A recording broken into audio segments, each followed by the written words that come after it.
Ladies and gentlemen, welcome to the GL1 Centre here in Gloucester, England, United Kingdom for a night of professional championship boxing. Fight Town, brought to you by Mark Neilson of Neilson Boxing.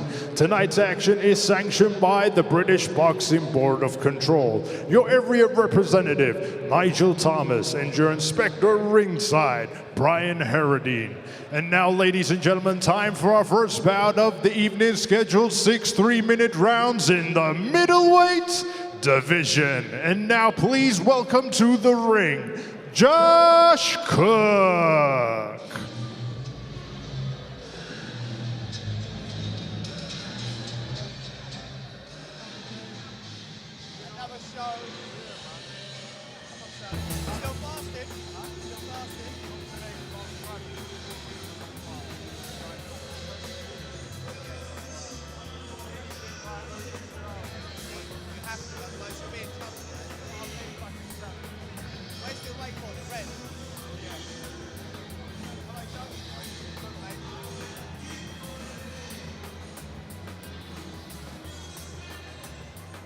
And now, ladies and gentlemen, please welcome his opponent to the ring, Billy Stanbury.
Ladies and gentlemen, this bout scheduled for 6 3-minute rounds in the middleweight division. This bout is brought to you by Mark Neilson of Neilson Boxing. This bout is sanctioned by the British Boxing Board of Control. Your area representative, Nigel Thomas, and your inspector ringside, Brian Haidary. Your timekeeper at the bell, Mark Shannon, and your third man in charge of the action in the ring, A-star referee, Kieran McCann.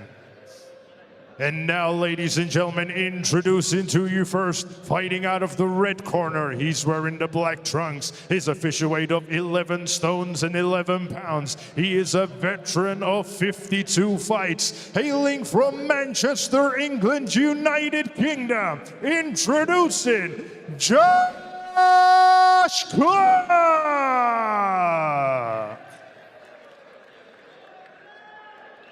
And his opponents across the ring, fighting out of the blue corner. He's wearing the white and gold. His official weight of 12 stones, 1 pound. He is currently undefeated with 10 wins, and 2 of those wins coming by way of knockout. Hailing from Bideford, Devon, England, United Kingdom. Introducing Billy Stanbury!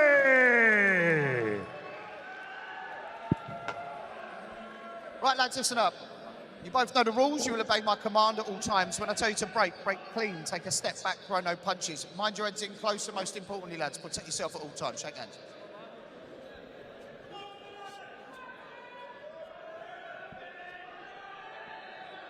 So here we go, a middleweight contest. 6 3-minute rounds. Your commentators, myself, Kieran Gibbons. I'm delighted to be joined by the reigning Welsh Super Bantamweight champion, Victoria Perkins. Victoria making her commentary debut as well tonight, I believe, Victoria? Yes, first time for everything. Billy Stanbury in the white shorts, Josh Cook in the black shorts.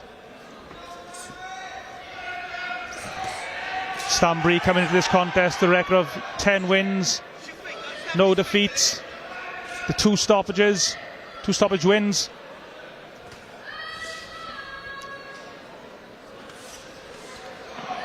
Boxing with a southpaw stance, just forcing Cook onto the ropes.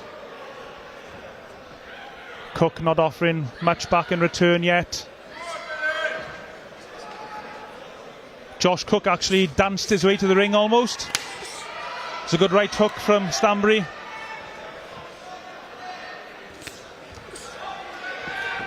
And the left hand as well from the man from Devon.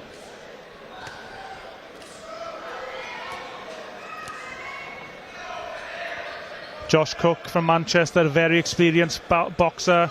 This is his 53rd contest this evening.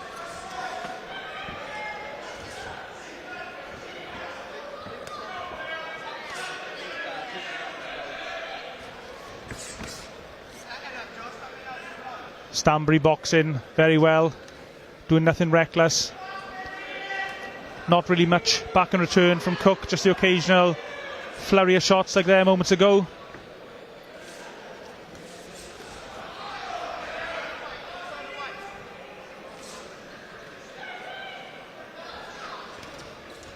Tonight's action taking place in the GL1 Leisure Centre here in Gloucester.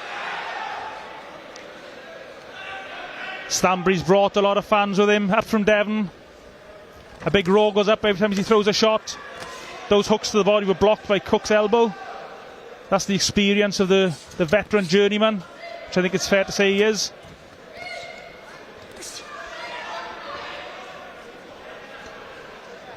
Stanbury getting more aggressive as the round goes on.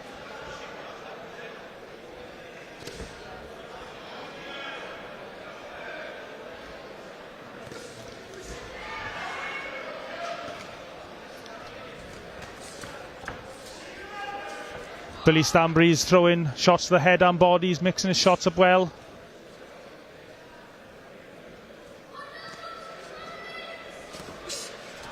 Nice left hand for Stanbury and the hooks to the body, but yeah, that shot to the body slamming in from our ringside position here. Just doesn't want to get careless though against Josh Cook. A really good opening round for Billy Stanbury.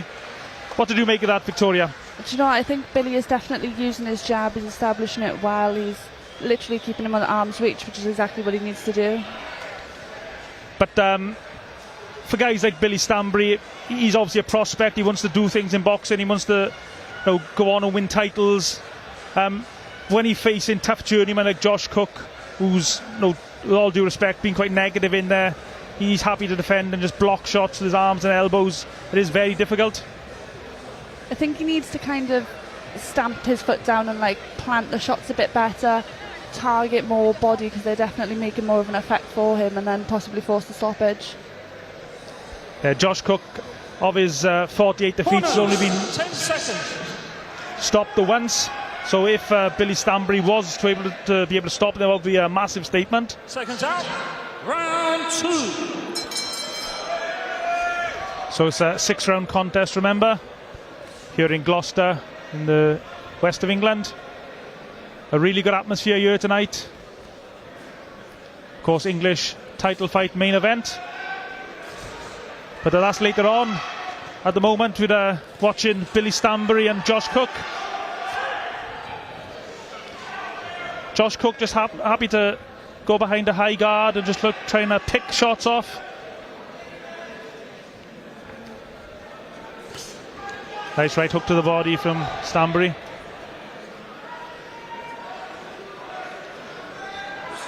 Stanbury just stalking his man.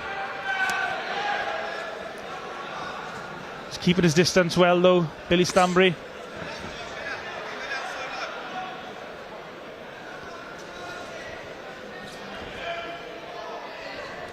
You're watching tonight's action on Neilson Boxing YouTube channel, also our partners Grassroots Boxing, Boxing Kings Media, Fight Fans TV and Gunman Boxing. Thank you to all our partners for their support. Those shots were blocked by Cook. The right hook to the body wasn't, though. Could hear it on the other side of the ring.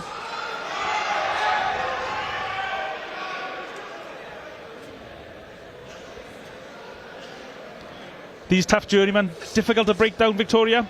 Do you know, he's kind of boxing quite smart. He's not truly getting hit by anything. Everything's getting blocked by either the high guard or the elbows tucked in. It's forcing Billy to probably have to work a bit harder than he wants to, and have to look for the shots a bit more than probably desired. Being a journeyman is a skill in itself. That was a nice couple of shots, though, from Cook, from Manchester. Nice flurry of shots.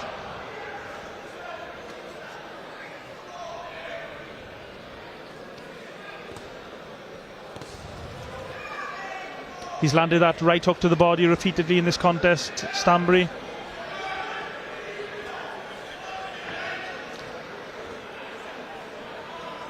But against these tough type of journeymen, sometimes all you can do is try to grind out the result. I mean, Stanbury's not doing anything wrong per se. It's just that Josh Cook is very defensively minded. I mean, even though those shots from Stanbury, not many of them landed, Cook just bended at the waist to avoid them, using his elbows a lot as well. Oh, that was a good shot from Stanbury. But Cook fires back with a couple of his own. Last few seconds of the round. And a touch of gloves of the respect between the fighters.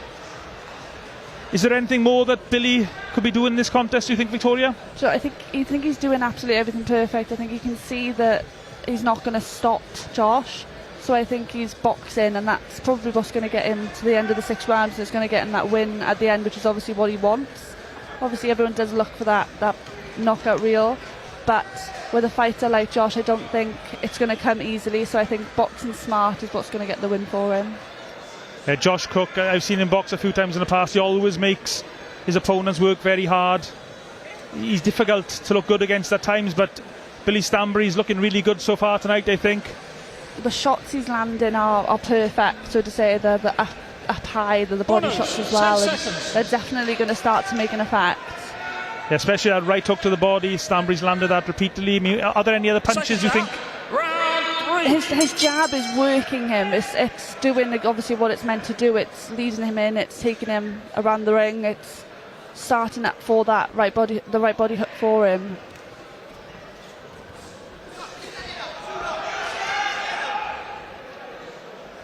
Josh Cook, just if you want an idea of how experienced he is, he's boxed 223 rounds of professional boxing. And I haven't checked on BoxRec, but I'm guessing he's probably got a few more fights lined up even after this one. Very slippery customer. Difficult to pin down. Oh, nice straight right hand from Cook, and a short little uppercut as well.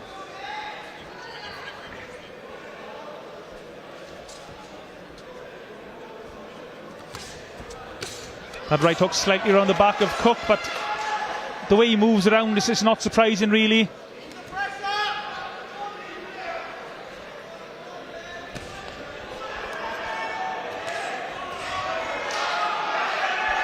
It's actually the body shots are probably the easier shots for Stanbury to land. I mean, that right hook he's landed repeatedly. The action just taking place above our commentary position.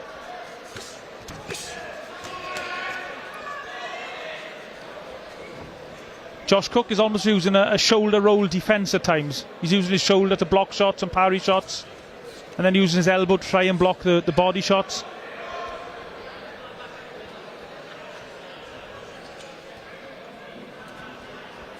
Nice defensive skills from Stanbury himself there. Moved his head away from those counter punches.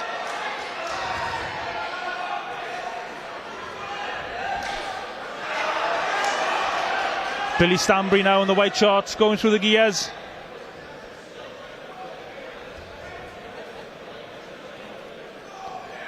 Stanbury, 29 years old. Got caught with a couple of shots there. Not much in them though.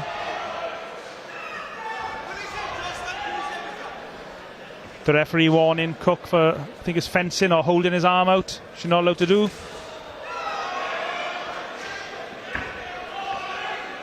And this has been the pattern of the fight, really. Stanbury forcing Cook onto the ropes and then trying to land meaningful shots. It's not easy against this slippery character from Manchester. Cook, 33 years old.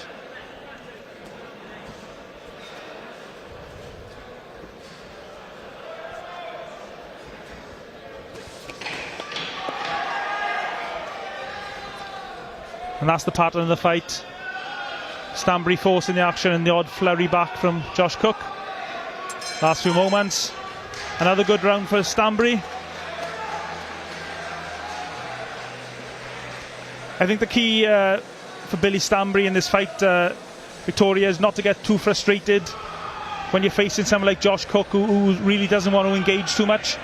Yeah, I think he's obviously, like I said, he's boxing quite smart, but he is getting himself caught a couple of times when he's trying to force that pace, probably at that step too far when you can see the stoppage isn't going to come from his behalf.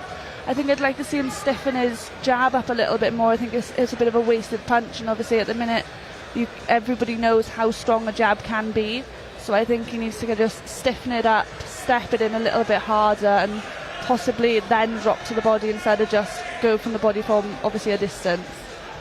Josh Cook, as we can see on the replays there, he's using his left shoulder quite often to parry the jab, the southpaw jab from Stanbury. Seconds out. You're definitely starting to see where the punches are landing though, because Josh's arm is starting to get quite significantly more red than the rest of his body is, so obviously they are making a dent. It's just we're trying to get them to land in obviously the scoring areas now. So into the fourth round. Billy Stanbury from Devon, Josh Cook from Manchester.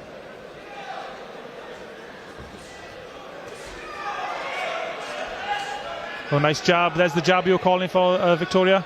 Yeah, I think, like I said, he's starting to box a bit smarter. He's trying to pick his shots like he did at this first bell instead of trying to force the knockout.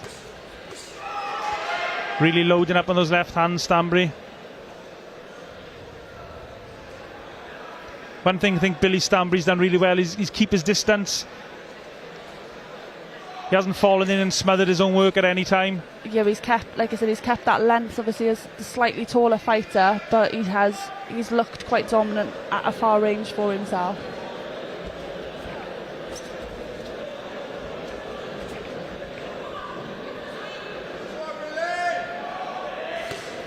And there's that right hook again. I mean, every time that lands, we can hear it, even if it's on the other side of the ring, like it is now.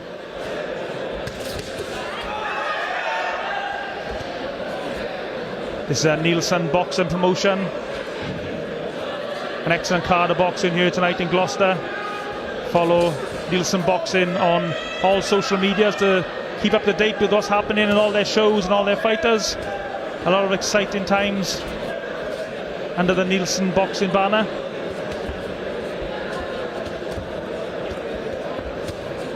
Oh, nice right hand from Cook. And then Stanbury explodes with hooks. Just wants to keep us cool here, Billy Stanbury. He's doing the right things. Cook again just blocking a lot of those punches.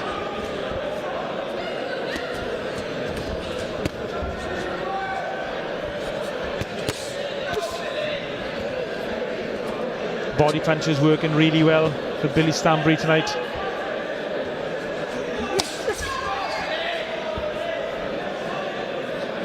But to be fair to Josh Cook, he hasn't really looked phased at all tonight, does he? No, I don't think any of the shots have hurt him, to say, but they are, I think, starting to get felt, especially with that right hook on the side.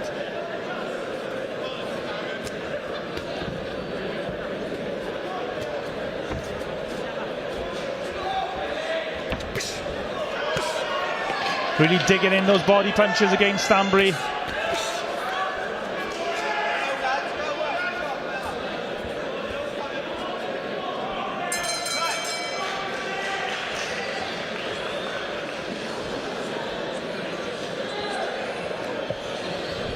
So 2 rounds left of the contest. Is there anything differently Billy Stanbury could be doing, Victoria? No, like I said, I think he's boxing exactly how he needs to. I think you can clearly tell now that the stoppage isn't going to come, so he's not smothering his work, he's keeping his range, and it's working really well for himself. And I think it's key as well, and I'm sure his trainer is telling him, don't get too frustrated, don't get too downhearted if you can't land these big clean shots on Cook, because he is such an experienced fighter. As we said earlier, 223 rounds of professional boxing before tonight. Billy Stanbury's looking really good in there. He's doing all the right things. Just doesn't want to get too frustrated. 10 seconds. Concentrating his boxing, and then the openings will hopefully come. Seconds out. Round 5. So into the 5th.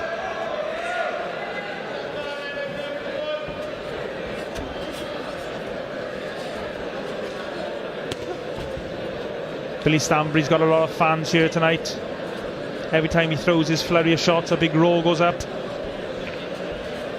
Of course, it's so important, Vicky, you probably know yourself, selling tickets at this stage of your career is vital if you want to get on these big shows. It literally sets you up. If you don't sell the tickets, you're not going to get the fights, and especially if you want to go up in the rounds, the ticket sales need to increase. When you get to the top, it's worth it, but getting there isn't quite as easy as people may believe. A lot goes on behind the scenes in boxing. It's not just... A lot of boxers actually tell you that the easy part of boxing is actually getting in the ring and fighting. It's all the politics outside the ring is the real difficult part, and ticket selling is probably most professional boxers' biggest nightmare. Yeah, I'll definitely second that. In the ring is the fun work, so to say. It's a bit that we always look forward to, and obviously no one enjoys the posting on everything saying get your tickets here, but it is what's needed.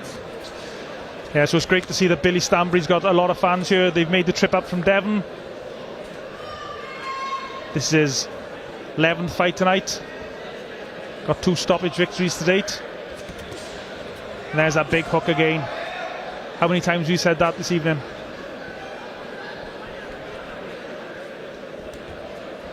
I'd like to see Billy feinting with the jab now and again.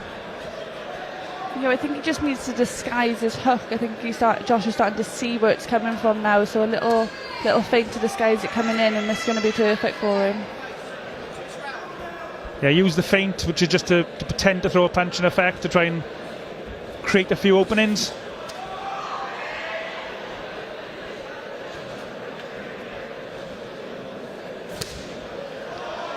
There's that right hook again. He's such a good weapon tonight. Oh, and some good left hands. Is this the breakthrough he's been looking for? He's got Cook caught in that neutral corner. He's thrown a lot of punches, Billy Stanbury. Josh Cook, though, weathered the storm, I think. But just for a moment, it looked like Stanbury might have got the breakthrough. Doesn't want to get careless, Stanbury, and walk into anything silly. And the gum shield has come out, which Josh Cook was very happy to point out to the referee. That's the experience. Yeah, he's definitely going to use this little breather now just to catch his breath, ready to go again. Yeah, Josh Cook was happy to have that little break.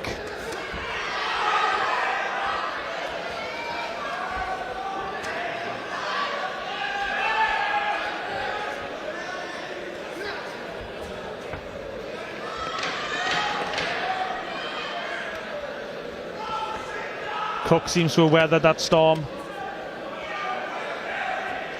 Last couple of moments.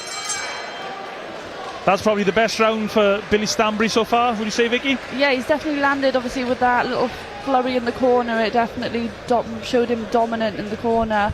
But I think maybe it was a little bit too much for the last round to go, and he's definitely feeling the pace now. Yeah, he did throw a lot of shots. Billy Stanbury's got himself in great condition for this contest tonight. I mean, we don't have the stats to hand, but he has thrown a lot of punches. I mean, he's been relentless really in his attacks. Like you said, the hook is working wonders for him, and even in that flurry, those were the bigger shots that were landing more successfully, so to say. Yeah, as I said in that previous round, I would like to see him feint a little bit with the jab to try and get some movements out of Cook, and then try to counter it. 10 seconds. Seconds out, 6 and final round. And there's the touch of gloves, the show of respect between the two warriors. Final round. Been a great learning fight for Billy Stanbury in the white shorts against this tough northerner from Manchester, Cook.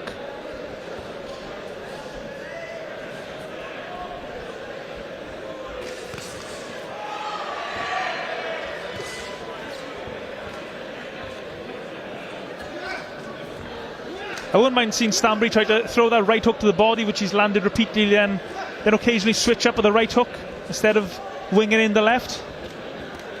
I think because he caught him in the previous round, I think he's trying to push for that stoppage, but I think he just needs to take a step back and stick to what he knows best and stick to those boxing. Two really big shots from Stanbury there, thudding in.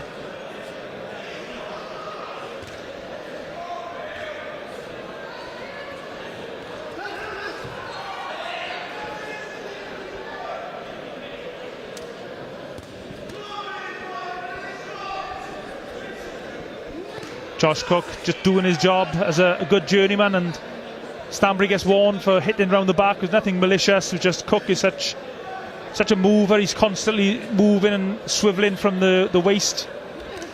It's not surprising the odd shot strays behind the back.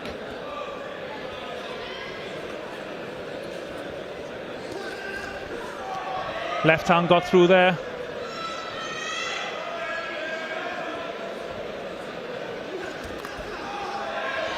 And there's the movement again from Cook, just swiveling and swerving around to avoid the shots. He's done his job tonight, Cook, as a journeyman, making the prospect work. It's a really good learning experience for Billy Stanbury.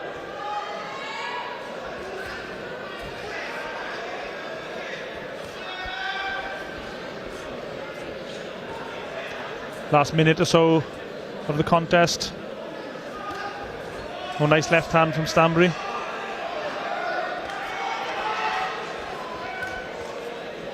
And just in the last couple of rounds, Vicky, I think he's starting to find his range a little bit more with the headshot, Stanbury. Yeah, I think the shots are landing a lot cleaner and, like I said, a lot stiffer, which is what I said I think we wanted from the start. But especially this round, he's kind of stuck to the same pace and he's picking his shots and he's working them well.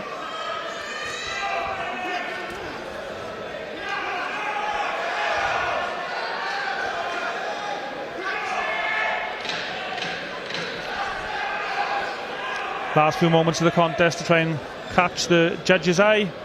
I'm sure this is going to go down as a Billy Stanbury victory. Victory number 11 of his career. Well done to both boxers. Billy Stanbury certainly will have learned something from that contest, I think. And Josh Cook done his job, which is to make the prospect work, make him learn, and give him something to think about. I mean, how do you sum up that contest, Vicky? I think it was like a very one-sided. Billy was dominant from first bell to the end. He kept his range, he worked everything perfectly, but you can't take away from Josh. He made it difficult. He didn't make it look like a one-sided bout. And Billy done what he needed to, but I think he did smother his work on times. Just needed to step back, give himself the room, and may have made it look a bit more dominant. Over to our MC for the official announcement. Ladies and gentlemen, after 6 rounds of boxing, we go to the referee's scorecard. Referee Kieran McCann scores the bout 60-54. And your winner, Billy Stanbury.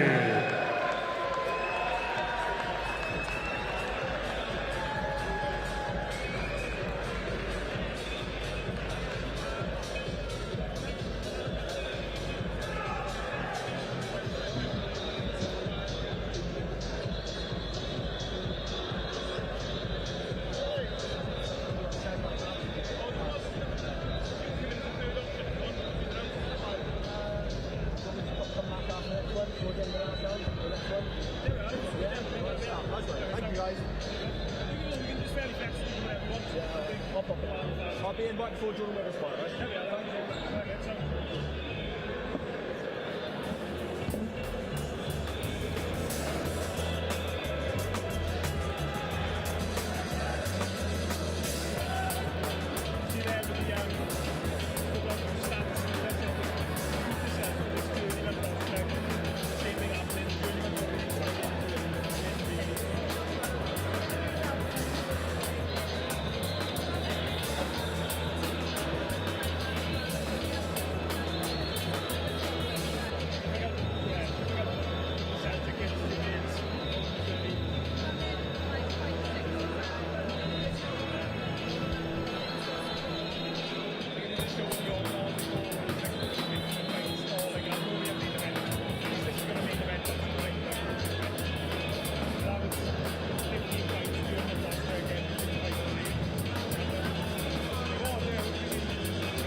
Ladies and gentlemen, now it's time for our next bout of the evening, scheduled 6 3-minute rounds in the middleweight division. And now please welcome to the ring, Jose Aguirre.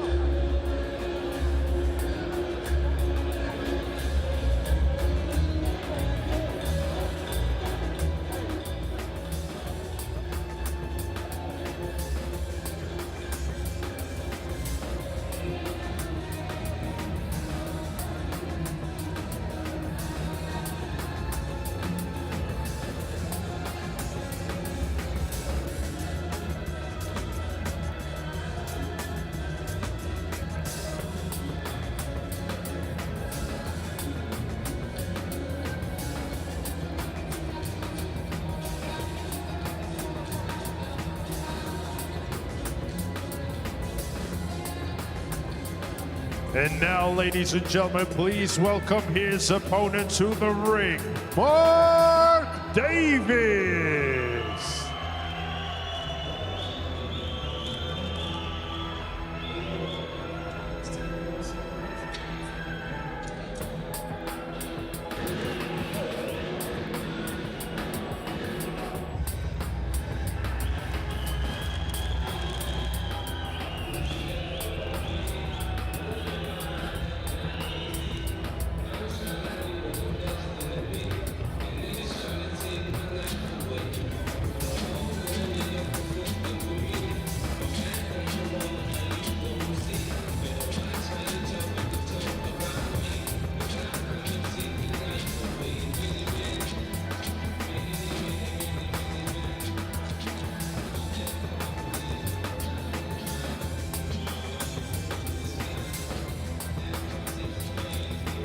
Ladies and gentlemen, this bout is scheduled for 6 3-minute rounds in the middleweight division. This bout is brought to you by Mark Neilson of Neilson Boxing.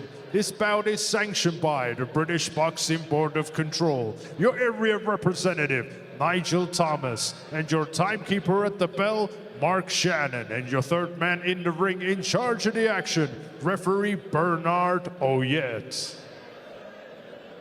And now, ladies and gentlemen, introducing to you first, fighting out of the red corner. He's wearing the black trunks. His official weight of 11 stones, 13 pounds. He has a record of 13 fights, 11 losses, 2 wins, and one of those wins coming by way of knockout. Hailing from Costa Rica, introducing Jose Aguirre.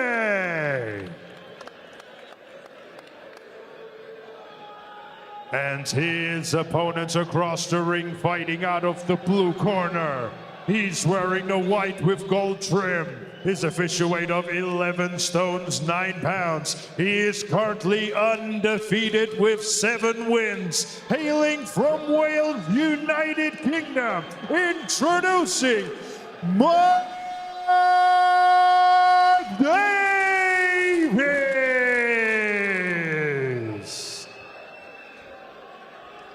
Gentlemen, let's keep this contest clean, stay professional at all times, and protect yourself. Okay? Good luck to us, guys. So here we go. This is a middleweight contest, 6 3-minute rounds, and Mark Davis in the white shorts has brought an absolutely massive army down from Wales for this one. We can hear his fans shouting and cheering to our right. Your commentators for this contest, myself, Kieran Gibbons. I'm delighted to be joined by the Welsh Super Bantamweight champion, Victoria Perkins.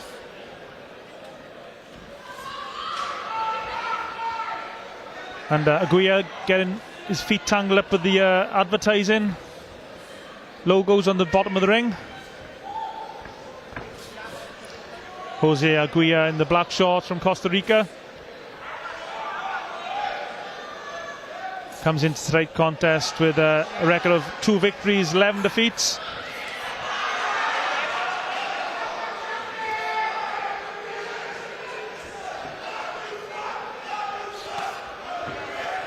Fast hands from Mark Davis from Caerphilly in South Wales.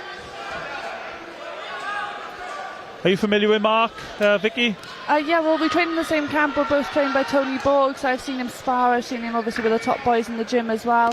He's very fast. He's got fast hands, and if I'm correct, this is his debut down in middleweight, so it may be nice to see if he can make a dominant position in here.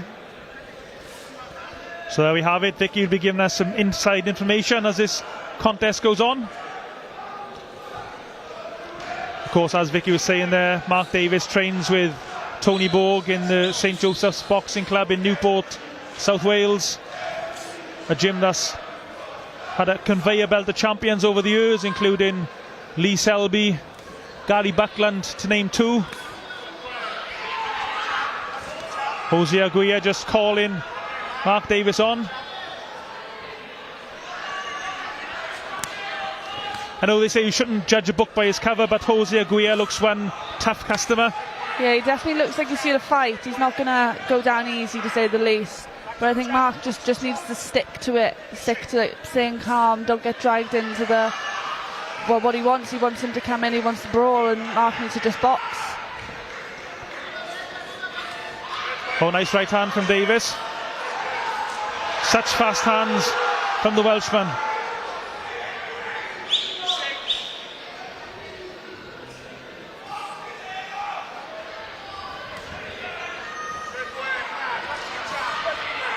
Aguirre just going slightly off balance there as he tried to throw a hook.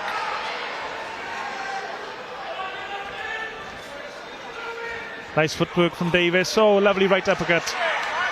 Landed the uppercut, then just moved out of range. Lovely boxing.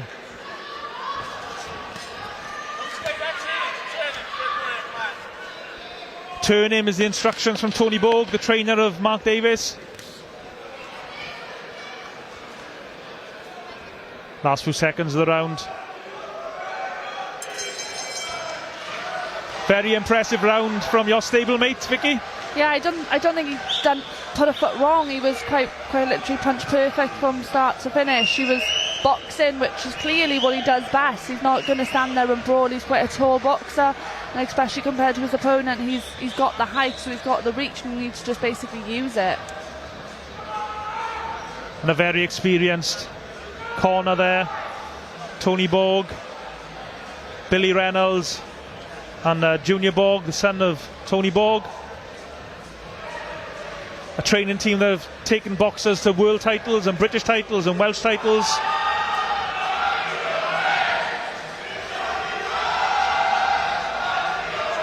And let's hear a shout out for Mark Davies' fans. They're making themselves heard so far this evening, very loud. Seconds out. Round 2.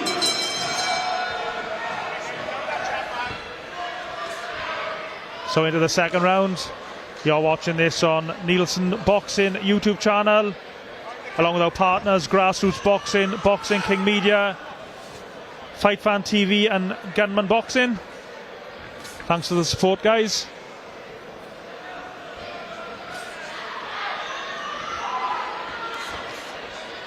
There's that jab again from Davies. Such a good weapon.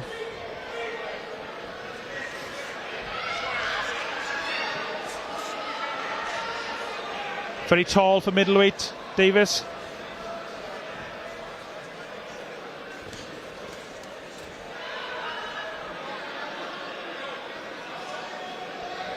This is Mark Davies' 8th contest this evening.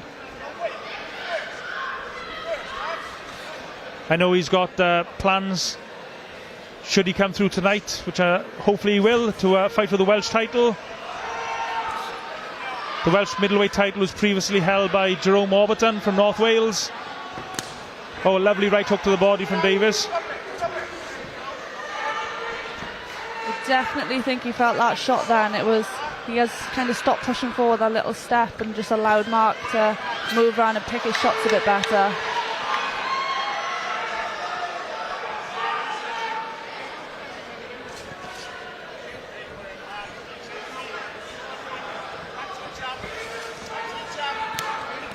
Nice right hook though from Aguirre. I think, like we said, that's not where Mark wants to be. He needs to kind of keep his range, keep his length, because that's probably where he's most dominant, especially being so much taller. Yeah, Hosey. Sorry, go on, Vicky. He just needs to relax, I think, and maybe take the pressure off himself and just box. Jose Aguirre from Costa Rica, he did land a few cuffing shots there moments ago, but Davis fires back with shots of his own. Aguirre several times now, he's encouraged Davis to stand and trade with him, but Mark, I think, is much too smart for that. Yeah, and I definitely think it helps. Like the corner team is just saying, just to box smart. They know that that's not where they want him to be, so he's definitely listening to the instructions well and just sticking to what he knows.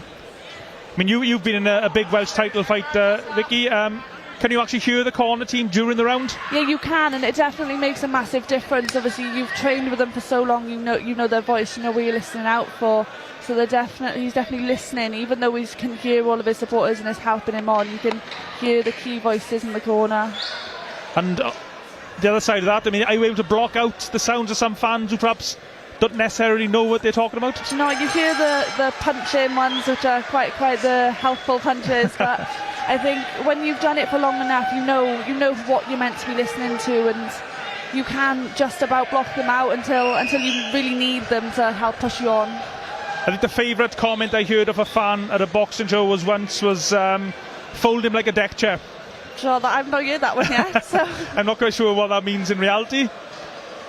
But back to this fight tonight, Mark Davis from Caerphilly, looking really impressive so far. I mean, is there anything more he could be doing? No, I think like I said, he's boxing perfectly. It is maybe stick the shots in, drop them to the body because they were hurting him, and then when he is hurt, to double him up downstairs instead of just moving around, going back to the head. 10 seconds.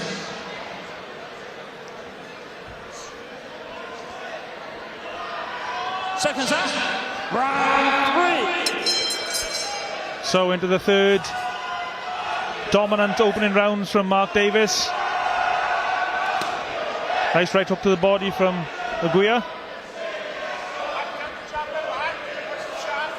Aguirre, I think, he would love it if Mark would just stop moving and they could have a tear up in the middle of the ring. I think you can definitely see that's what he's wanting, but like Mark is using his footwork, using his levels and his different, head work, footwork, everything is working, so it's just he just doesn't want to stay in that middle spot. The ring intelligence as well, isn't it? Yeah, it's definitely it's showing levels above his opponent.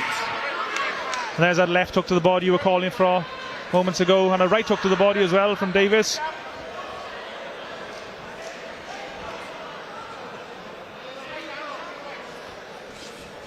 Credit though for this tough Costa Rican. He's been putting pressure on constantly, but he just, his footwork is a little bit too slow as well. He just can't quite keep up with Davis. Yeah, he's not quite putting himself there. He's moving around, he's landing the occasional shot, but he's not denting Mark's work, which I think he needs to get in close. He needs to smother Mark for Mark to actually look like he's doing anything wrong.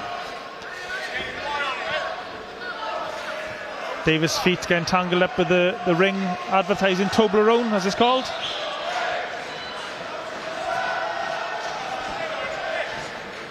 Yeah, this is a great learning fight for Mark Davis. Jose Aguirre has had 73 rounds of professional boxing to date. Mark Davis, 34 prior to tonight.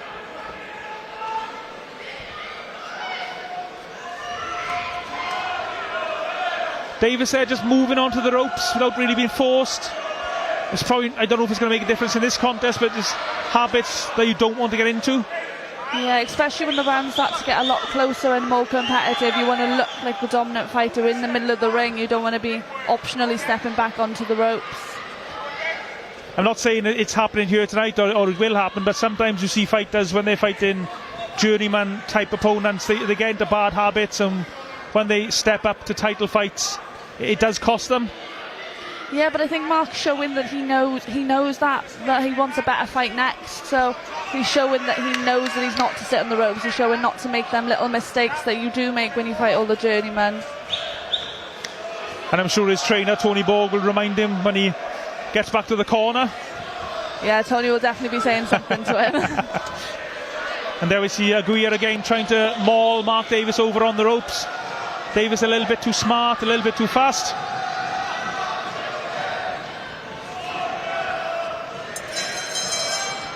Another good round for Mark Davis.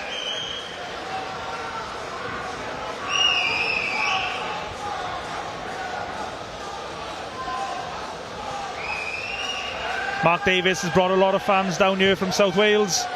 As we said in the previous contest there, Vicky, ticket sales so important for these boxers. If you can sell a lot of tickets, you can get on a lot of shows, and promoters will want to have you on the shows. I think he's definitely shown that he can sell the tickets. Now if he backs himself up in the ring, it's gonna set him up nicely for that Welsh title fight that he wants. Yeah, the Welsh title, thankfully the last few years it's become more active. For a long time the Welsh titles weren't really fought for, but it's great that we can see them being contested now. Just to fight for a title for your country is an amazing achievement, as you know yourself, Vicky, being a Welsh champion. Yeah, I think it kind of just gives you that first step onto that title ladder, and obviously everyone in the boxing game wants the belt, so they need that first step, and it's that pride to be Welsh as well, to show everyone.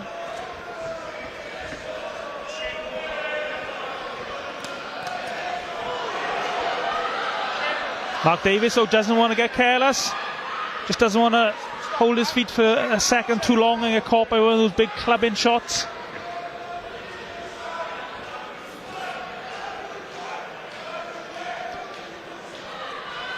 Mark Davis, a very good amateur boxer. Spent the last few years of his amateur boxing career boxing for Caerphilly Amateur Boxing Club under the guidance of John Scriven and Michael Ward, two very good amateur boxing trainers. Both of them do loads to the local community as well. And I know Mark has given back as well. He still helps out at Caerphilly Amateur Boxing Club, which is great, passing on some of his knowledge to some of the young boxers.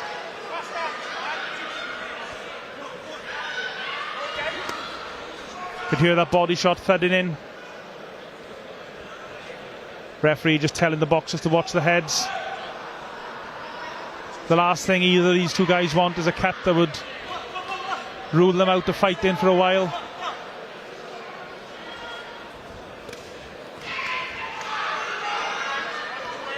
Davis blocks all those shots with his arms and elbows. Takes the fight back into the centre of the ring.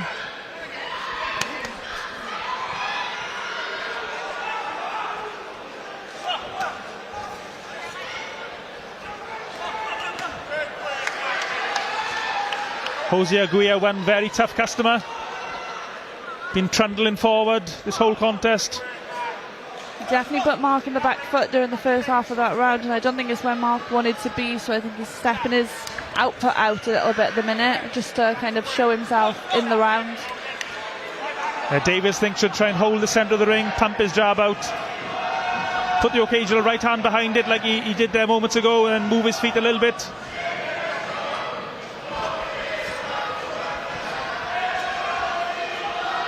Aguirre upping his work rate now in this round.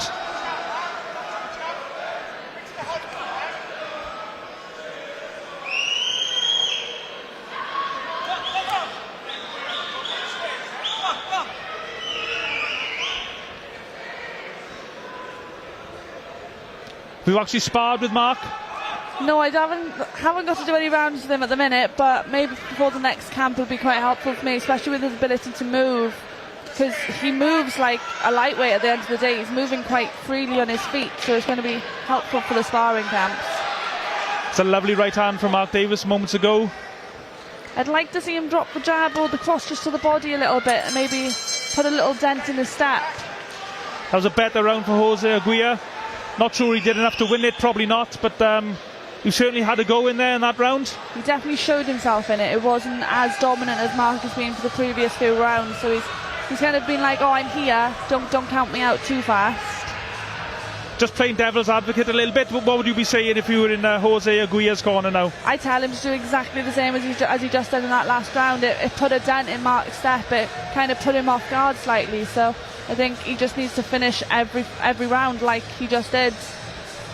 Yeah, throw lots of punches, work head and body. Yeah, it's kind of just make Mark smother Mark's work, so he can't stick to his clean boxing, which is what he wants. Yeah, Mark Davis definitely a fighter who's at his best at range. 10 seconds. With arms that length, are you surprised though? Seconds out. Round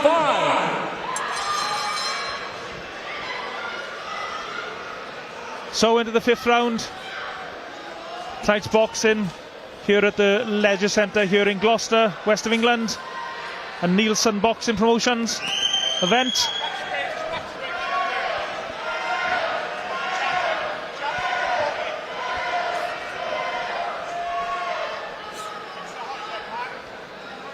Davis's fans making themselves heard again. Left hook from Aguirre, blocked by Davis, using his right hand.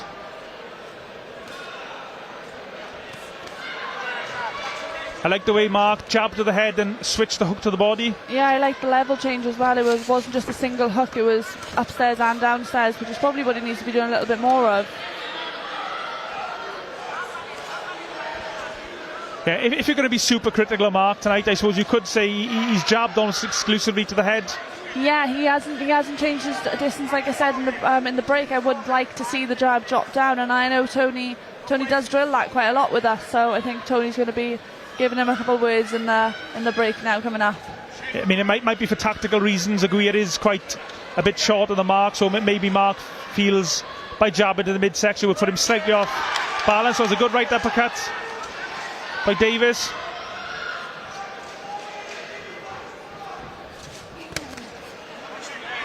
Body shots thudding in. Aguirre really loading up with those shots.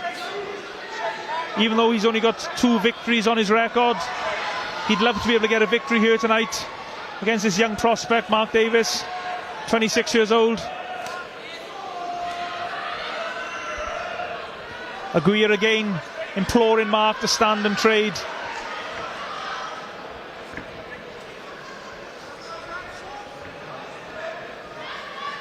I like that Mark isn't getting caught in that little trap when he's trying to get him to trade, though. He's just sticking around, he's moving, he's not dragging himself into the middle of the ring, and he's just doing what he needs to. And concentration as well is so important when you get a young boxer making your way through the pro ranks. Sometimes you can try too hard almost. Mark's boxing really well. He hasn't got to really change what he's doing.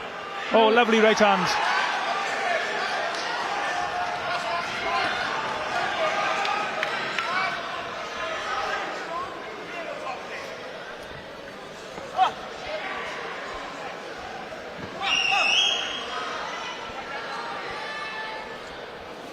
Last few moments of the 5th round. Aguirre again just telling Mark Davis he wants to stand and fight.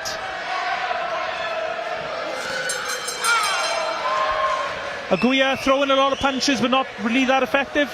Yeah, they're not landing, they're kind of just coming from too far away. He needs to step in to actually make them land, but then you can't take away from Mark, he's stepping away correctly, so I think Mark just needs to stick to what he's doing and not get drawn into that centre. Yeah, I think it's the footwork of Mark Davis is making it really difficult for Aguirre to really land any solid punches. And Mark's hand speed, he's just picking him off 3-4 shots before he can even throw another one in return. So footwork and his hand speed is definitely what's winning in this fight.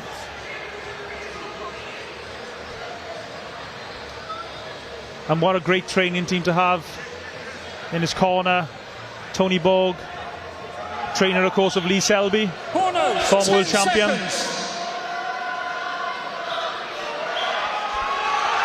Seconds out, 6 and final round. Mark Davis asking his fans to lift the roof of this place, and they respond. The final round of this middleweight contest.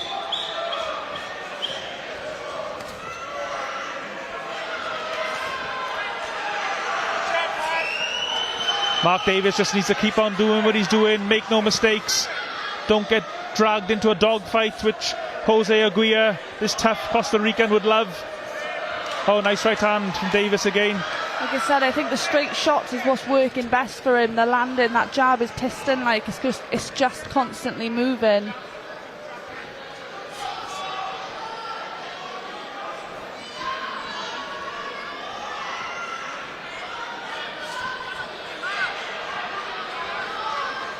Last couple of minutes of this contest.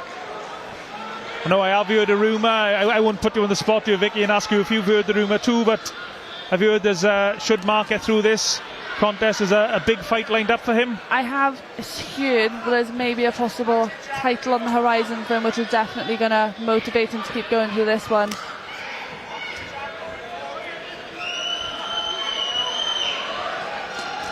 Aguirre, though, give him credit. He's really making Davis work hard. He's been coming forward, certainly the last 2 or 3 rounds.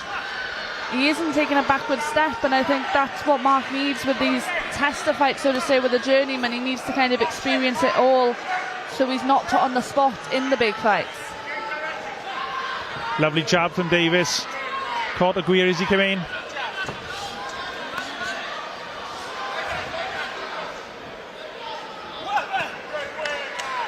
There's the combination and spinning away back into the middle of the ring.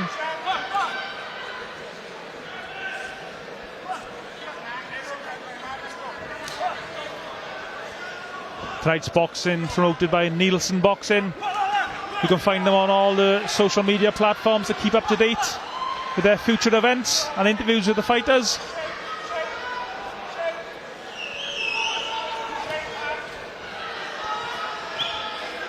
Davis doesn't want to get caught on those ropes. Yeah, moves himself back in the middle of the ring. He's definitely held the centre a lot better in this round, so he's ending the fight a lot dominant. Nice 4-5 punch combination from Davis. Got himself in great condition for this contest. Had a real high work rate. Nice body shot from Aguirre, though.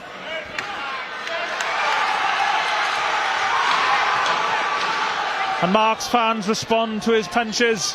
Big cheers go up. Last few moments of the contest. Really entertaining fight. Mark Davis salutes his fans.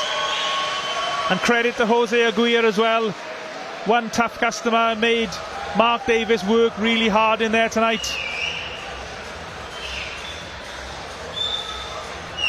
And as we can just see there, ringside, Mark Davis touched fists with John Scriven, his old amateur coach.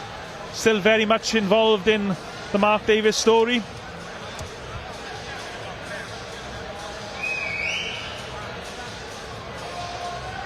And we're just waiting now for the official announcement.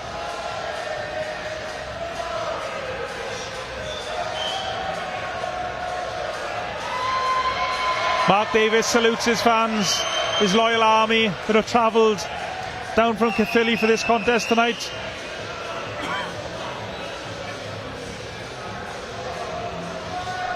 Over to the MC for the official announcement. 6 rounds of boxing, we go to the referee scorecard. The ringside referee scores the bout 60-54. And your winner, still undefeated, Mark Davis.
Ladies and gentlemen, now it's time for our next bout of the evening, scheduled for 3-minute rounds in the Cruiserweight division. And now please welcome to the ring, Marcin Prostko.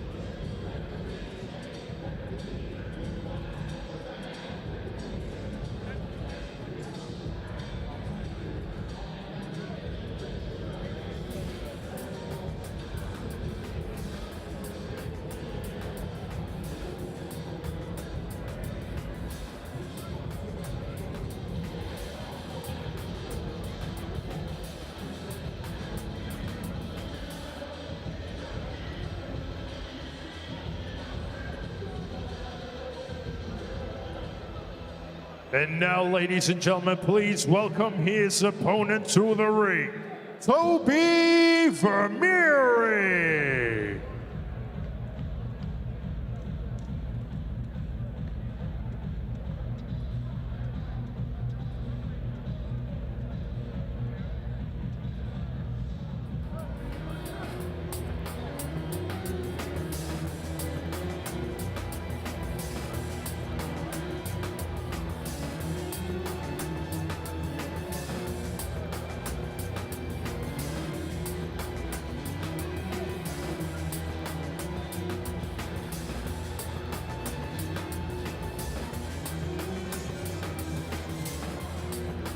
Ladies and gentlemen, this bout is scheduled for 4 3-minute rounds in the Cruiserweight division. This bout is brought to you by Mark Neilson of Neilson Boxing.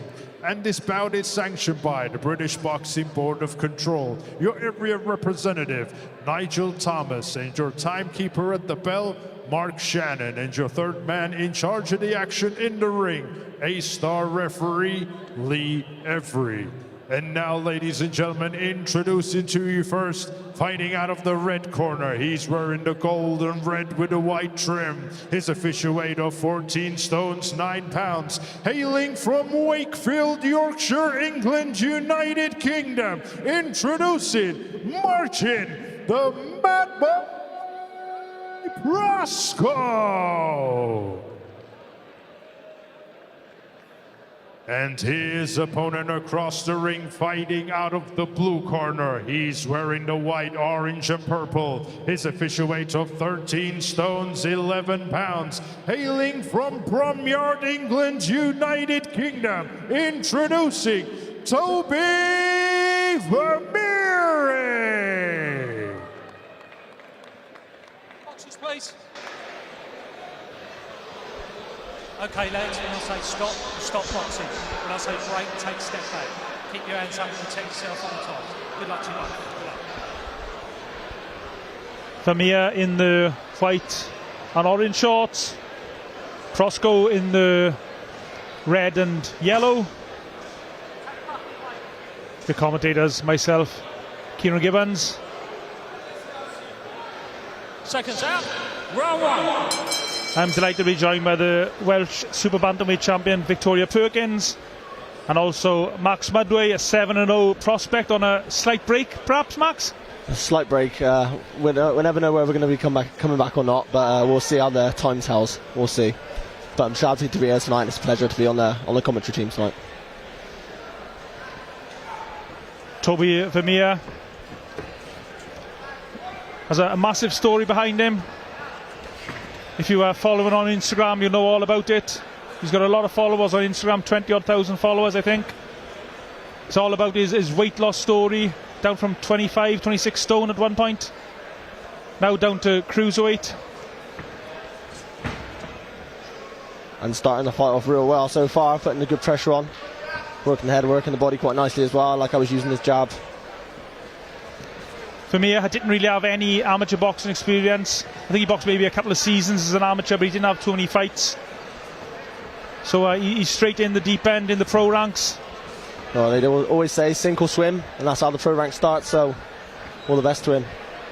Yeah, I think this is his sixth contest this evening. He's had 4 defeats and the 1 draw. But as he matched pretty tough, I know he'd love to get the victory here tonight on this big Neilson Boxing promotion event here in Gloucester.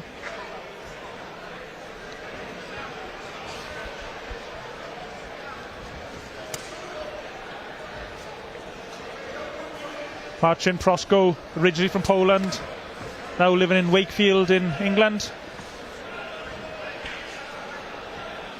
Comes from an MMA kickboxing background. Comes into tonight's contest with no victories, 10 defeats and 2 draws.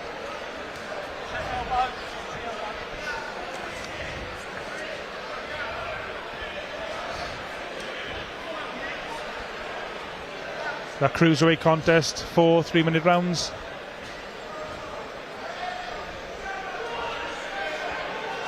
I think both lads just warming into it nicely now, starting to get their stride. Vermeer's moving lovely, getting a few little pot shots every now and again. I'd like to see him come into the body a little bit more. I'm sure that'll happen as the fight progresses. Credit to the matchmakers. This is a really good bit of matchmaking. 2 fighters who'd love to get a win on their records. I'm sure the British Boxing Board of Control as well might be putting a bit of pressure on them to get a win on their record. So really good bit of matchmaking from the team at Neilson Boxing. Last couple of moments.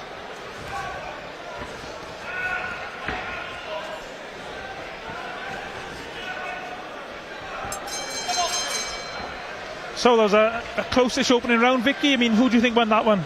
I would put it very close. I would give it to Toby because of the accuracy in his shots. But like I said, it was a very close first round. It could go either way as the fight goes on. Yeah, it's very close. I mean, he's good with his jab, Toby Vermeer. Just pumping it out the head and body. I mean, what would you like to see him do different, Max? Like I say, I think the pressure was really good to start with. He's working the levels quite well. I'd like to see him just sort of follow up and make a few more second phases as well. He's catching him with a few little pot shots. I'd like to see him just sort of follow that up after and then try and work a little bit harder. But a very close first round to start with. Corners, 10 seconds. As we said earlier, the other lad, Prostko, is it? Yeah, it's coming from an MMA background. Coming from an MMA background, he's got a very square stance. I'd like to see Vermeer sort of try and drop that jab right through the guard into the sternum and try and bring it over the top after. Yeah, Prostko has been stopped 4 times to date on his 10 defeats. Lovely.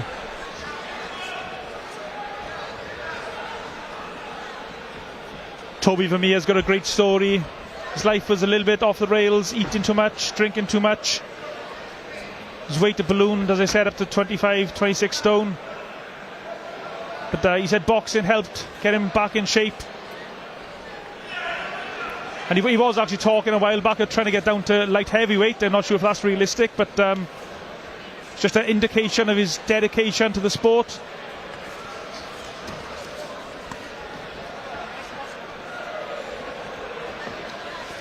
Prostko, I think, should be pumping his jab out. He's got a slight advantage in height and reach.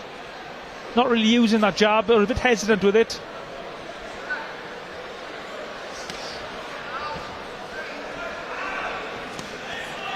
Oh, nice right hand from Vermeer.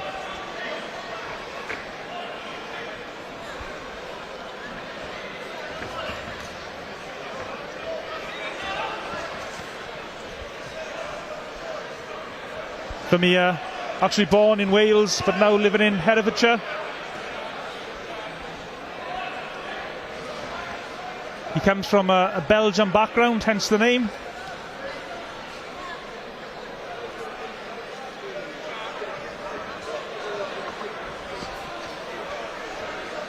Another very close round, not much between the boxers. Vermeer's having a lot of success when he starts pushing down to the body. Lovely shot over the top there. A lot of shots down to the body, then coming over the top. Prostko drops his hands every time Vermeer's popping to the body. And Vermeer's landed a couple of lovely little right hands over the top there. And a few lovely left hooks as well, to be fair.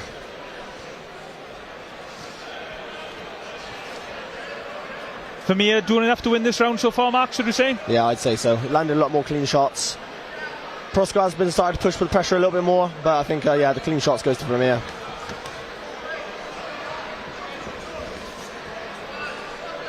I think perhaps the uppercut might be a good shot for Prostko to use as Vermeer closes the distance. Yeah, I was going to say he drops his head a little bit when he comes in. I think that uppercut will land perfectly every time. Yeah, the right uppercut, if he can time it right. Remember, Vermeer's not very experienced in boxing terms, only a couple of amateur seasons and 5 pro fights to date.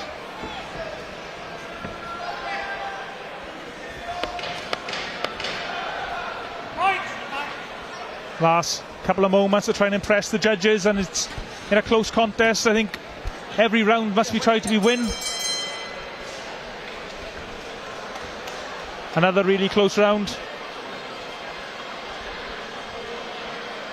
Very close round there, I'd say. Sorry to interrupt. Very close round now, I'd say. I'd say Prostko started to put the pressure on a lot more there towards the middle round, towards the middle of the round, and then towards the end as well. Vermeer landed a few more open shots, a lot more eye-catching shots for the judges, I'd say. So I'd still again give that to Vermeer. If you were in Prostko's corner now, what would you be telling him?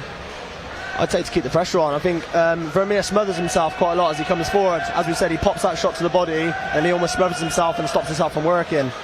If Prostko could just step back and sort of, as he's coming in, try and catch him with that right hand or another little shot as he's coming in, I think he'd have a bit of success there. Remember, this is only a 4-round contest. 10 seconds.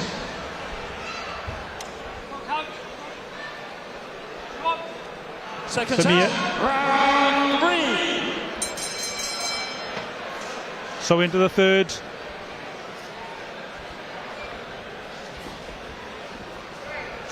All to fight for. We think it's very close here.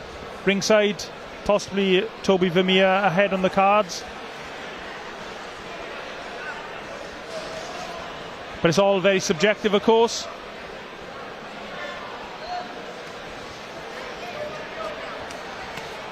Nice right hand to the body from Vermeer.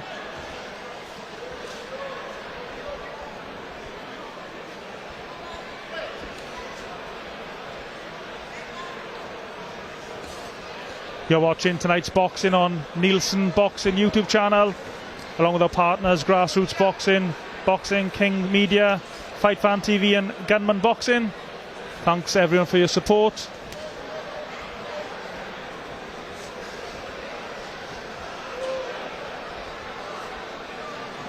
Again, the action just going back and forth. Neither boxer really grabbing control of the contest.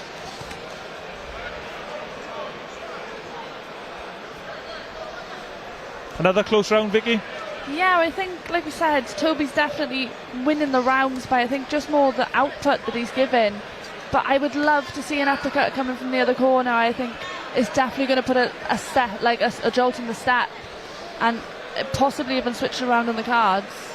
Totally agree with Vicky there. I think if this Prostko actually stands and holds his ground a little bit whilst Vermeer falls in and lets go of a few shots instead of both of them just accepting the break, I think he could have some real good success there. Like Vicky said, bringing that uppercut in through the middle as he drops his head as he comes down.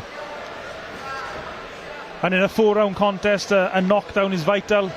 A knockdown can turn the fight on his head on the cards.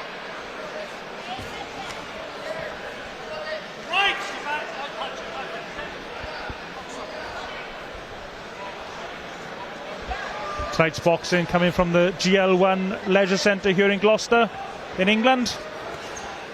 A really packed crowd in here tonight for tonight's action. Of course, an English title fight is our main event later on this evening.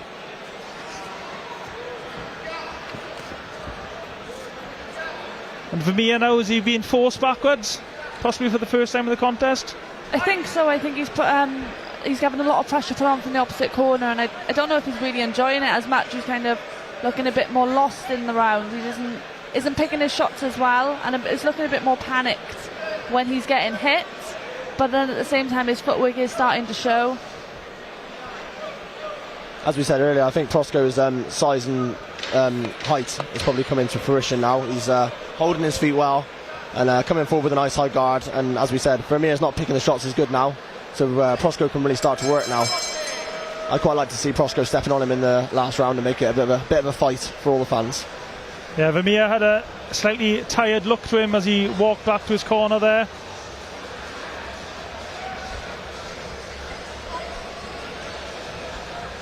So you're saying, Max, you think Prostko just to throw the kitchen sink in him, basically?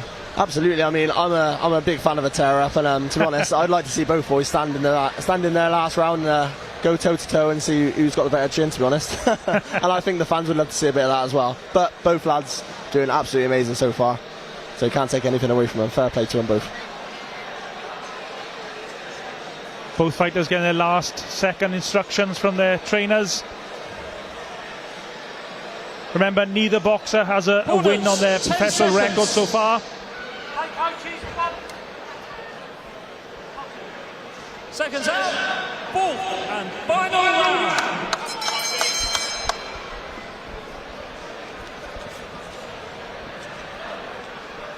Fourth and final round. Toby Vermeer actually was meant to be joining me on the commentary here this evening, but he got told to put the gloves on at the last minute, and he's in the ring now instead. Yeah, just noticed then as Vermeer come out from the corner, his mouth is open, quite heavy breathing going on, whilst Prostko's looks pretty tidy at the moment. Not breathing too heavy. I think if Prostko could step on him here, he could potentially have a good finish to the 4-round fight. Prostko as well, he has been fairly active, boxing on a regular basis, albeit losing, or he's got the 2 draws on his record as well, but he's been the more active.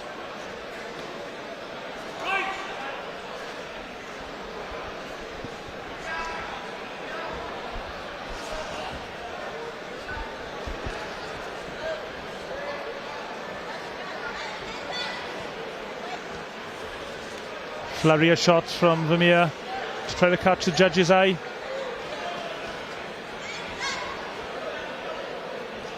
Prostko now just marching forward, letting his hands go, which is what I think he should be doing. Just as soon as he gets close, oh, there's the uppercut we've been calling for the whole contest from Prostko. Finished it with a lovely right hand over the top half of that as well, a little sneaky one.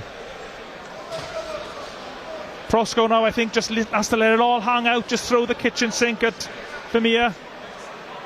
I think he's showing himself a lot more dominant to finish the fight, so at the end of the day, in a close fight, it could be what it needs to nick the decision.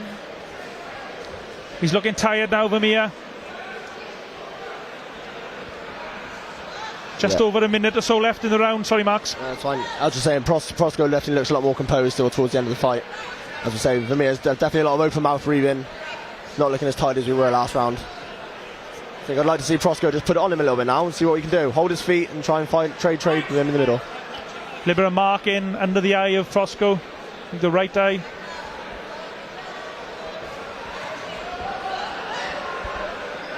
Digging deep now, Toby Vermeer.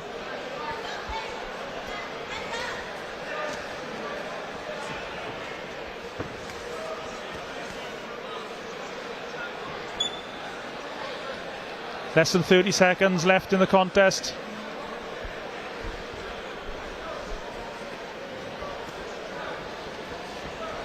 And Prostko just keeps on coming forward. I'd like to see him throw more punches, but he is letting his hands go when he gets up close. I think Vermeer's just looking to finish this fight now. I think he's had enough. Yeah, Vermeer can't wait to hear that final bell, and there it is. Well done to both fighters. That was an entertaining scrap. And it's over to our judge for the verdict. What were we saying here ringside? Vicky? No, I've got it very close. I do have Toby winning it, but I think it was a very close fight.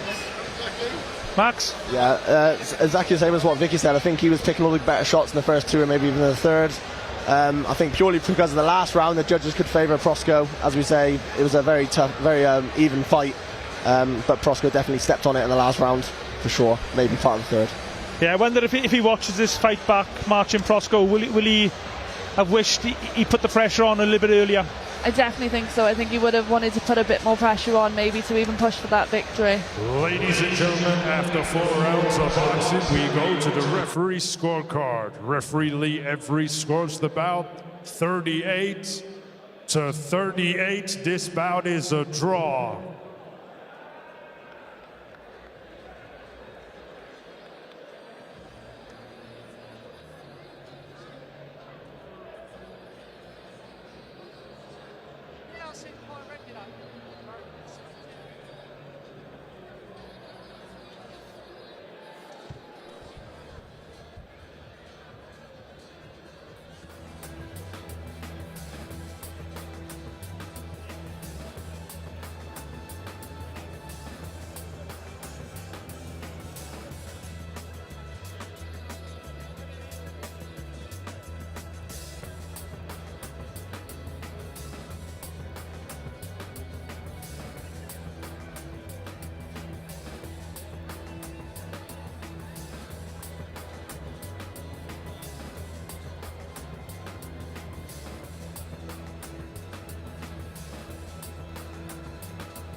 Ladies and gentlemen, now it's time for our next bout of the evening, scheduled 6 3-minute rounds in the super middleweight division. And now please welcome to the ring, Adam Seacag.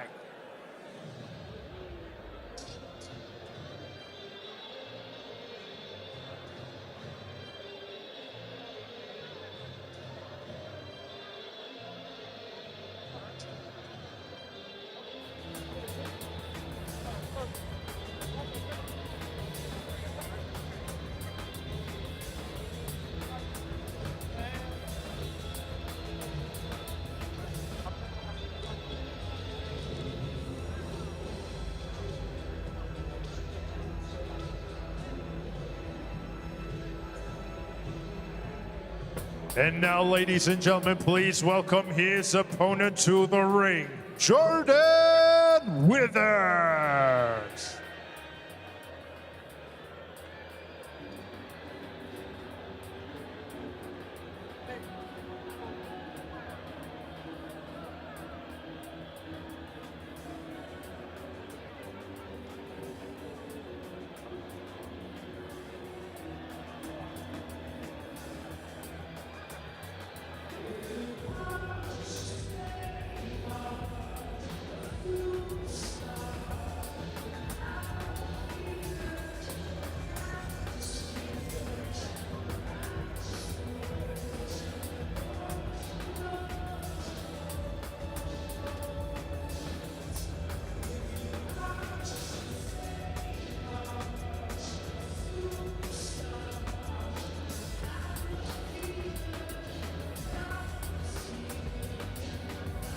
Ladies and gentlemen, this bout scheduled for 6 3-minute rounds in the super middleweight division. This bout is brought to you by Mark Neilson of Neilson Boxing. This bout is sanctioned by the British Boxing Board of Control. Your area representative, Nigel Thomas, and your timekeeper at the bell, Mark Shannon. Then your third man in charge of the action in the ring, referee Lewis Van Ponch. And now, ladies and gentlemen, introducing to you first, fighting out of the red corner. He's wearing the red with white trim. His official weight of 11 stones, 12 pounds. He has a record of 32 fights, 23 losses, 1 draw, 8 wins, and 3 of those wins come in by way of knockout. Introducing Adam Seacag. And his opponent across the ring, fighting out of the blue corner. He's wearing the red and gold. His official weight of 11 stones, 12 pounds. He is currently undefeated with 7 wins, and 2 of those wins come in by way of knockout. Hailing from Wales, United Kingdom, introducing Jordan Withers.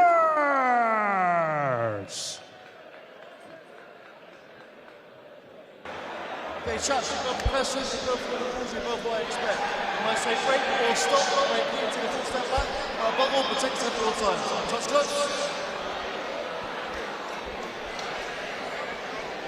So here we go. Jordan Withers with the red and gold shorts. Adam Seacag with the red and white. The commentators, myself, Kieran Gibbons. I'm delighted to be joined by prospect Max Midway and the Welsh super bantamweight champion Victoria Perkins. Straight away we can see that Jordan, when we don't have a stats here, but it looks like Jordan's got an advantage in height at least.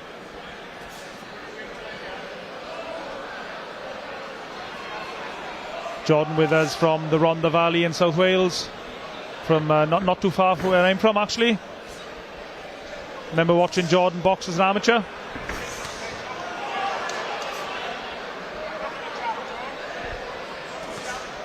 Oh, big right hand from Jordan Withers. Back to your jab with the instructions from the corner.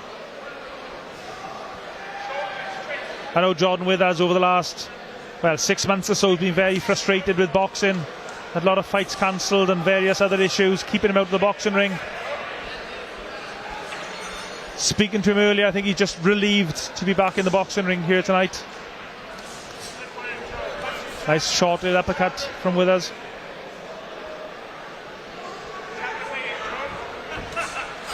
So silky is Jordan as he comes forward.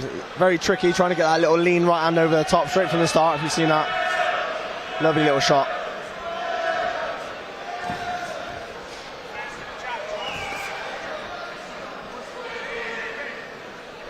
Withers happened to hold the centre of the ring.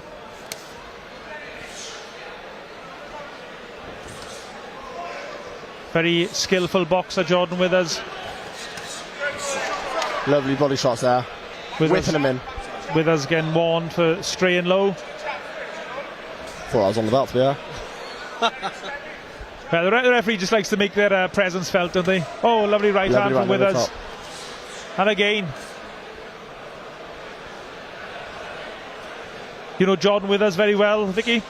Yeah, I train with him, and just like Mark, their footwork, especially everyone in the gym, is just phenomenal. And Jordan moves around the ring so flawlessly. It's lovely to see, and it's nice to see him actually planting his shots. Myself as well, spending a lot of time doing a lot of sparring with Jordan during a lot of my camp. I know just how hard those punches are, and when he starts letting his hands go, it's like absolute venom in those shots. Caught a little shot over the top there though. Yeah, Jordan Withers' head got snapped back with a counter punch. Doesn't want to get careless. Got to consider defence as well, even though I know Jordan would love to be able to get a stoppage here tonight. Seacag has been stopped 5 times in his career.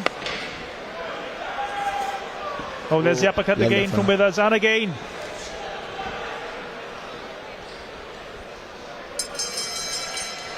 Very impressive opening round from Jordan Withers. What do you think your trainer and his trainer Tony Borg is telling him, Vicky?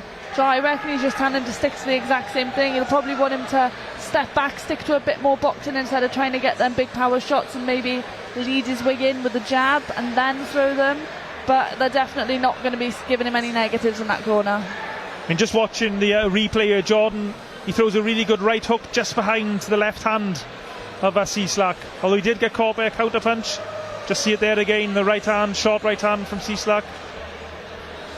Seacag, from his 8 victories, he has got 3 stoppages, so Withers doesn't want to neglect his defence totally. He's always got to keep it in the back of his mind, even though I know he's an aggressive fighter, Jordan Withers, even though he's got really good boxing skills as well. Seconds out. Round 2. So into the second round of this 6-round contest.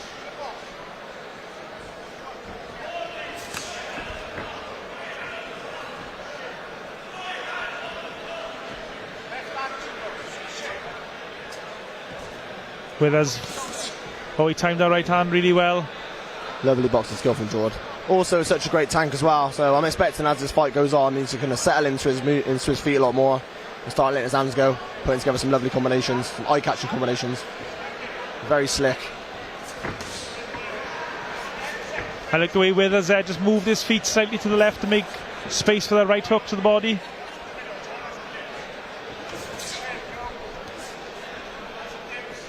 This is Withers' first contest since last summer, I believe. As I said earlier, a very frustrating time for him. Seems like he's been a pro forever. I think he's actually turned pro back in 2019. But it seems to have been, around forever, like I said. I think with that frustration of having such a bad 6 months or so, as you said, I think Jordan's going to be wanting to make a statement tonight. I think he's definitely going to be wanting to look for the stoppage later on in the fight. Withers putting mean intent to that right hand, loading up in her again. Do you think there's a danger here, Max, though, that Jordan will be trying too hard to look spectacular rather than just do the basics? Or do you think he's already got it covered? In my experience of being with Jordan, he's all about that. I mean, he loves the pizzazz, he loves the good footwork. As you see, switch hitting as well. The more he gets into this fight, the more relaxed he gets. That's just when he gets more dangerous, in my eyes. The more loose the shots will become. There we go, lovely shots to the body. The more dangerous he becomes. Lovely. I think the uppercut's going to be the key in this one.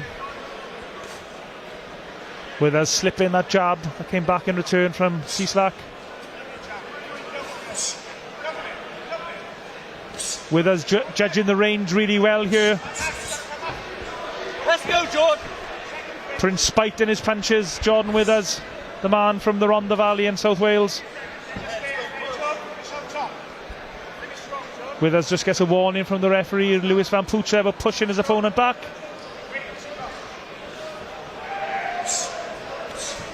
Lovely footwork from Jordan to finish this round. Getting into his stride now, hands nice and low and starting to enjoy it. It looks like Jordan wants to put an impressive performance on, not just get the victory tonight.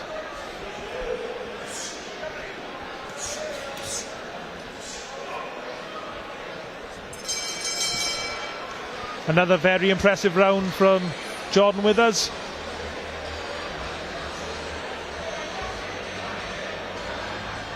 Jordan Withers in his corner, he's got Tony Borg, an excellent trainer and boxer in his own right. Tony Borg fought for the Welsh title as a pro himself, losing to Sammy Sims. A fight that they still argue about to today, I know. Also in his corner, Billy Reynolds, a very experienced trainer and cutman in his own right. And also Junior Borg, the son of Tony Borg. An excellent team, which I'm sure you can verify, Victoria. So yeah, I'll vouch for that. The boys in our team are definitely ones who you can trust. Like, you wouldn't go in there if you didn't trust who's in your corner, and you can tell Jordan trusts every single thing that Tony and Billy have had in him. 10 seconds.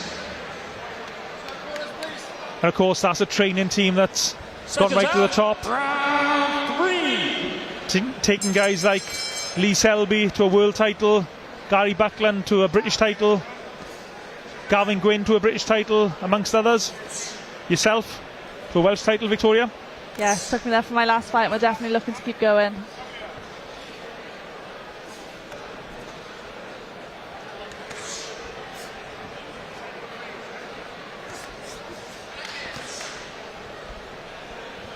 Withers just trying to bring the left uppercut into play there. Oh, doesn't want to make any mistakes, so Jordan.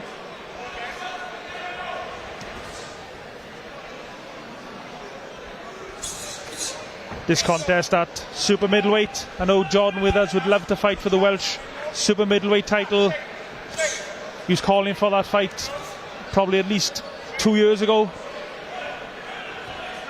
The current Welsh champion Ethan George boxing next month. I know that's a fight that Jordan would love.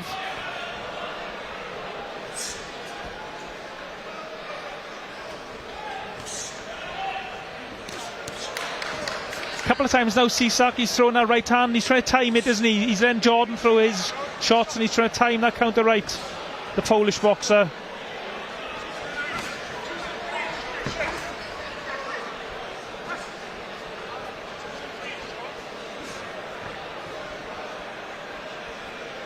Hands very low from Jordan Withers, relying on his reflexes to avoid punches back in return.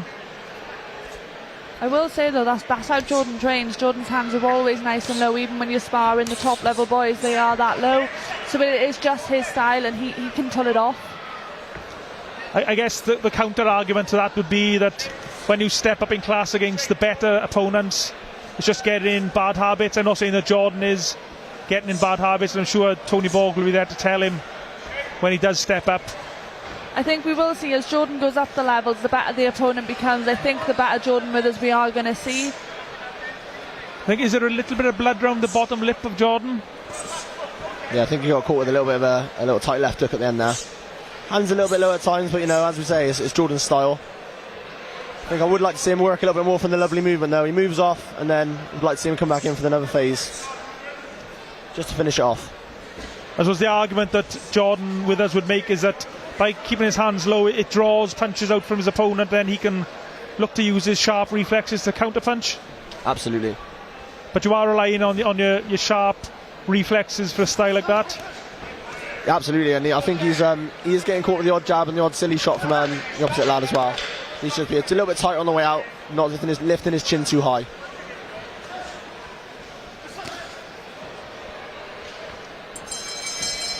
For another impressive round from Jordan Withers.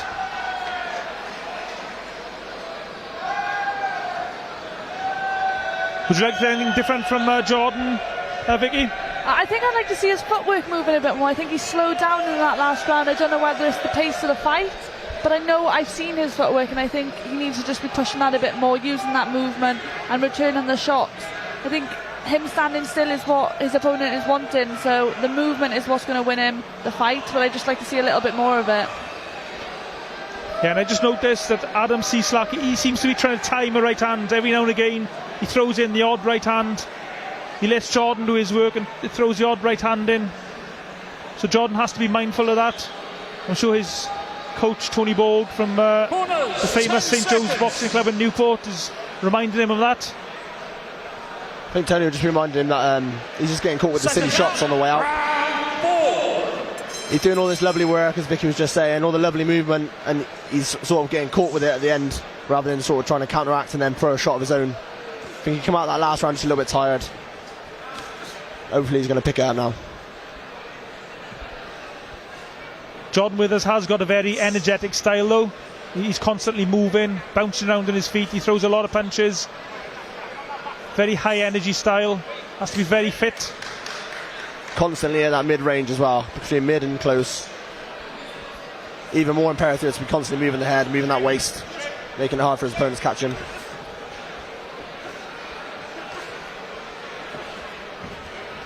Jordan just ducks under the hooks from Seacag.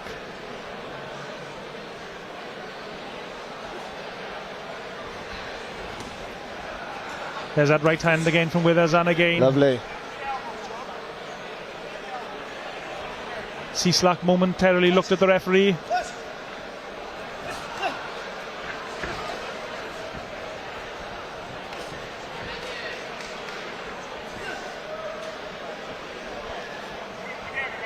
Seacag, 33 years old.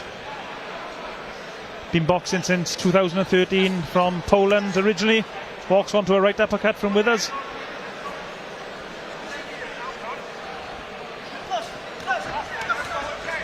Jordan Withers, 24 years old. Turned pro back in 2019. There's a nice right hook to the body though from the Polish boxer. I'd like to see a bit more spite back in Jordan's shots. They're kind of just touching him now instead of how effective they were in the first few rounds. I'd like to just see a little bit more spite, a little bit more anger maybe, and just the power coming into the punches. Jordan did throw a lot in the opening few rounds. As I said, he's been out of the ring for quite a while, probably excited to get back in there.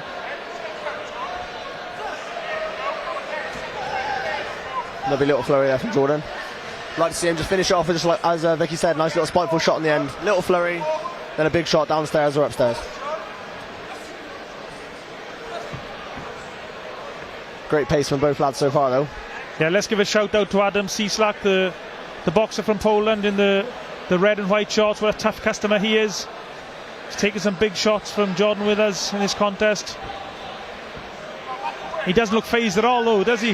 Seacag, he just keeps on coming forward, throwing the occasional shot. I think he's definitely given a good show of himself. He's showing that he's here for a fight. He's not just going to drop with a big power shot. He wants to push Jordan, he wants to make him work. And he's up in his work rate, Adam Seacag, just towards the end of this round.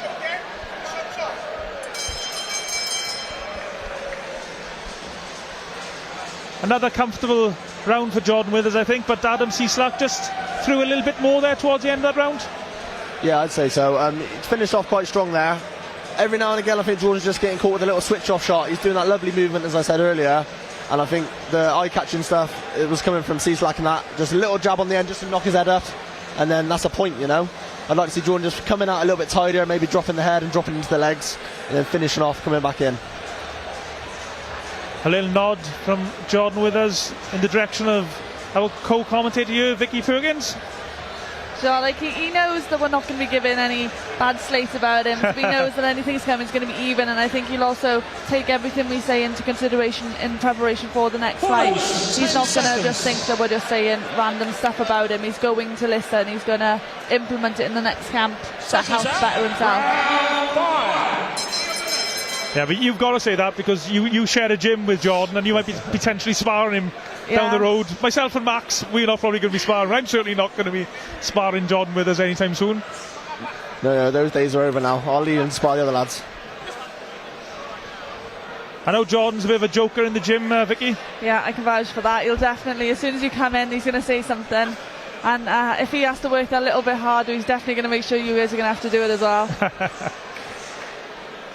I know there's great camaraderie in St Joseph's Boxing Club in Newport. They're a great blend of boxers, people from like Welsh level right through to contenders for world titles. Yeah, we're all there and we all help each other. We always push each other going on. If we've got a fight coming on, we make sure that we're helping out where we can.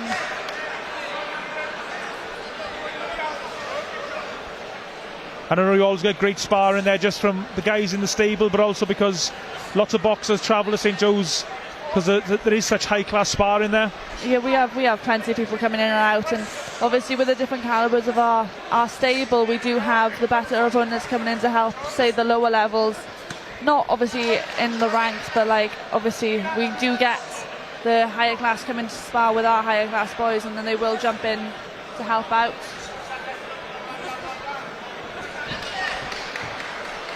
Again, Seacag just having a little bit of a go in this round. Again, not enough to win the round, but he's certainly letting his hands go a little bit more. Yeah, definitely seems to be letting his hands go a little bit more. As we say, Jordan seems to have dropped off the jab a little bit. I'd like to see him keep using that jab. He's pitty-pattying at the moment, but there's not been anything of substance. I'd like to see him stiffen that jab in a little bit and then work from that. A few big shots coming, I think.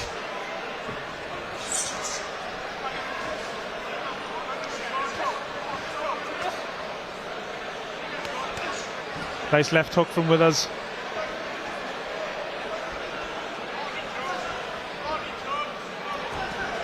Go to the body are the instructions from Jordan Withers' coach Tony Borg to our left.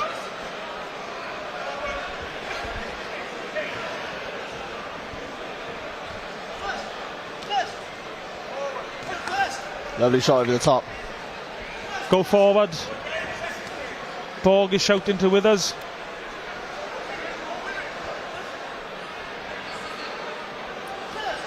Oh, nice sharp jab. Withers momentarily switching to southpaw, then back to orthodox.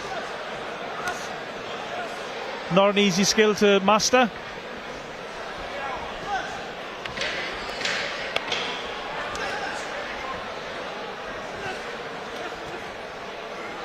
Last couple of moments in the fifth round. Another good round for Jordan Withers. 5 up. 5 up, I'd say so. All in Jordan Withers' favour so far. So if you're in Adam Seacag's corner now, you're his trainer, what are you telling him, do you think?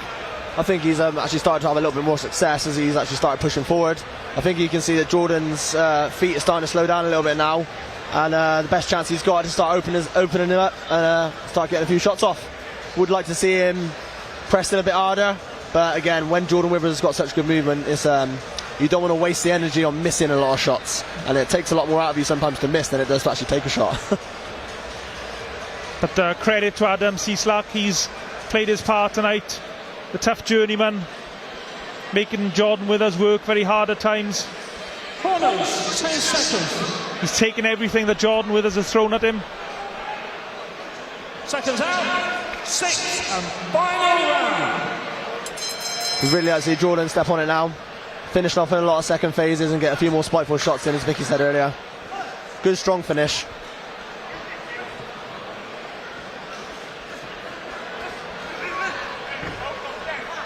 Nice head movement from Jordan Withers there, avoiding the shots from Seacag.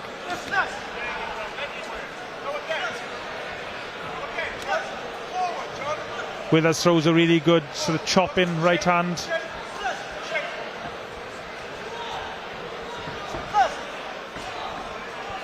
I think I'd like to see that jab come down to the body a little bit, maybe drop it to the body and then come over with the right hand to the head.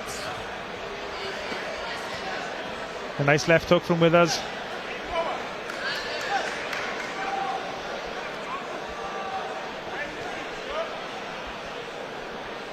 Fighters happy just to exchange shots there. And there's that right hand again from Jordan Withers.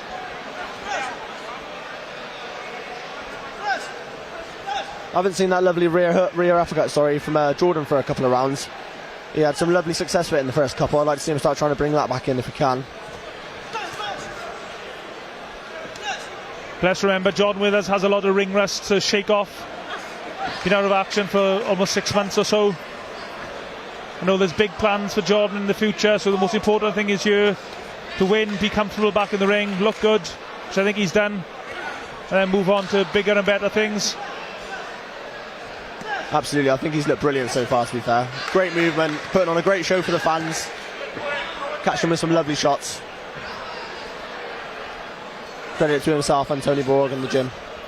And I think unless you've actually been there, which I know you two have, it is so tough sometimes to look good against these journeymen who they're just doing enough to stay in the contest. Absolutely. I mean, I've been in there with a couple of Polish lads myself, and they're just made out of granite. I mean, you can throw a kitchen sink at them and they'll just laugh at you and keep moving forward, and they will get to the end of the round. So I will say I haven't had as many, so to say, journeymen, because there aren't as many in the pool of fighters. But you can see through coming to all the shows that they are there to fight, but they're also not necessarily going to come to massively steal the win, but they're going to make you work to keep that win. And I think as well, I'm told by professional fighters, you two can agree or disagree, that when you're fighting in a 50-50 contest, you'll see more openings, there'll be more chances to land your own shots, whereas a journeyman will be concentrating mainly on defence, but they obviously throw the odd shot back in return, and they will try and get a victory if they can. Yeah, absolutely. As we just said, when you're against in a live fight, there's going to be so many more opportunities for you to catch someone whilst they're open. Main point when someone's open is when they're throwing, and if journeymen ain't throwing, we ain't catching people. Yeah, that's when you always see the best fighter, though. When they come in to win, when you're both coming to win, that's when you're going to see the best version of anyone. And I think for Jordan Withers especially, I think in future fights when he comes against better opponents, that's when you'll see the best of him. Well done to both boxers. Jordan Withers back in the ring after a long break. We presume he's got the victory. Also well done to Adam Cieslak. He played his part in a good contest. He made Jordan work very hard at times. I'm sure Jordan was able to work on a few different things in there. I'm sure Tony was pointing out some of the things, the little mistakes perhaps we can't notice or the fans don't notice, Vicky. Tony will definitely be bringing them back to the gym for Jordan to work on. But at the end of the day, no one's perfect in the ring. You always make those slight mistakes, but Tony is good at noticing them and then helping to improve on them. So referee Lewis Van Pooch calling the fighters together for the official announcement.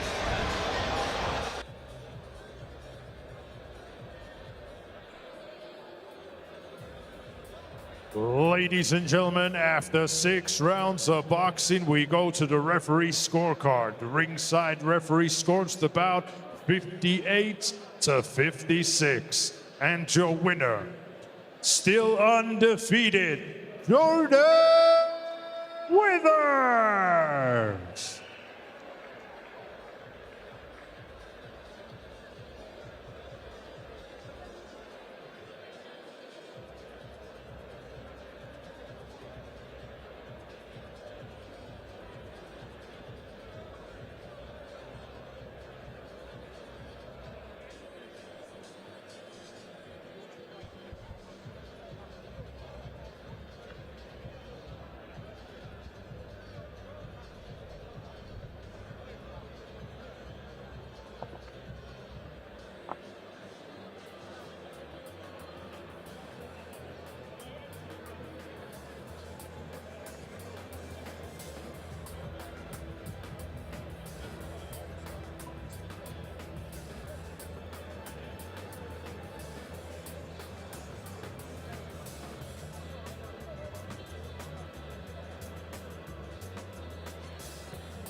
Ladies and gentlemen, now it's time for our next bout of the evening, scheduled 6 3-minute rounds in the super featherweight division. And now please welcome to the ring, Jose Manuel Perez.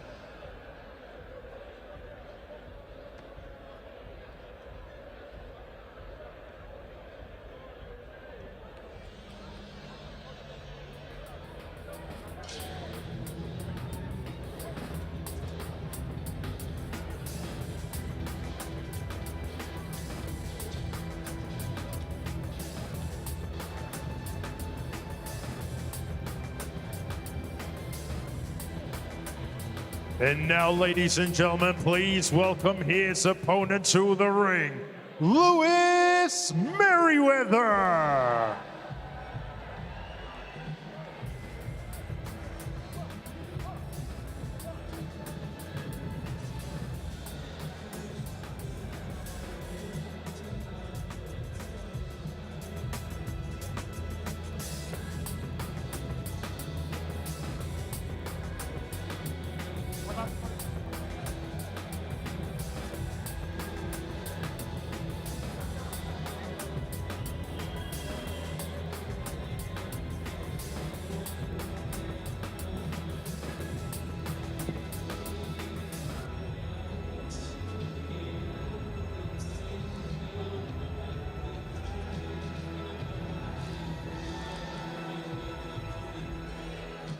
Ladies and gentlemen, this bout is scheduled for 6 3-minute rounds in the featherweight division. This bout is brought to you by Mark Neilson of Neilson Boxing. This bout is sanctioned by the British Boxing Board of Control. Your area representative, Nigel Thomas. Your timekeeper at the bell, Mark Shannon. And your third man in the ring in charge of the action, referee Bernard Oyet.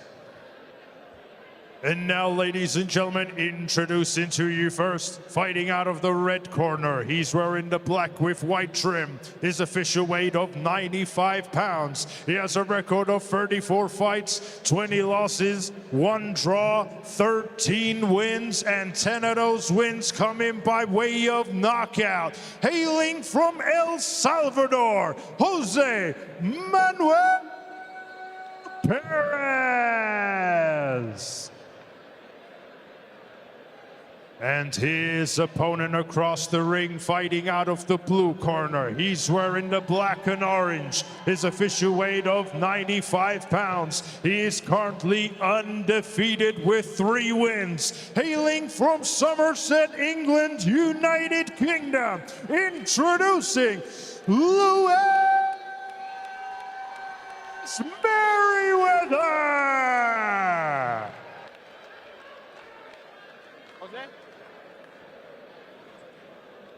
Gentlemen, let's keep it clean and stay professional at all times. Remember to protect yourself. Good luck, touch love.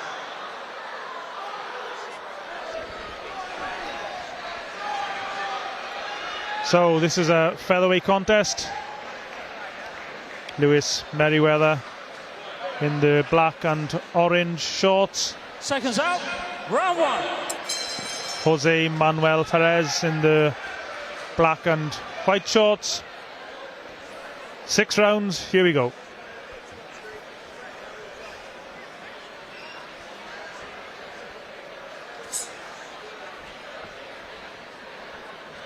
This is Merryweather's 4th contest this evening.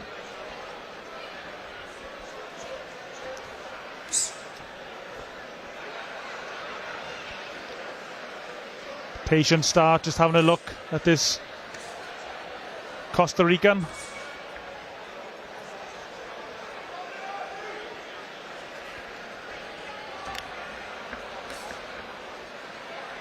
Very patient from Merryweather. Happy just to hold the centre of the ring and see what his opponent has to offer. There's a nice jab though from Perez.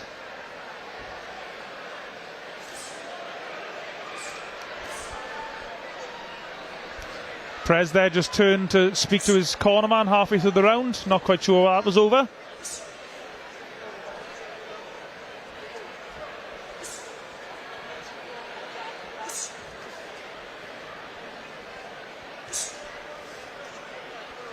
Tonight's action taking place in the GL1 Ledge Centre here in Gloucester, England. Really nice atmosphere building here for the English title fight later on this evening.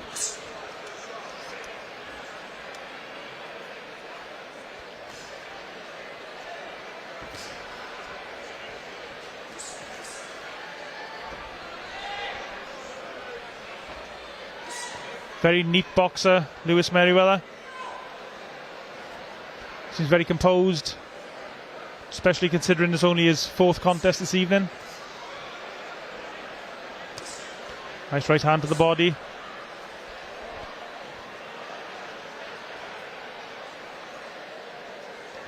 Merryweather from Weston-super-Mare got a big cheer when his name was announced earlier. There's a right hand again to the body.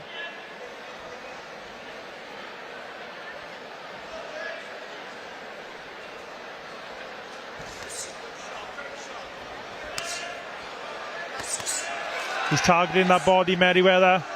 Whipped a left and a right hook in, just above our commentary position here.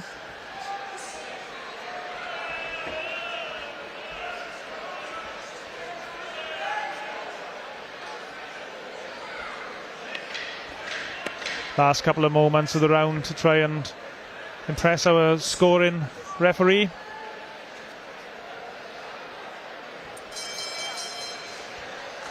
Nice opening round for Lewis Merryweather. Very controlled boxing, very patient. You can clearly see he's very skilled.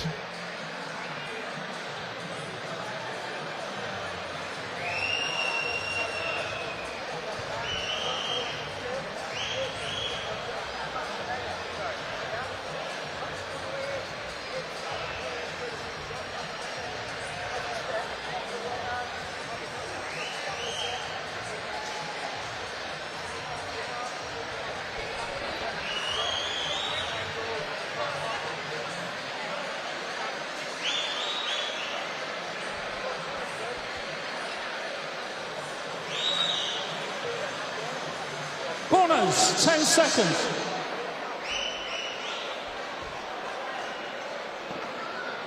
Seconds out. Round 2. So into the second round of this 6-round featherweight contest.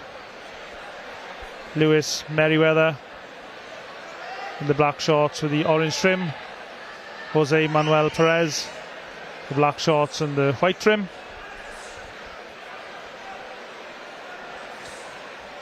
Perez very experienced. To date he's boxed 148 rounds.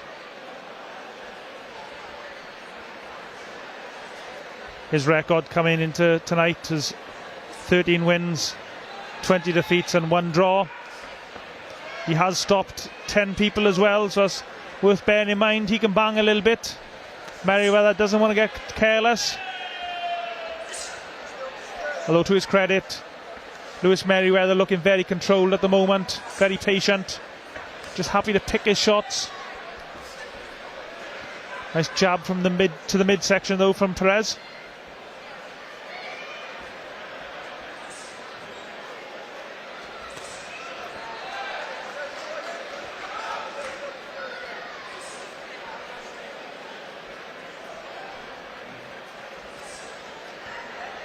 Merryweather just trying to throw a right hand to the body there, and again.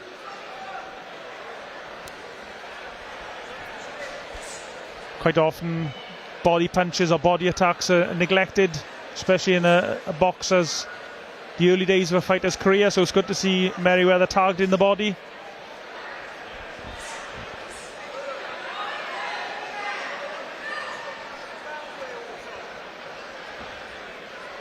Merryweather's 4th contest this evening.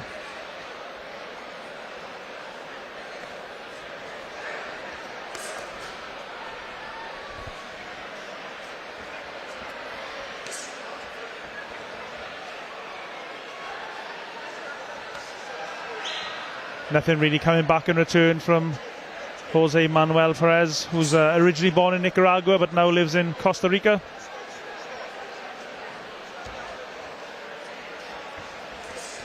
Perez just throwing jabs but out of range. not scoring or landing or even coming close, to be honest with you. Oh, he's looking for that right hand though, Perez. Telegraphing it a little bit, but he's showing a bit of intent. If Merryweather overextends his jab, that right hand could be coming back in return.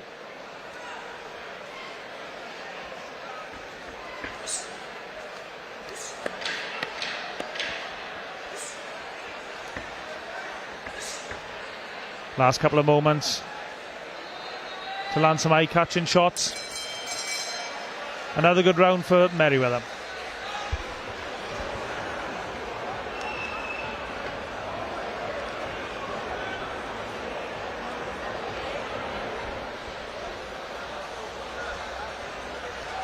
Just seen on the replay here, Jose Manuel Perez just losing his balance there. Impressed with Lewis Merryweather. He picks his shots really well, especially considering this is only his 4th professional contest this evening. So far though, if you've been honest, Jose Manuel Perez, he hasn't really put up much opposition. He hasn't really shown much aggressive intent. He's thrown the odd right hand in the last round. You can see him actually looking for that right hand. 10 seconds.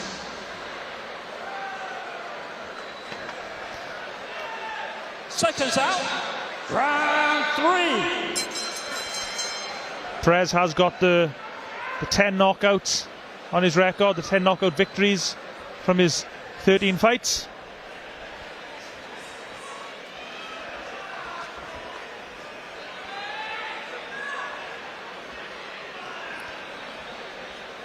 Perez just pouring with the jab.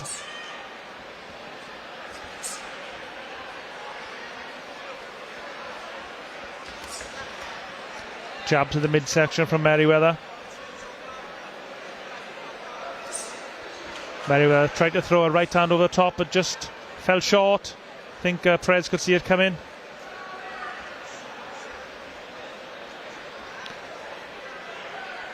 You're watching tonight's boxing via the Neilson Boxing YouTube link. Thanks to our partners, Grassroots Boxing, Boxing King Media, Fight Fan TV and Gunman Boxing.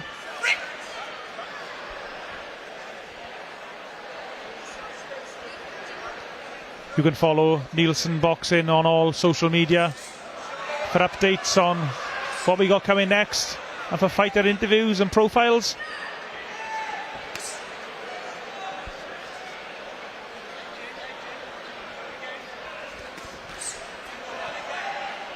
Merryweather just starting to throw the left hook in this round.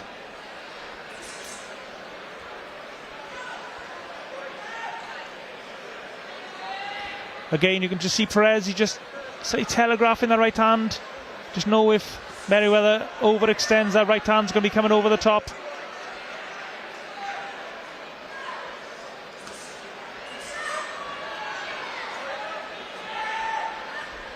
Perez, a very tough customer. Very experienced, as you would expect if you're a journeyman boxer.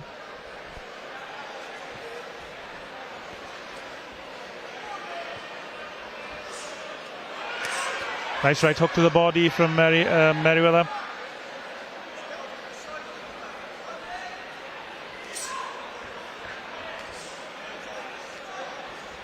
These journeymen are very tough to break down,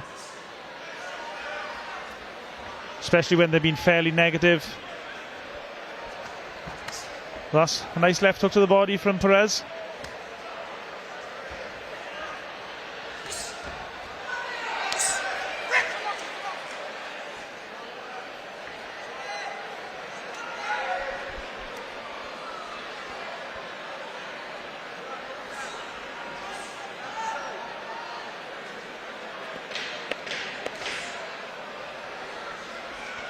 Last couple of seconds and the fight continues to follow the same pattern pretty much. Another solid round for Lewis Merryweather.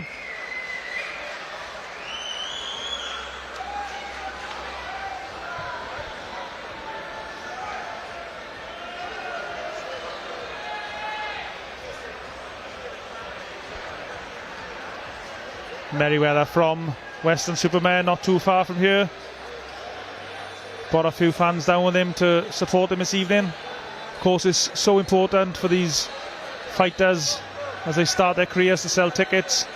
Every time you buy a ticket off a pro boxer, you're supporting their career. When you're able to sell a lot of tickets, it's easier for the boxers to get on big shows like this one tonight. Corners, 10 seconds.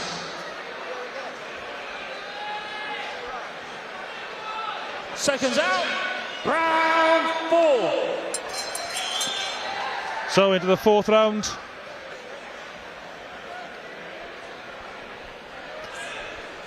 Lewis Merryweather dominating the action. Trying to break through the very tight guard of Jose Manuel Perez. Our visitor here from, originally from Nicaragua, now living in Costa Rica.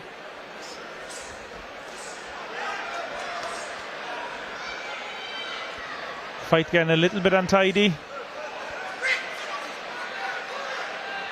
Gotta watch you don't get cut on the heads, bump inside.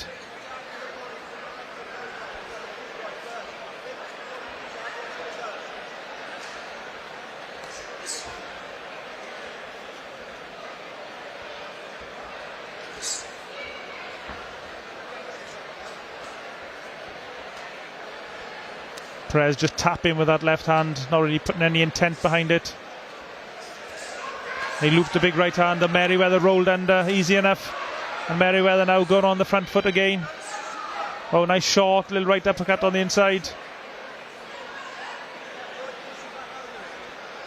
Pushing back at the instructions from Merryweather's corner team to my left hand side. He throws a good right hook to the body, does Lewis Merryweather. He's landed the shot several times in this contest.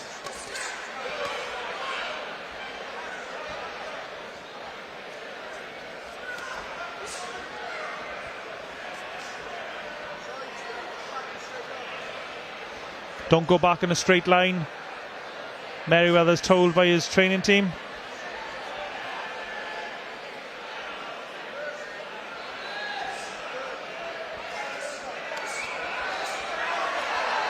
A lot of those head shots were blocked, although the body shot did get through.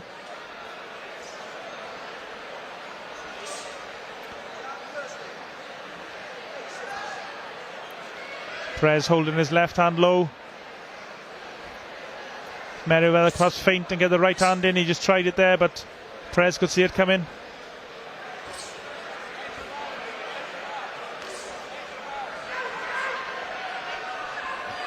Don't be fooled by boxers like Perez's record. He may have more losses than wins, but he is a very skilled boxer, a very skilled operator.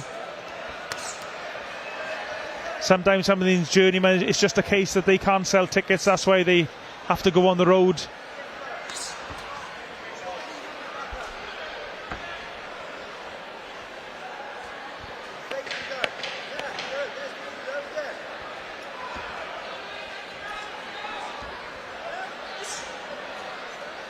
Last few moments of another Merryweather round. Incomplete control. Nothing back in return really from Perez.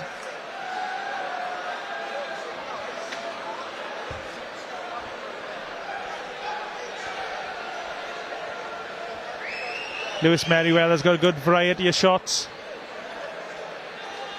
Goes well to the head and body. I noticed that round as well. He did start to throw the uppercut. I think he landed at one point when he had Perez along the ropes.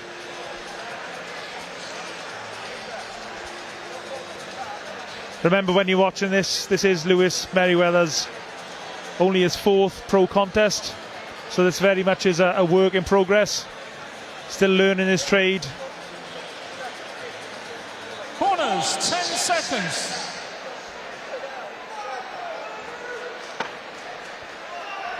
Seconds out.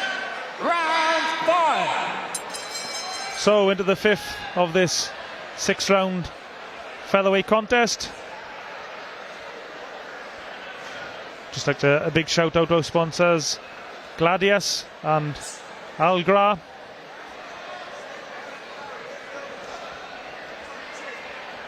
Thanks for their support.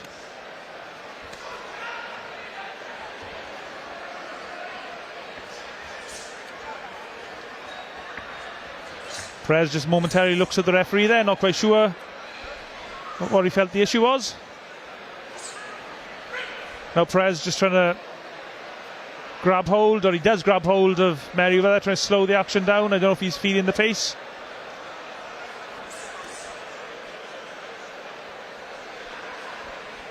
Perez, of course, he knows his role in professional boxing. He's here to give the prospects a workout,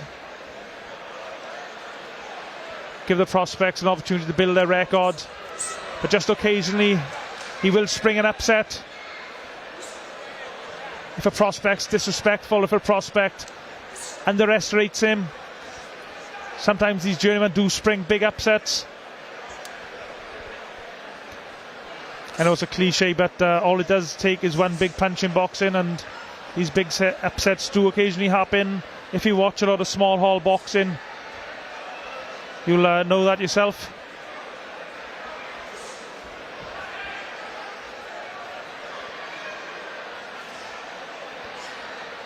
Perez just threw an uppercut way out of range.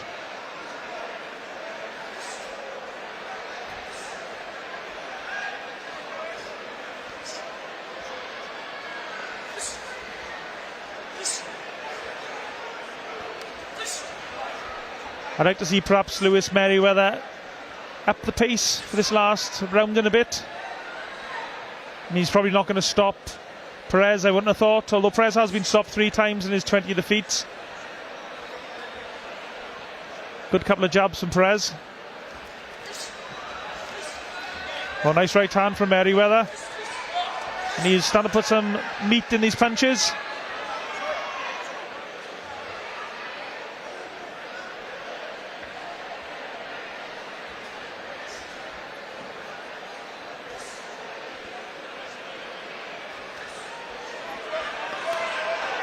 Well, whipped a couple of good body shots in there, Lewis Merryweather.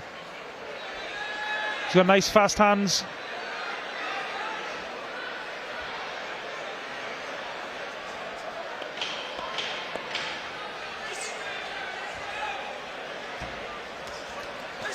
Oh, lovely left hook from Merryweather. Really good shot. That was a good end to the round from Lewis Merryweather. 1 round left to go.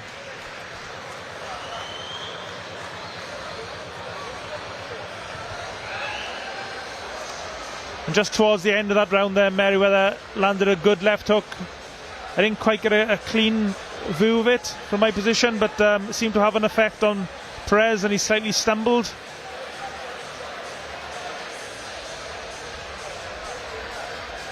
It's been a really good overall performance from Lewis Merryweather. Showed us what he's all about. Fast hands, good footwork, nice combinations. And remember, it's always tough to look spectacular against these tough journeymen. Corners, 10 seconds. And Jose Manuel Perez, he would definitely fall into that category. 6 and final round. Of a tough journeyman. And there's the touch of gloves and the hug of respect between the fighters. And here we go, 6th and final round.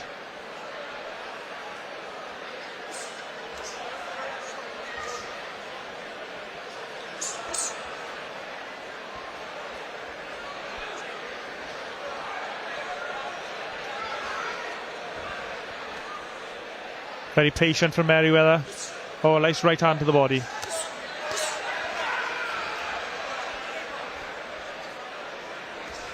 He's quick though, Perez. He doesn't stay on the ropes too long. His survival instincts that he's built up over a long career. 148 rounds prior to tonight's contest. The Costa Rican boxer has fought. Very experienced. This is good stuff from Merryweather. Keep him there, the instructions from his training team. Merryweather just skipped out of range as a big right hook come back in return from Perez.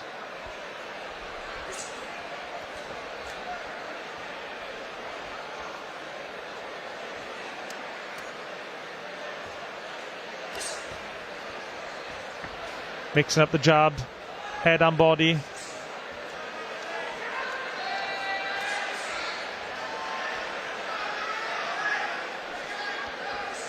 Perez now, I think, would just be happy to hear that final bell, collect his payday and move on to the next contest.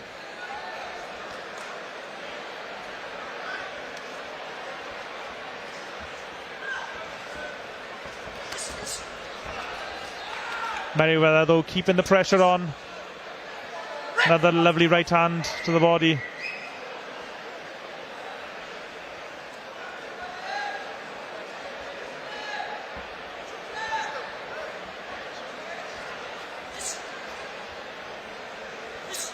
Last minute or so of the fight. Merryweather switching from head down to the body. I think the body is a lot easier target most of the time. Perez is able to block a lot of the head shots, but the body shots have been landing throughout the contest.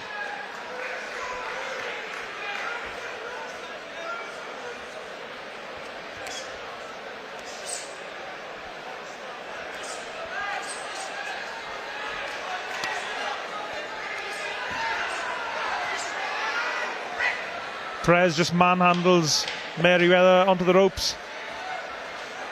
Last few moments of the contest. Perez just holding just to see it through to the final bell, and there we are. No doubt it's going to be win number 4 for Lewis Merryweather. Well done to Jose Manuel Perez. He played his part, done his job as a tough journeyman, and no doubt we'll be seeing Lewis Merryweather in bigger and better fights in the future, but this is just a learning curve for him.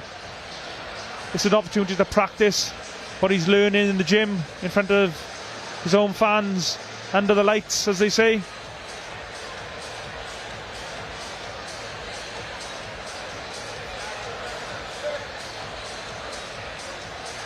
The referee just consulting with our MC.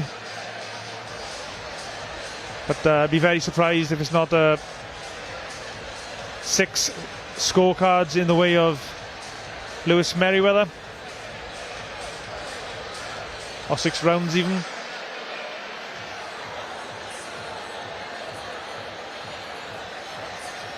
Merryweather showed a good repertoire of punches there.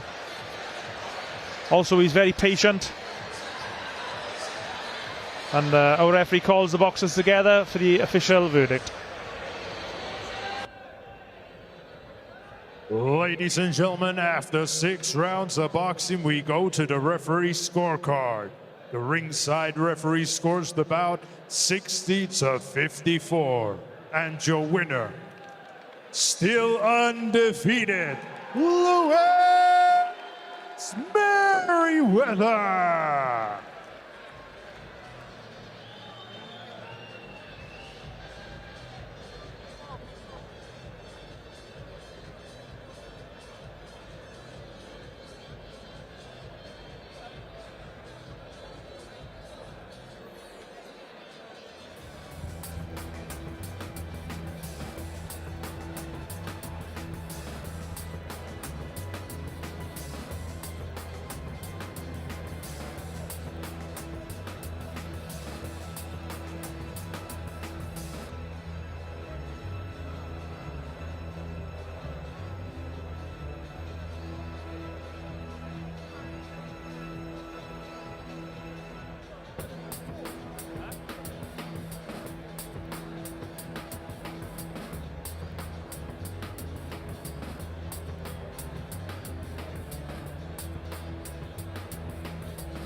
Ladies and gentlemen, now it's time for our next bout of the evening, scheduled for 3-minute rounds in the super welterweight division. And now please welcome to the ring, Nathan Darby.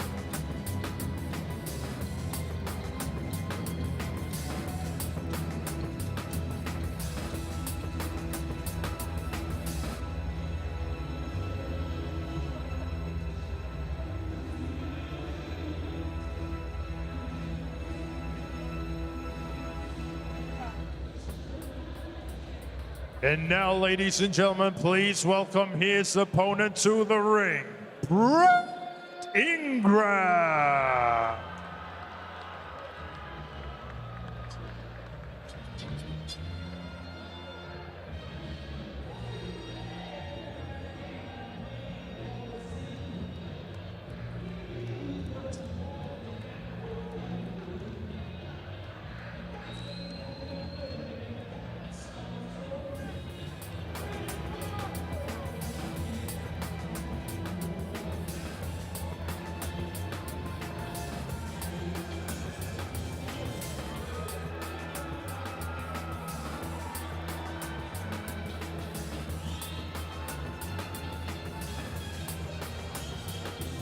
Ladies and gentlemen, this bout scheduled for 4 3-minute rounds in the super welterweight division. This bout is brought to you by Mark Neilson of Neilson Boxing. This bout is sanctioned by the British Boxing Board of Control. Your area representative, Nigel Thomas, and your timekeeper at the bell, Mark Shannon, and your third man in charge of the action in the ring, referee Lewis Van Potch. And now, ladies and gentlemen, introducing to you first, fighting out of the red corner. He's wearing the white with gray trim. His official weight of 11 stones bang on. He is a veteran of 21 fights. Hailing from Rotherham, England, United Kingdom, Nathan Darby.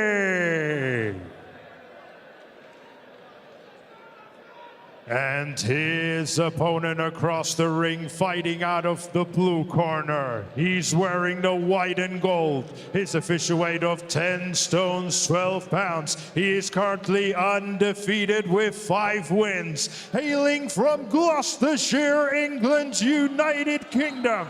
Introducing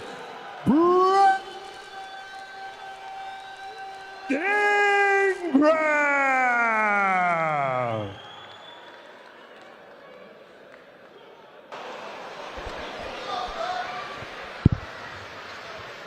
Okay, boxers, you're both professionals, you both know the rules, you both know what I expect. When I say break or stop, break clean, but above all, protect yourself at all times. Shots cuts. This is a super welterweight contest, 4 3-minute rounds. Seconds out, round 1. Brad Ingram in the white shorts with the gold trim. Nathan Darby with the white shorts with the black trim. Your commentators, myself, Kieran Gibbons. I'm delighted to be joined by Victoria Perkins, the Welsh super bantamweight champion.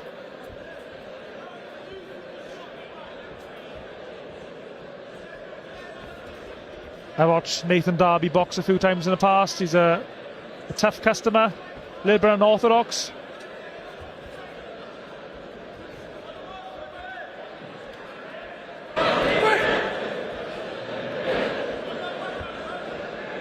Nathan Darby from Rotherham in England.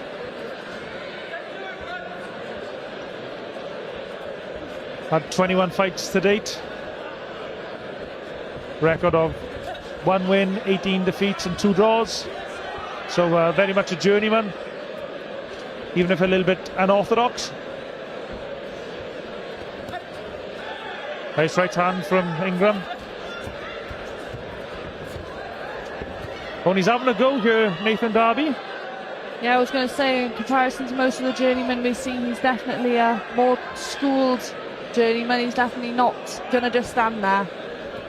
Yeah, quite a lot often you see journeymen just put their hands up very high and tuck their elbows in and just basically move around and avoid any punishment as much as they can. But Darby seems to be having a little go.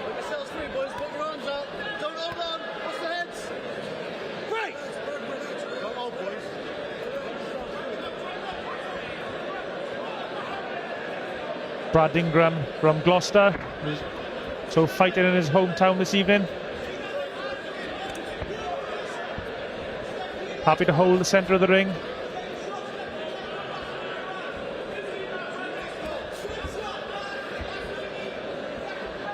Darby's a slippery customer so far in this contest. Oh, lovely right hand from Ingram.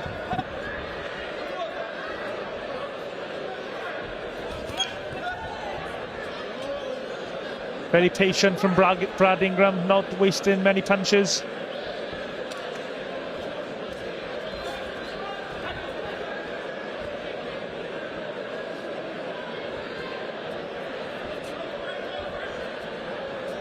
Last 30 seconds or so of the round. Those jabs were out of range.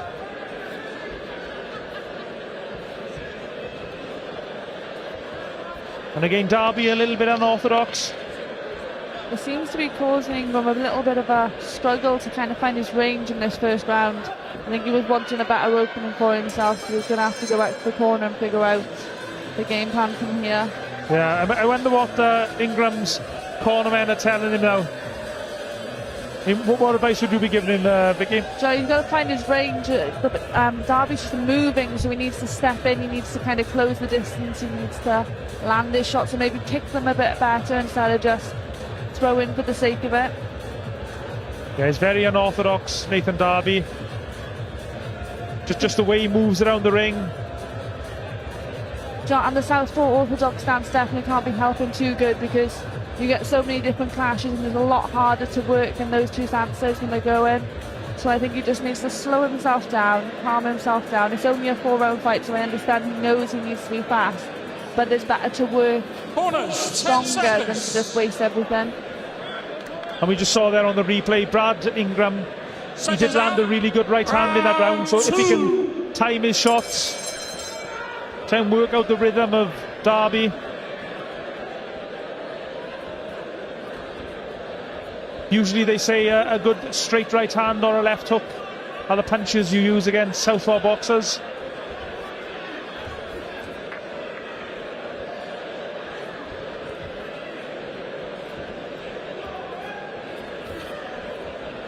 Ingram struggled again, his jab going. Oh, just as I said it, he landed a good jab. I'd like to see him use his backhand a little bit more. I think he's dominant with his front hand, but the backhand's going to land a bit better. Yeah, Derby for the most part able to block his jab with his right hand, his lead hand.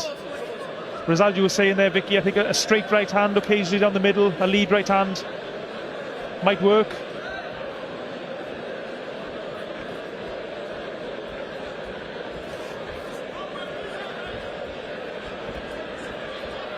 Derby standing a little square on there. I think that's better from Brad Ingram. Needs to throw combinations. Yeah, I think lovely left hook. Sorry to interrupt you. Okay, throwing in bunches is definitely working better for him than that single one shot. So I think he's noticed that now, so he's going to try and increase his work rate. Punches in bunches is the cliche they like to say in amateur boxing gyms.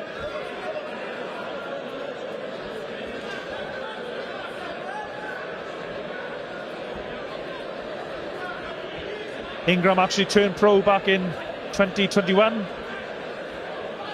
so needs to get his career on track, and that's a bit better for him. He's having more success in this round. Things getting a little bit scrappy.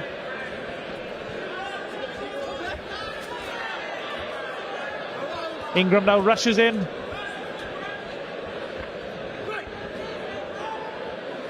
The referee for this contest, Lewis Van Pooch. Bit of a cult figure in British boxing, a journeyman boxing legend, some would say.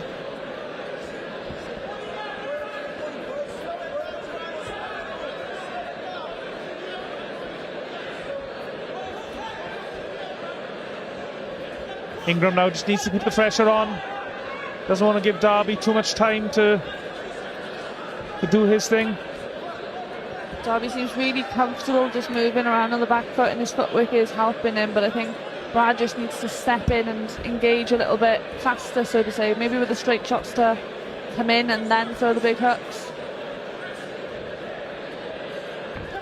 Oh, lovely right hand.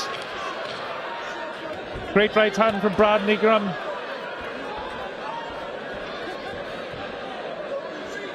He's just slightly overthrown with that backhand. I think he needs to step in just before throwing it.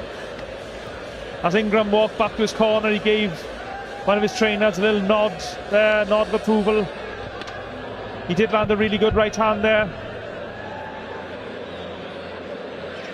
Just see if they show us back on the replay. But Ingram's starting to get to Derby, do you think, Vicky, or is he? Yeah, I think he's definitely starting, the shots are starting to kind of become more concussive, and it's definitely starting to hurt. So I think just a bit more of that, throw a couple more shots when he's in. But maybe he definitely needs to work on that stepping in with the jab and not overthrowing his right hand, because he is going to get caught. Yeah, a couple of times I noticed as well, Ingram slightly overreached with his punches, put himself off balance. Corners, 10 seconds.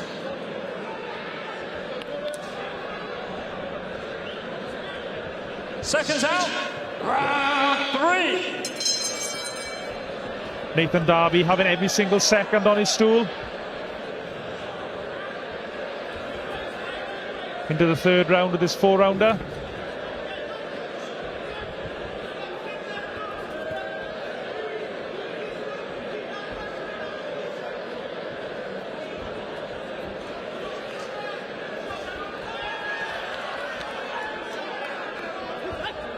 Nice right hand to the body from Ingram. I will say the pace from Darby seems to have slowed down. I don't know whether he's gotten tired or something's clipped him, but he's not moving around the ring quite as fast as he was in the opening round. Yeah, you'd think that would suit Ingram as well, with a slightly slower pace. Yeah, I definitely think he's going to be able to get them punches off a bit better now that the pace has slowed a bit down. Ingram was trying to hold, Darby was trying to hold Ingram on the referee's blind side, but Ingram just shoved him off.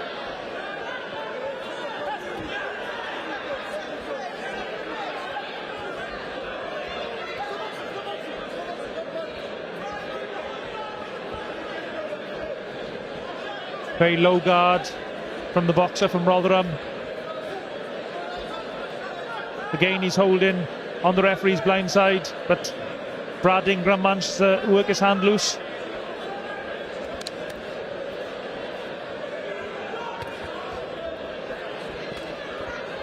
Oh, good left hook to the body from Ingram.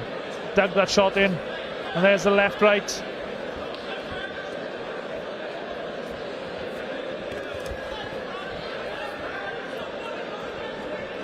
Ingram's definitely calmed himself down into this bout now. His shots are landing a lot nicer, and he seems to be picking them a bit better as well. Yeah, I think as you said there moments ago, Vicky, the slowing of the pace has been a pivotal factor. That little second slower, and that's suited Ingram. Yeah, it's definitely giving him that chance to work, and that's what, especially in your hometown, that's what you want. You want to be able to show what you can do. There's the jab right hand again. Ingram now warming into this contest.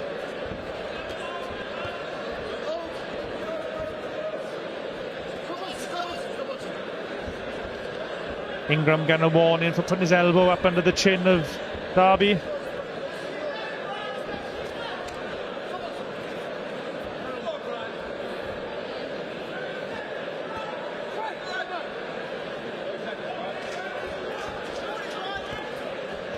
Ingram just needs to try and keep this pace going now. It's been a good round for him. Yeah, I definitely think settling into the last round, if it goes into this pace again, it's going to get him a nice victory under his belt again. Trying to work that left hook to the body. Some of them are getting blocked by the elbow of Darby, but a good Ingram round. What would you be telling Nathan Darby now, Vicky, if you were in his corner? I think he needs to, if he wants to get the win, he needs to increase the output, but if obviously he wants to just continue moving around the ring, he just needs to pick up the pace to make it a lot more difficult for Brad, because that's how it was in the first couple of rounds. It was a lot more difficult for Brad to land the shots he wanted to land, so if he wants to make it difficult, move around, increase the pace, put it back where he wants it. Yeah, as I said at the start, Nathan Darby's only got the one victory from his professional boxing career to date, so I'm sure he'd love to get another win. He has got 2 draws on his record as well, so sometimes they say if you're a journeyman, a draw is a win. Corners, 10 seconds.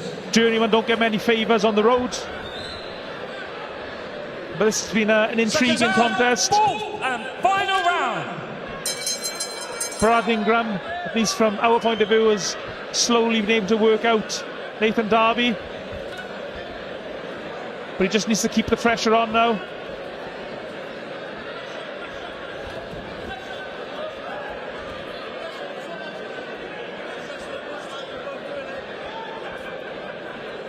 I will say Derby's footwork seems to be coming back into play, and his Brad's not being able to land the shots. I know it's obviously early in the rounds, but he's making it a lot more difficult for him. He does move a lot, doesn't he, Nathan Darby? Nice jab.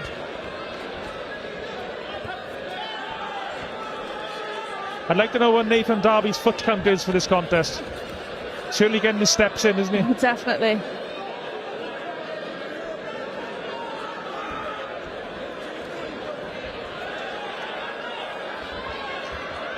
Keeping the pressure on Brad Ingram. Doesn't want to walk onto any silly punches though. Darby is throwing the odd shot back in return, so Ingram has to be aware of it. Like I said, I think I just want to see him go to the body a bit more, with obviously from a distance, not when he's just in close. I think up top and then drop down is going to cause a lot of effect for them. The fight's starting to get a little bit scrappy. And Ingram straight back in. Heads getting very close.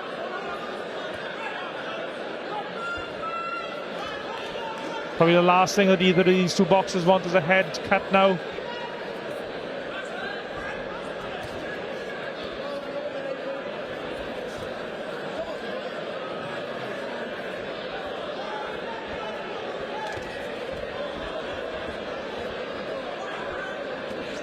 Well, nice.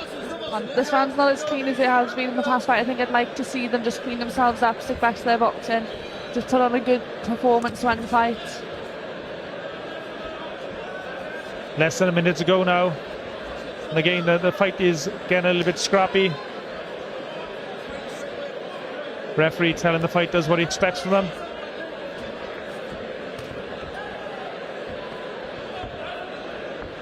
Nathan Darby trying to smother a lot of the work of Brad Ingram now.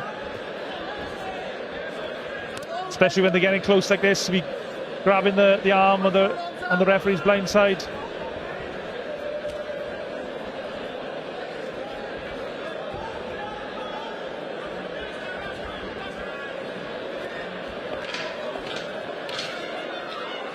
Ingram trying to bring the uppercut, a flurry of shots. Trying to put the icing on the cake on this performance. And there's a touch of gloves and a sign of respect between the fighters. A really intriguing contest, actually. Really enjoyed that. Yeah, Ingram ended every round nice and strong, which is what he's going to do. It catches the judge's eyes. I think definitely a dominant performance from him, but Darby done his part in the fight. And I think Ingram, he improved as the contest went on, which is always great to see as well.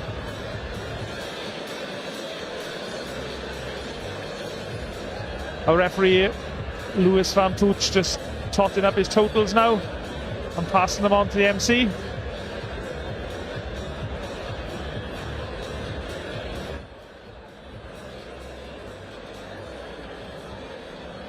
The referee calls the fighters together for the official verdict. Ladies and gentlemen, after 4 rounds of boxing, we go to the referee's scorecard. The ringside referee scores the bout 40-36. And your winner, still undefeated, Brad Ingram.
Ladies and gentlemen, now it's time for our next bout of the evening, scheduled 6 2-minute rounds in the women's super featherweight division. And now please welcome to the ring, Lenka Bolechnikova.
And now, ladies and gentlemen, please welcome her opponent to the ring, Elizabeth Oshoba.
Ladies and gentlemen, this bout scheduled for 6 2-minute rounds in the women's super featherweight division. This bout is brought to you by Mark Neilson of Neilson Boxing.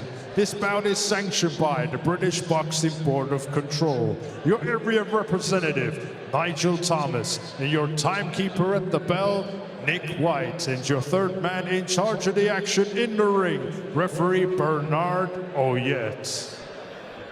And now, ladies and gentlemen, introducing to you first, fighting out of the red corner. She's wearing the black and pink. Her official weight of 9 stones, 2 pounds. She has a record of 6 fights, 2 losses, 1 draw, and 3 wins. Hailing from Prague, Czech Republic, introducing Lenka Bolechnikova.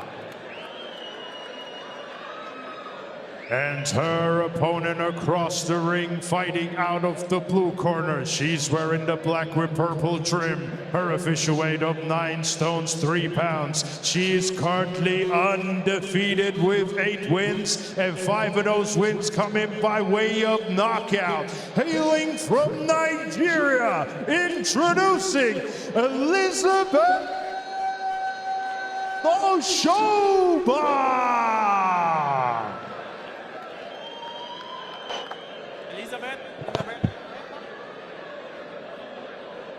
Ladies, 6-round boxing. Let's keep everything clean and make sure to stay professional at all times.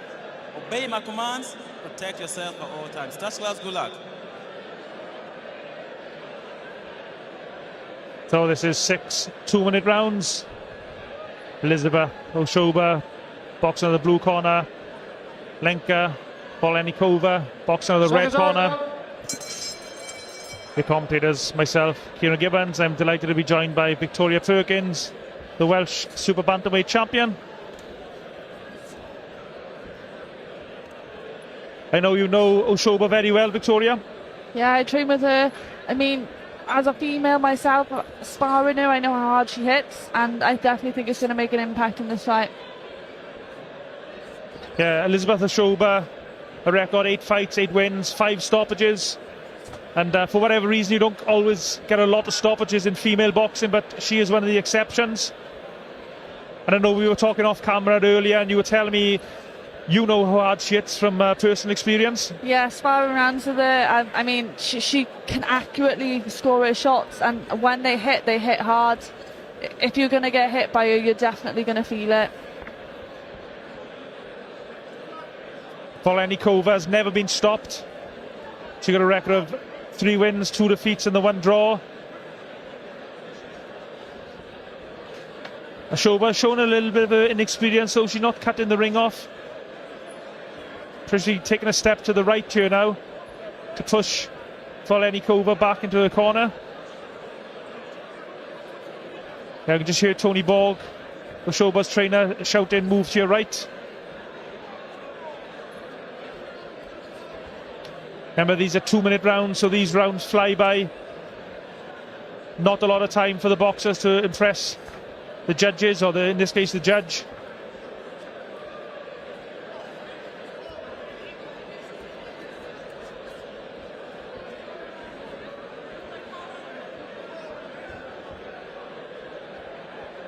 Very conservative start from Oshoba. Yeah, I think I'd like to see her just do a little bit more, maybe when she's in, land the bigger shots, throw them up and down. Do you think Oshoba's perhaps trying to be too precise in that round, maybe? Yeah, I think she was just risking it. She wasn't throwing as many shots as she normally would, so I think maybe, yeah, use the first round for a feeler, but you still need to be throwing. And it's worth noting as well that Elizabeth Oshoba, she is a world-ranked fighter. I had a look yesterday, and she's ranked number 5 in the world by the Ring magazine, and also number 5 by BoxRec. So she's probably only a couple of fights away from a world title fight. Yeah, I think she's going to want to make a big statement now, especially after with everything going on in her weight class. Sky Nicholson dropping the bouts the other weekend, so she's going to want to make her name and make herself and other people up for the next opportunity. 10 seconds. Seconds out. Round 2. And as we were saying as well, Vicky, in female boxing, due to the less numbers than the male side of the sport, all it takes is a string of victories and you can get yourself into title contention fairly quickly. Yeah, well, Nina Hughes is the prime example. She was 5 fights in and world champion, so you can literally become top with a good few performances, especially with the tools, because they're a lot smaller. And this is better from Oshoba. She's really started aggressively in this round. This is how she needs to be. This is what's going to put her on notice. There's a good right hand to the body from Oshoba.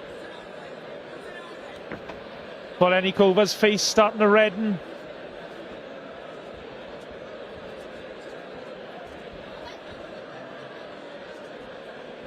Polenikova from the Czech Republic, 39 years old.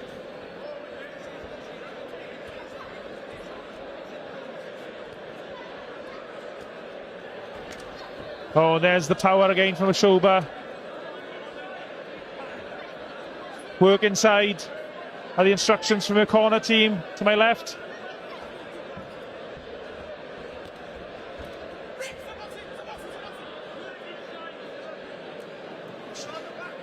Oshoba getting told by the referee to listen to his instructions. Oshoba, I think, should be pumping the jab out here.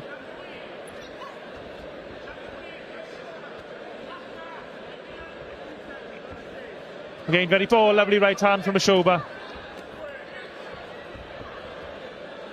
Just needs to keep the pressure on now. I think Oshoba's pace is definitely starting to show effect. she's dominant, she's pushing, her opponent's definitely starting to feel it. Yeah, Volenikova starting to look a little bit ragged towards the end of this round. A little bit off balance. A much better round for Oshoba.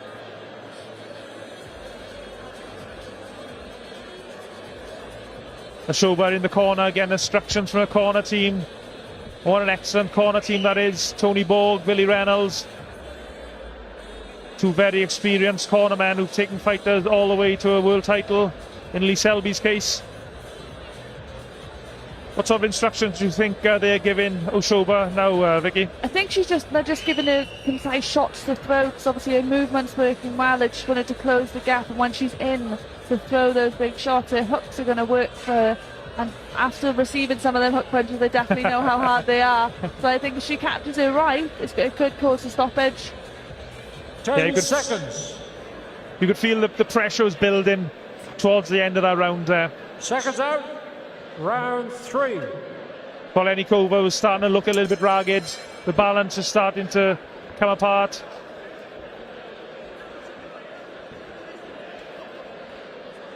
Oshoba won a silver medal in the 2022 Commonwealth Games in Birmingham. And Volenikova was down, but it wasn't through a punch. It was just the pace of the fight now.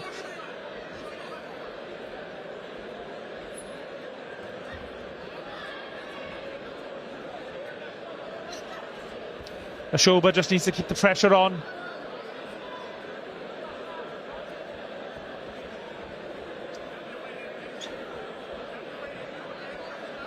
Again, perhaps waiting a little bit too long. Yeah, I want to see her do a little bit more, maybe step in, fake the jab, throw something even when there's nothing going on, just to make the fight look active. Obviously, normally we're women, they're quite fast-paced rounds, and there seems to be a lot of breaking in between these two.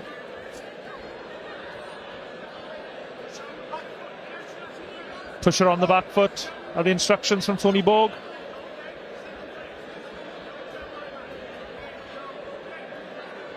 I think now right hand just missed. She needs to step in a little bit further for it to actually make an impact. That's lovely timed right hand.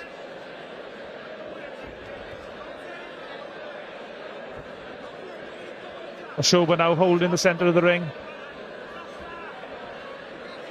No wasting many shots. Very patient. I think she just needs to cut the ring off a little bit more, maybe step a little bit earlier instead of letting her opponent step first. Oh, lovely right hand. Probably not long enough left in the round to finish the contest, but that was a really good shot. Spun the head of Volenikova around. You just feel that Oshoba's just getting closer and closer, that big shot to finish the fight. Yeah, the last shot that landed sweet, and I mean, she definitely felt it watching her walk back to the corner. I think she's not fully on her feet like she needs to be, so she needs to use this minute wisely. Remember, this is a 6-round contest here in the GL Leisure Centre here in Gloucester. A Neilson Boxing event. A great atmosphere here. A really good crowd building for our English title fight later on this evening.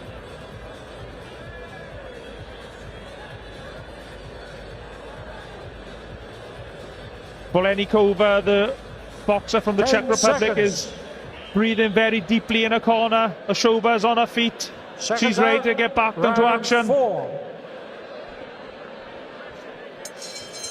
So into the second half of the contest.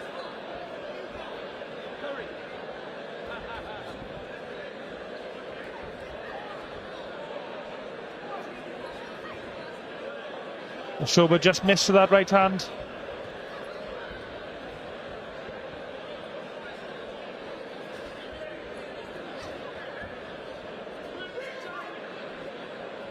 Oshoba, 26 years old, from Nigeria. I think she just needs to clean up her work a little bit. She's getting a bit scrappy and causing a couple too many mistakes. Her corner team just wanted to clean it up, step in, throw the shots when they're needed, and then land the big ones.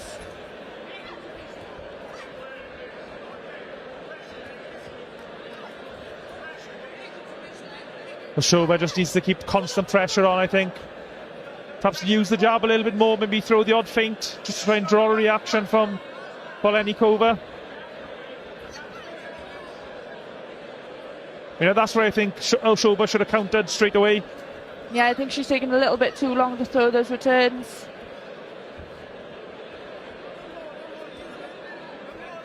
Polenikova's looking very tired now. This is where Oshoba just needs to push that pressure a little bit more, land them bigger shots.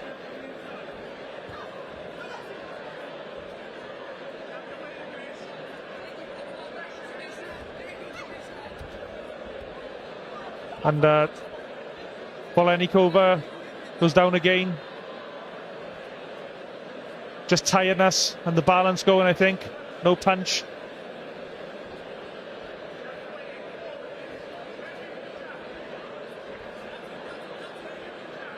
Not throwing the jab enough, I don't think, Oshoba. Yeah, you can hear it from the corner team, they're asking for it.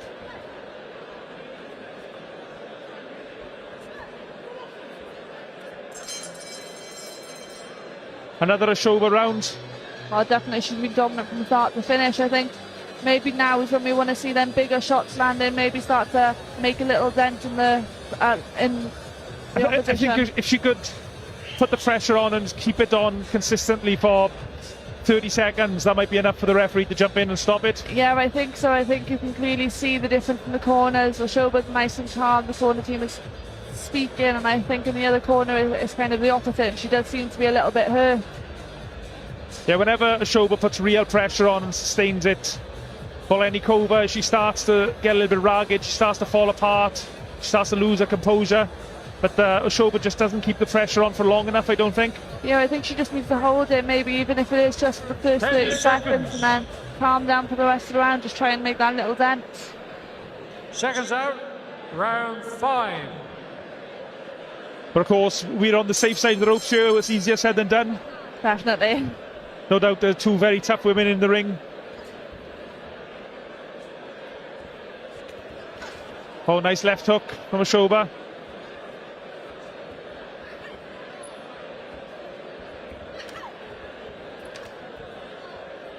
Again, Oshoba just looking for that right hand. Just keep the pressure on. This is what Oshoba should be doing. Just waiting a little bit too long for my liking.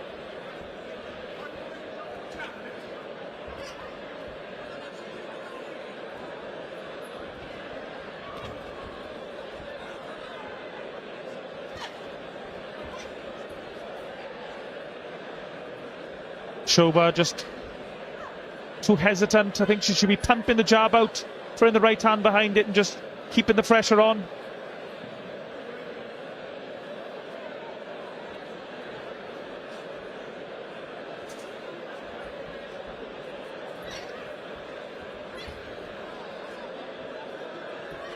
I think the range Elizabeth's struggling with, she's not seeming to be able to get in close enough to land the big shots, so they're just swinging and missing. Yeah, Lenka, Polenikova, she's been a bit more active in this round. She's thrown more punches. She hasn't really been that effective. I don't think she's really landed anything of any significance, but she's throwing more, to her credit. One very tough lady.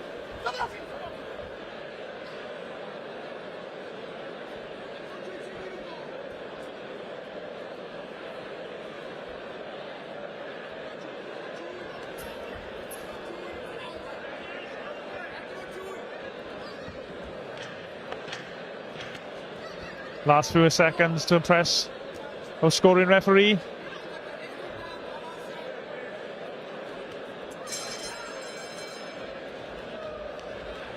Another good Elizabeth Oshoba round. But what do you think she has to do in this final round just to put the icing on the cake, so to speak? I wouldn't mind seeing a little knockdown. I think step it in, force the ref to step in, force the ref to make the fight more difficult for her opponent. With an 8 count, obviously it makes the fight a lot more dominant for a victory for her, and it's going to make her get put on notice. Yeah, I think as well, a big win, a highlight reel knockout, obviously every fighter would love to get, but it makes a statement for the rest of the fighters in her weight division. Yeah, especially with women, it's a lot shorter tools, so a good knockout is going to make everybody look at you. And if Elizabeth wants to be pushing for the world titles next, that's what she needs. 10 seconds. Oshoba on her feet, ready to go. Sixth and A last good round. 10 seconds or so before the start of the round.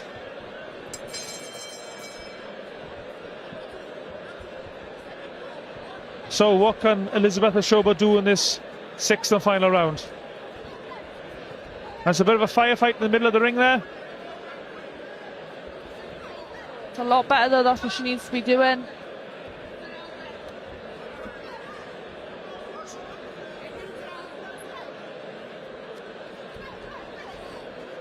And again, Polenikova looking a little bit ragged. But she's tough in this contest out, fair play to her.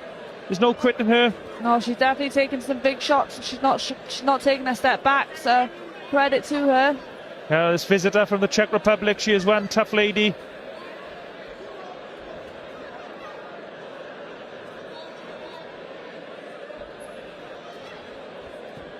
And still a bit of fight left in her. Just not as nowhere near as effective as Elizabeth Oshoba.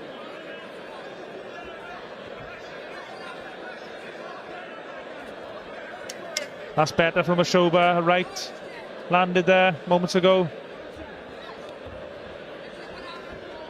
Less than a minute to go.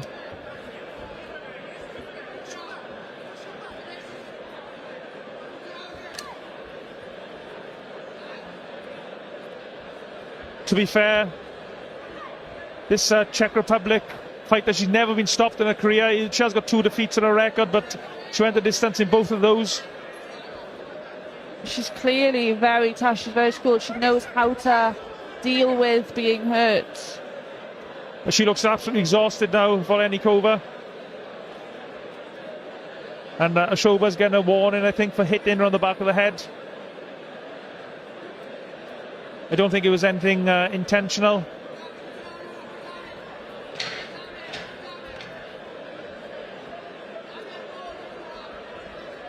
Last few moments of the contest, and the fighters happy to trade in the middle of the ring. It's great action. Really good fight. Credit to both these two warriors. Well, both girls finished strong. It's a credit to female boxing as well. Two very tough ladies. And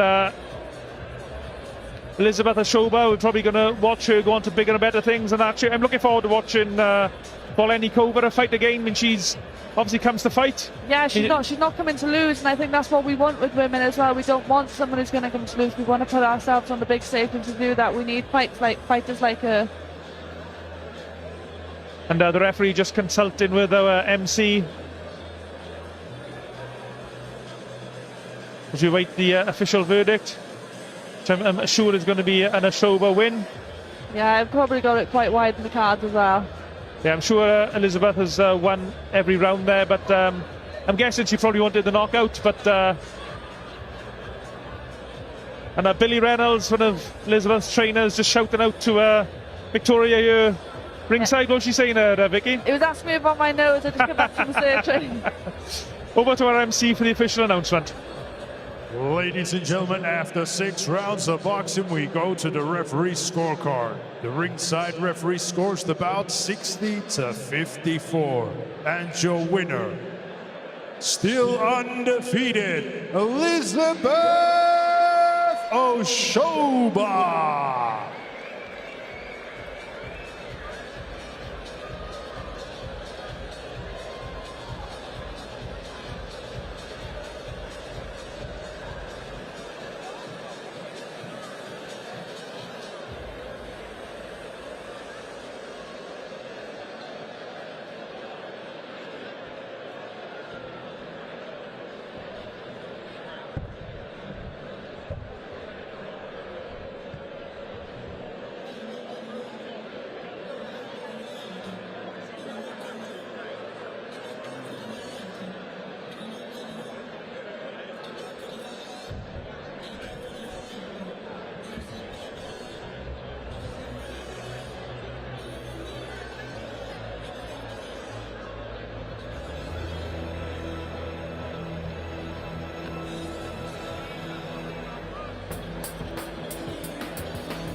Ladies and gentlemen, now it's time for our next bout of the evening, scheduled 6 3-minute rounds in the super lightweight division. And now please welcome to the ring, Ricky Leach.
And now, ladies and gentlemen, please welcome his opponent to the ring, Anton Esson.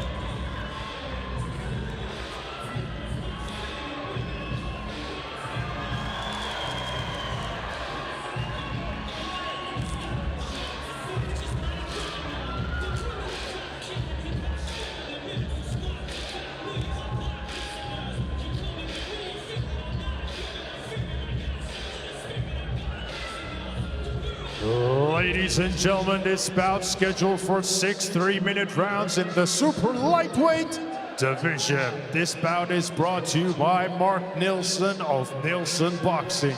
This bout is sanctioned by the British Boxing Board of Control.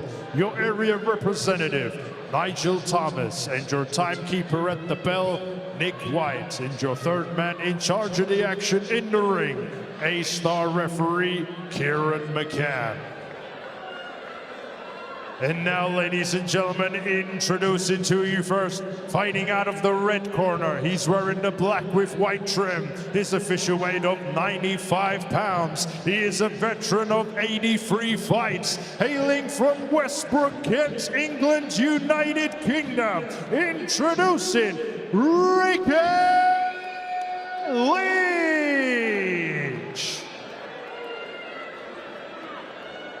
And his opponents across the ring, fighting out of the blue corner. He's wearing the black with white trim. His official weight of 105 pounds. He is currently undefeated with 2 wins, and one of those wins coming by way of knockout.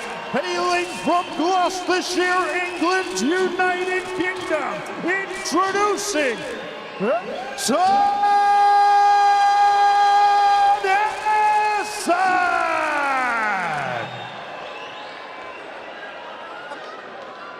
Right, boys, listen up. You both know the rules. You will obey my commands at all times. When I tell you to break, break clean. Take a step back, throw no punches. Mind your heads in close, and most importantly, gentlemen, protect yourself at all times. All right, shake hands. Anton Esson got a massive reception when his name was announced by our MC. A massive favourite here. His opponent, Ricky Leach, took this fight on 2 days' notice.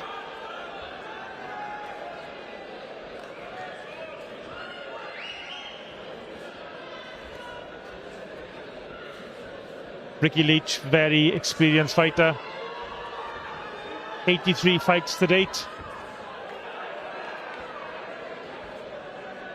And he might need all that experience against this Anton Esson.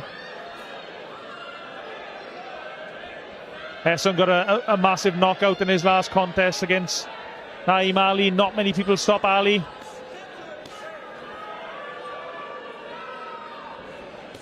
Oh, lovely left hand. Esson fighting out of the southpaw stance.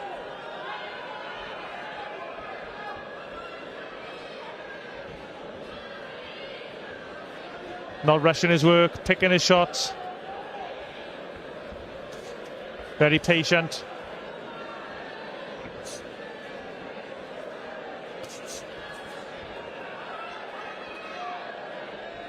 Ricky Leach. I actually bumped into him in the car park on the way to the venue. Said he took this fight at only 2 days' notice. Not really done very much so far.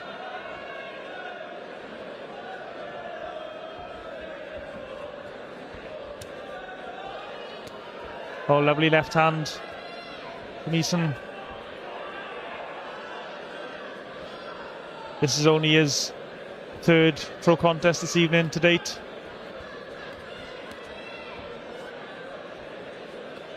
A local boy, and he's got loads of support here in the GL1 Leisure Centre here in Gloucester.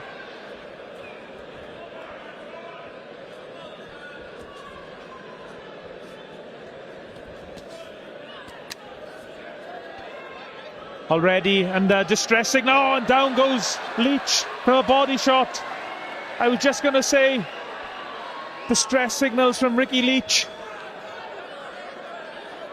And there's going to be 40 odd seconds or so left in the round for Easton to try and get a stoppage. And this would be a real statement against such an experienced fighter as Ricky Leach. And the body language of Ricky Leach doesn't look good. I think it might be swelling around his left eye perhaps, can't quite see.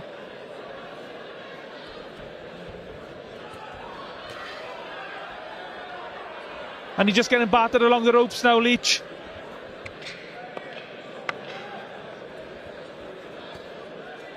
Last couple of moments of the round.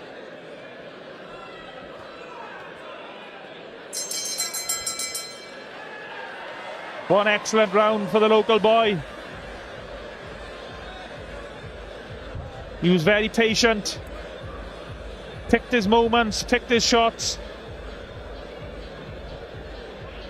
And the referee is pulling, the trainer of Ricky Leach is pulling him out of the contest. And that's that. A first round stoppage for Anton Esson. And that's a real statement against an 83 fight veteran like Ricky Leach.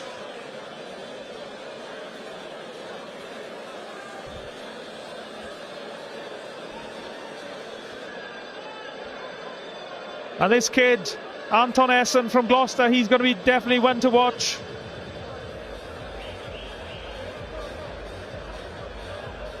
Three fights, 2 stoppages. Definitely going to be an exciting fight to follow in the future.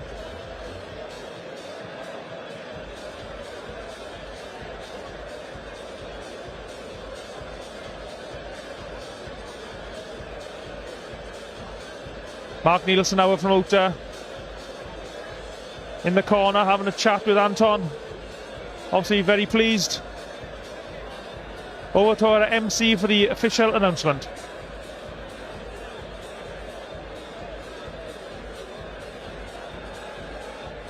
Ladies and gentlemen, at the end of round number 1, referee Kieran McCann accepts the retirement of the red corner, as the red corner was in no position to continue.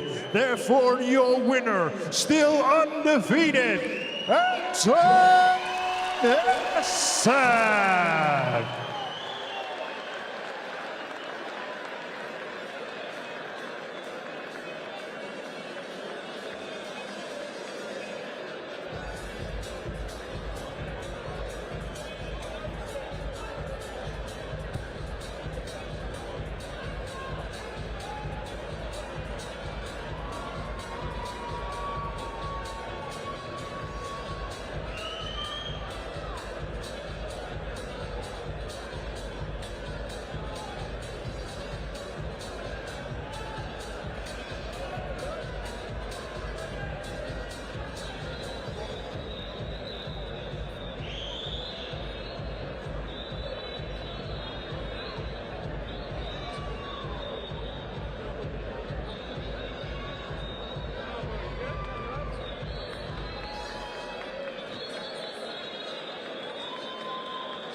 Ladies and gentlemen, now it's time for our next bout of the evening, scheduled for 3-minute rounds in the featherweight division.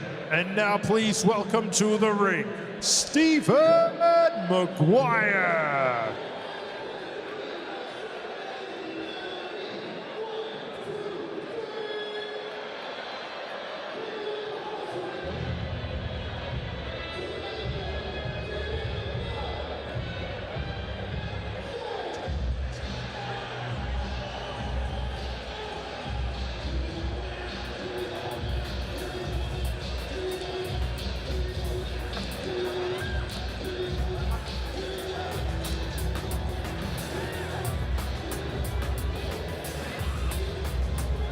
And now, ladies and gentlemen, please welcome his opponent to the ring, Jay Pitman.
Ladies and gentlemen, this bout scheduled for 4 3-minute rounds in the featherweight division. This bout is brought to you by Mark Neilson of Neilson Boxing.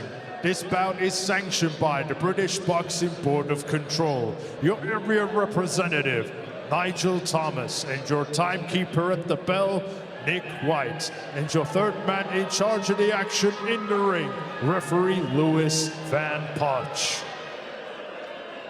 And now, ladies and gentlemen, introducing to you first, fighting out of the red corner. He's wearing the blue with white trim. His official weight of 8 stones, 8 pounds. He is a veteran of 60 fights, hailing from Middleton, Lancashire, England, United Kingdom. Introducing Stephen Livewire Maguire.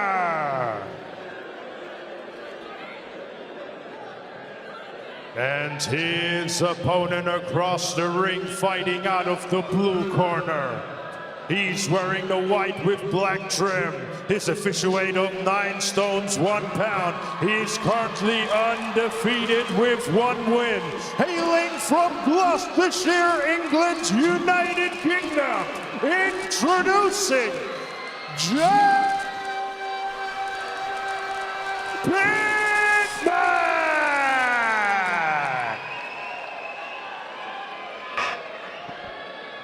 Okay, boxers, you're both professionals, you both know the rules, you both what I expect. When I say break or stop breaking in, take a full step back, but above all, protect yourself at all times. Touch gloves.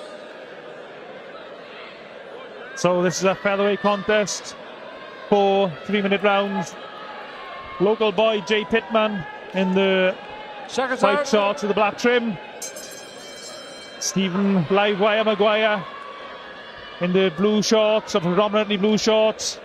Your commentators, myself, Kieran Gibbons. I'm delighted to be joined by Jared Neilson of Neilson Boxing. Great to have on the comms, Jared. Thanks, Kieran. I think I just sort of went for a bit of ear safety here. It's so loud from Jay's fans, but thought it was probably a better place to be. It's already started very lively. Yeah, straight away, as soon as Jay Pitman starts to let his hands go, the volume increases here in the GL1 Leisure Centre here in Gloucester. He's brought an army of fans out to support him for his second pro contest. Oh, lovely right hand. On a left hook, and he's in trouble. Jay Pitman wants the early finish, but he doesn't want to be reckless against this veteran, Stephen Maguire. What a statement. Maguire inviting Jay Pitman in. Pitman just needs to be patient though. Has Maguire weathered this storm? Maguire's a tough one. You see why they call Maguire live wire. He's plenty of fight in him.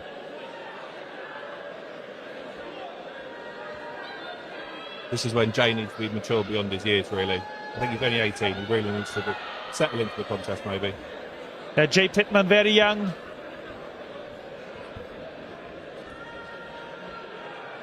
And to his credit, he has been very patient.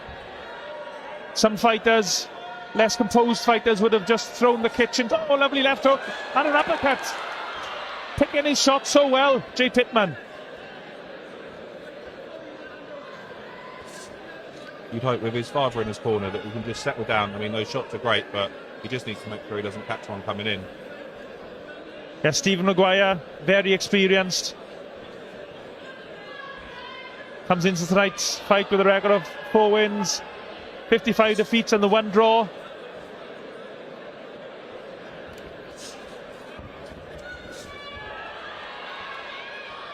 Pitman not falling for any of Maguire's antics.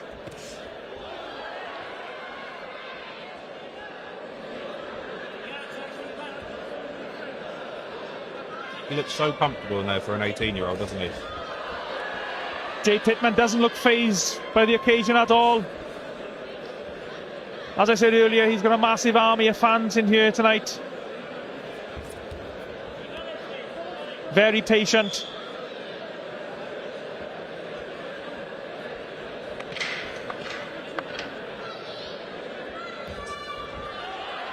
A right hand straight down the middle, knocks Maguire into the ropes. Great round of boxing for Jay Pitman.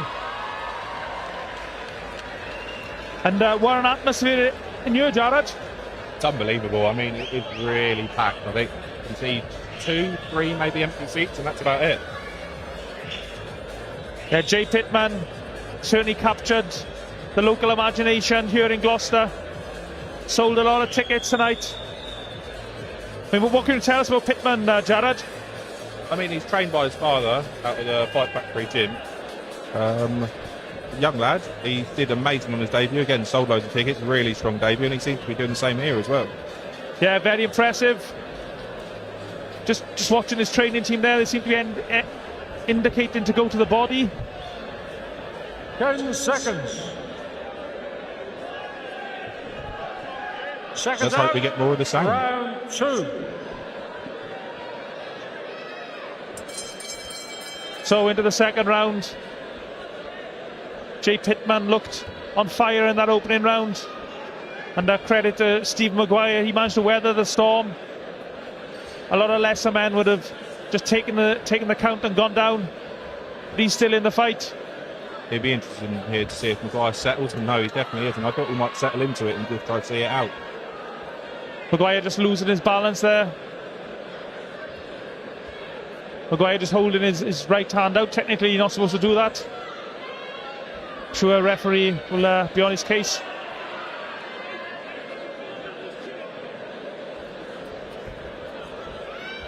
He's a tricky operator, Maguire, he really is. Maguire at the moment just can't deal with the speed and sharpness of Jay Pitman. He's going to the body.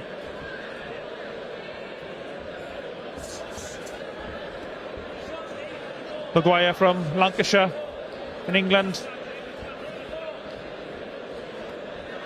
Very much the away fighter this evening. I'm sure he's never felt further from home with all the cheers of Jay Pitman's fans.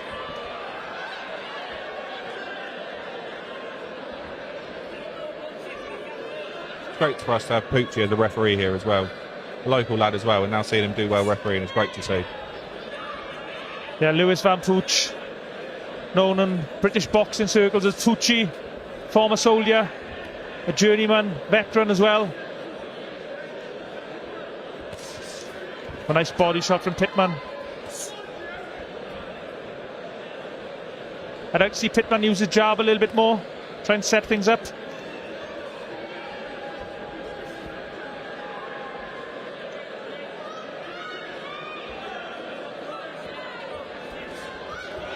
Lovely shot. Every time Pitman lands a decent shot, the roar goes up from the crowd. A brilliant atmosphere here in the Leisure Centre here in Gloucester on this Neilson Boxing event. Maguire trying to land some body shots, but not really that effective.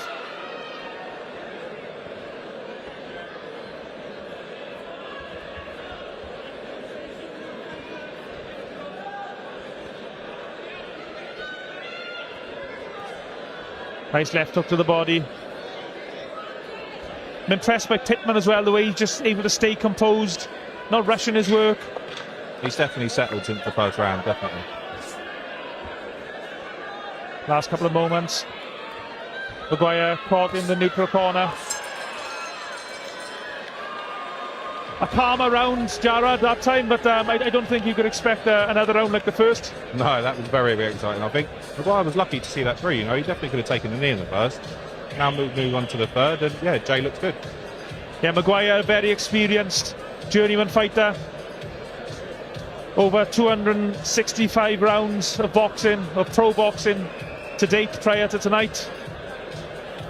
And I'm guessing Jay Pitman, this is probably his...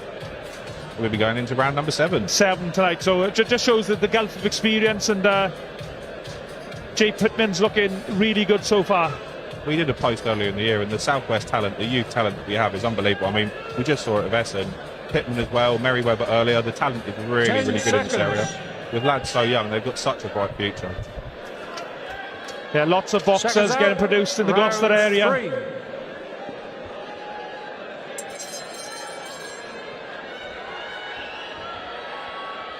And what can Jay Pitman do now?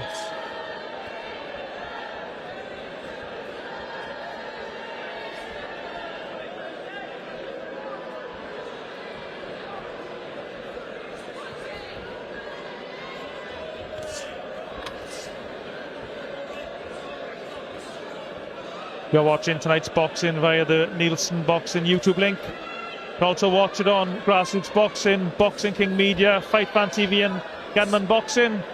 Thanks to everyone for your support.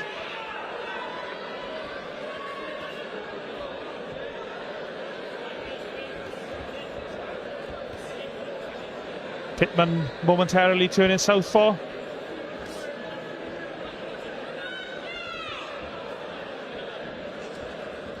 He really does look comfortable in there, doesn't he? For an 18-year-old lad, he just looks so comfortable. Yeah, very relaxed. Just picking his shots well.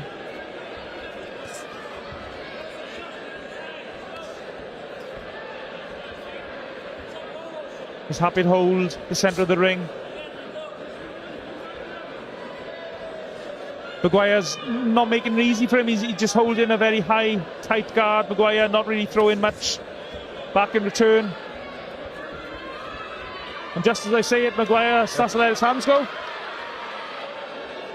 I think he felt one of those body shots and he just wanted to push him back just momentarily. Yeah, self-preservation in the ring. Oh, Maguire walked into a left hand there. Took the punch well to his credit. This Stephen Maguire is one tough customer.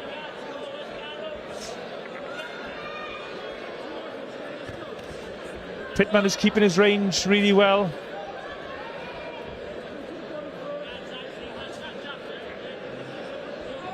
Notice he's responding to the instructions from his corner as well. The corner said go to the body and immediately went to the body.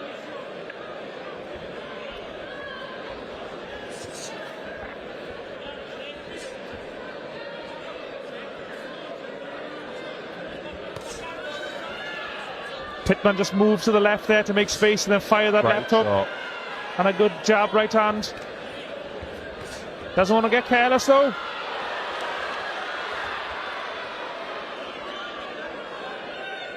I think Maguire would love Jay Pitman just to stand and trade with him, but Jay Pitman is way too wise for that. This is a boxing match, not a street fight. So light on his feet as well. Another good round for Jay Pitman.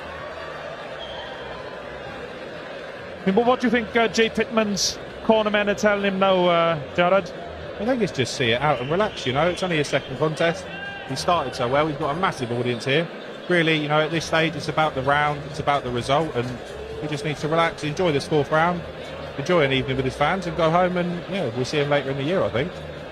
I think as well, if Jay Pitman carries on like this, boxing like he is and selling all these tickets, you're going to need a bigger venue as well, I think.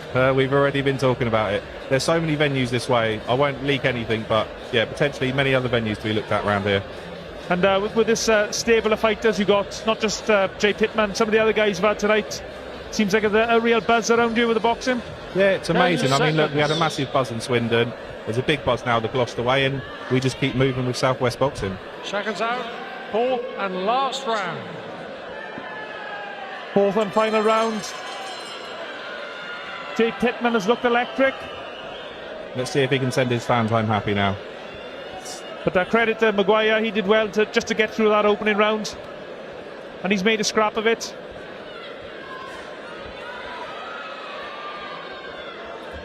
In terms of skill, he's levels below Jay Pitman, but Stephen Maguire's played his part in this contest. Love the way Pitman just moved out of range and then just fired that left hand down the middle. That's the kind of thing they spend hours and hours back from the gym, isn't it?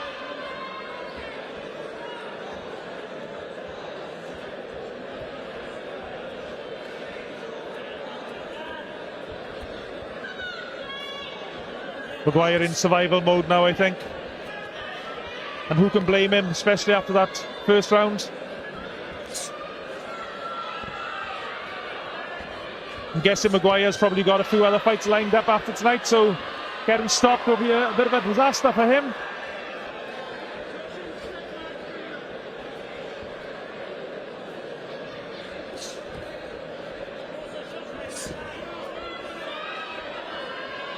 The footwork as well from Pitman is so good, so light on his feet, just bouncing around.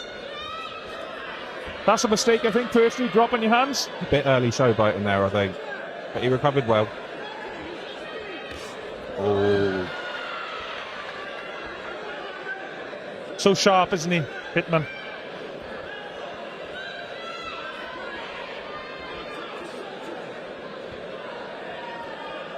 Pitman now stalking his opponent. The range is great, really good.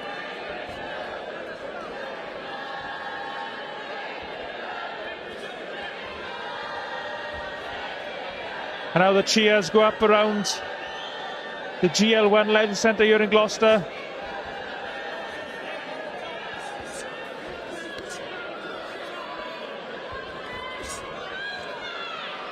Less than a minute round of the contest.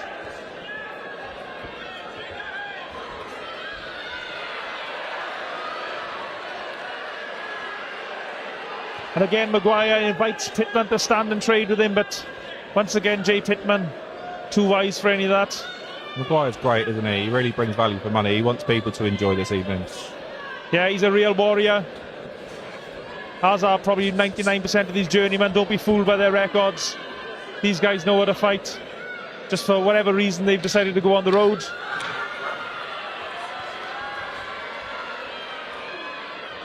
Last 10 seconds. Right. Well done, Jay Pitman. Excellent contest. Gonna really look forward to watching him fight again in the future. And also well done, Stephen Maguire, who put up a great fight.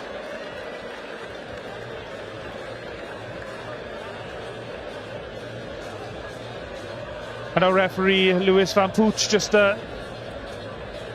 tallying up his scorecards, but I'm fairly sure Jay Pitman has got another W. A really good performance.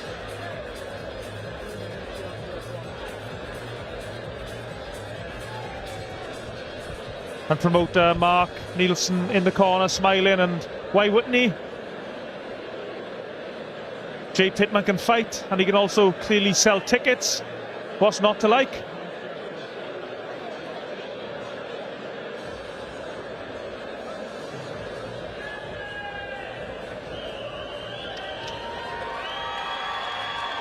Jay Pitman salutes his fans.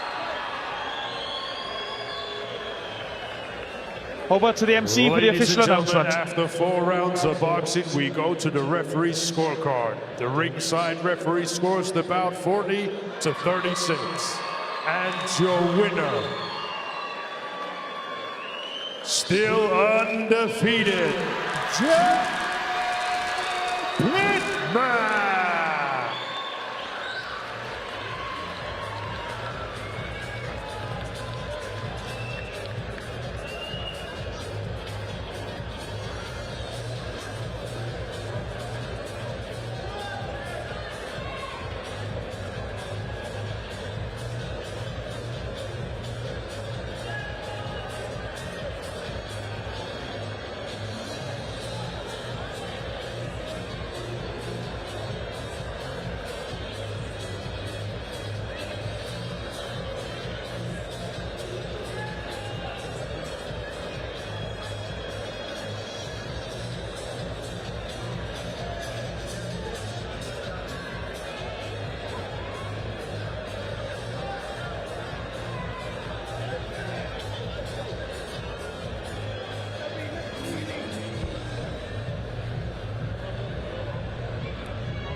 Jay Pitman, I mean, the crowd here is unbelievable. First of all, anything you want to say to them?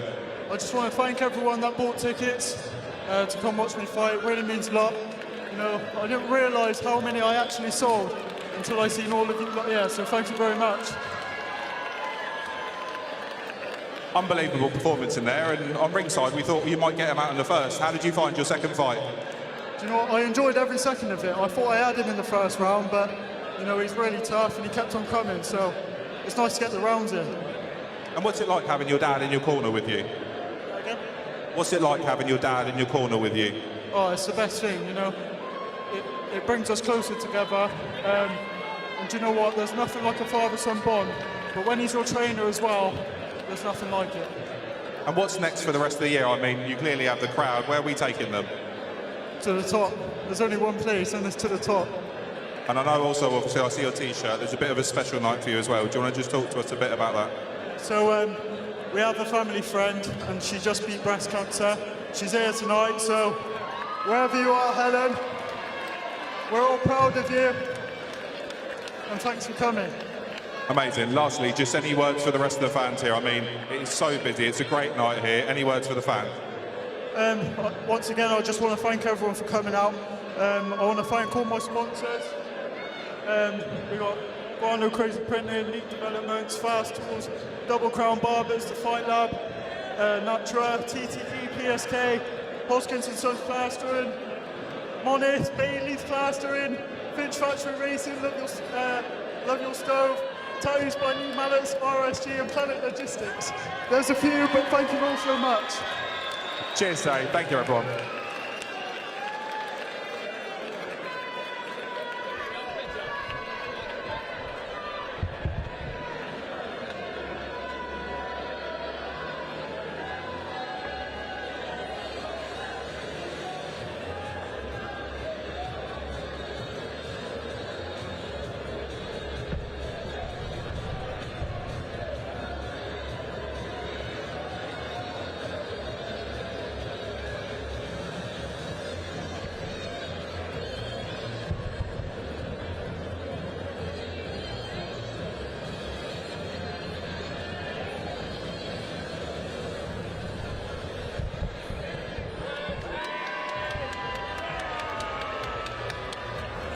Ladies and gentlemen, now it's time for our next bout of the evening, scheduled for 3-minute rounds in the middleweight division. And now please welcome to the ring, Vaidas Balkioskas.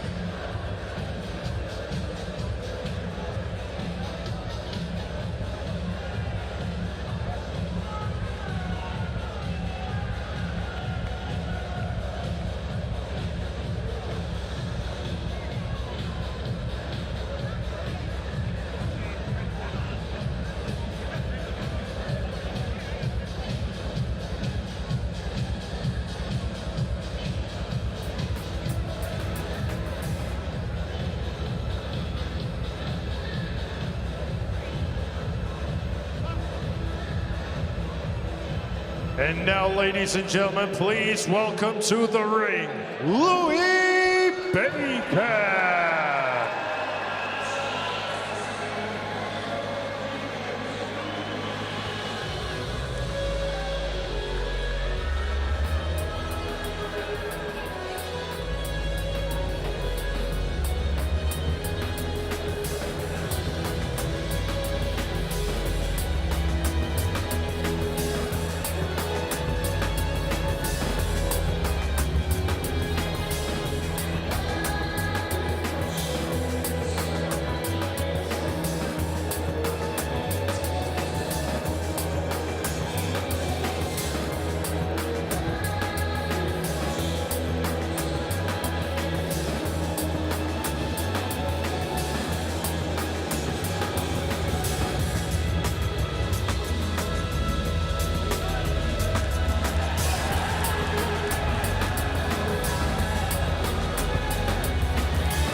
Gentlemen, this bout scheduled for 4 3-minute rounds in the middleweight division. This bout is brought to you by Mark Neilson of Neilson Boxing. This bout is sanctioned by the British Boxing Board of Control. Your area representative, Nigel Thomas. Your timekeeper at the bell, Nick White. And your third man in charge of the action in the ring, referee Bernard Oyet. And now, ladies and gentlemen, introducing to you first, fighting out of the red corner. He's wearing the black trunks, his official weight of 11 stones, 12 pounds. He is a veteran of 35 fights, hailing from Lithuania. Introducing Vaidas Balkioskas. And his opponents across the ring, fighting out of the blue corner. He's wearing the black with blue trim. is official weight of 11 stones and 7 pounds. And tonight he is making his professional debut. Hailing from Cheltenham, England, United Kingdom, introducing Lewis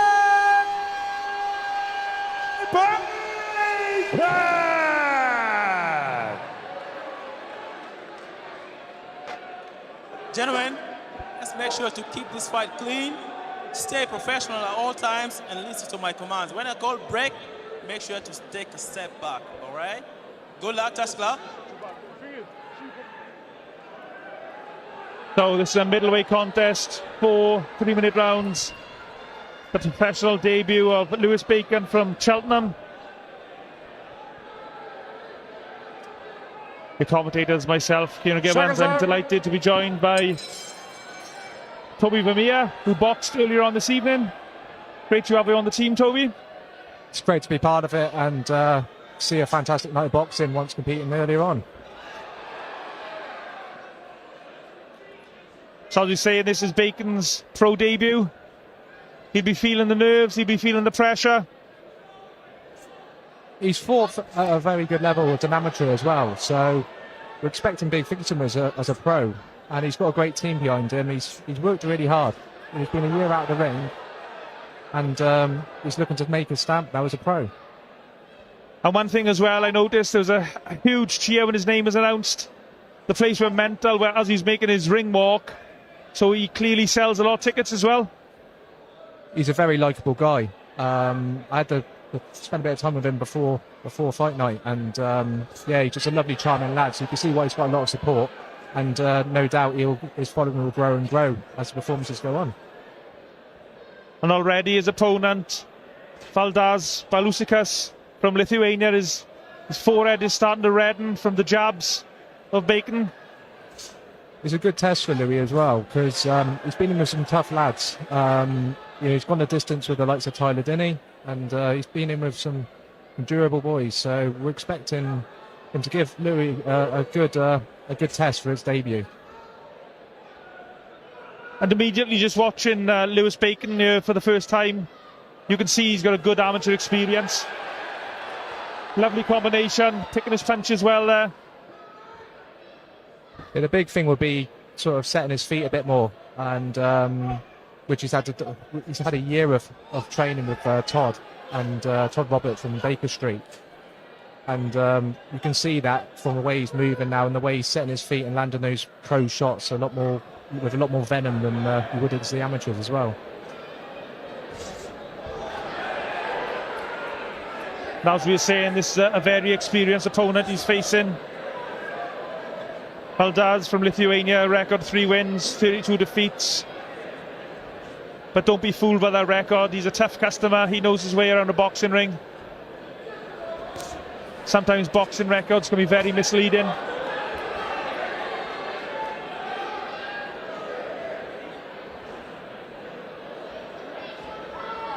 Brilliant atmosphere here in the GL1 in Gloucester. Yeah, it's absolutely fantastic here. I've never seen a small hall show so busy. It's fantastic atmosphere, and it's great to bring shows like this to Gloucester. Here's a credit to Neilson Boxing for putting this event on tonight. Absolutely packed.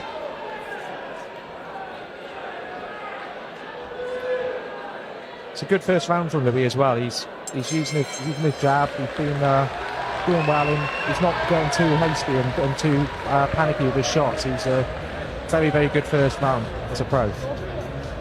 Yeah, Bacon certainly doesn't look like a guy having his first pro fight, put it that way.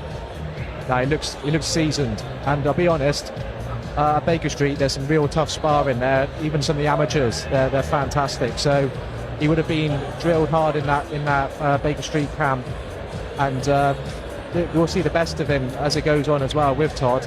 But that gym isn't easy. They beast you there. I've got experience of that. I trained with Todd for about 3 months, and I learned a lot there. And this, of course, for a good level amateur, having a pro debut against a journeyman, an experienced journeyman like Valdas Balusikas from Lithuania, who's here as a survivor basically. This will be a different experience for him as well. Absolutely, yeah. It's still dangerous. You've got those 10-ounce gloves on. It only takes one shot. It doesn't matter who they are. They could still send you rocking to the floor. So it's all about being patient as well. You know, he probably hasn't been hit with small gloves before, and it takes a bit of getting used to from going from the amateurs to the pros.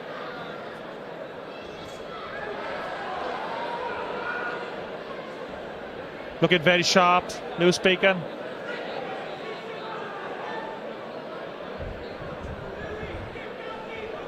I'm impressed by how composed he's been. Hasn't let the atmosphere get to him. Putting some lovely combos together as well. It's some real good work. It's clean as well. His work's very clean. It's not panicked or rushed. It's textbook stuff. It's lovely.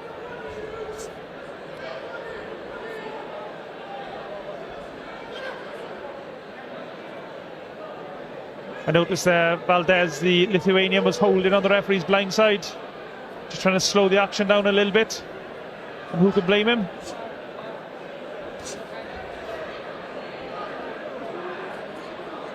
I think Louis getting more comfortable now. He's starting to work a bit better. He's up the pace a bit more as well. It's nice to see. I noticed he's trying to throw that left hook to the body. I mean, he's landed quite a few times already.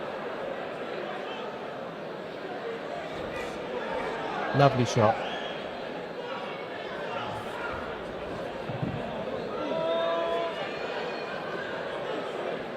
Then Bacon just manhandles his opponent onto the ropes. That's the biggest thing you have to really work on from going from amateurs to professional is actually being able to manhandle someone and move them around.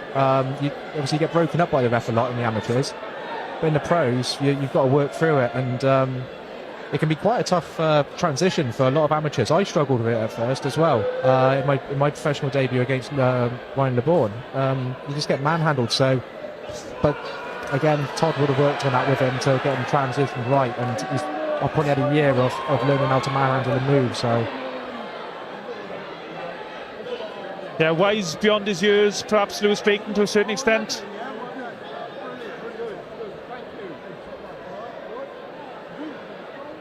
But as we were saying earlier, he doesn't want to be careless, doesn't want to make any mistakes. Upsets do happen. If you watch enough small hall boxing, you'll see every now and again a journeyman will spring an upset. He's a live opponent, Valdez, as well. He's not coming to just walk over. He's coming here to give him a real good test, which is lovely to see. And it shows how much confidence Bacon's team's got in him, the fact that they put him in with such an experienced guy as well for a debut.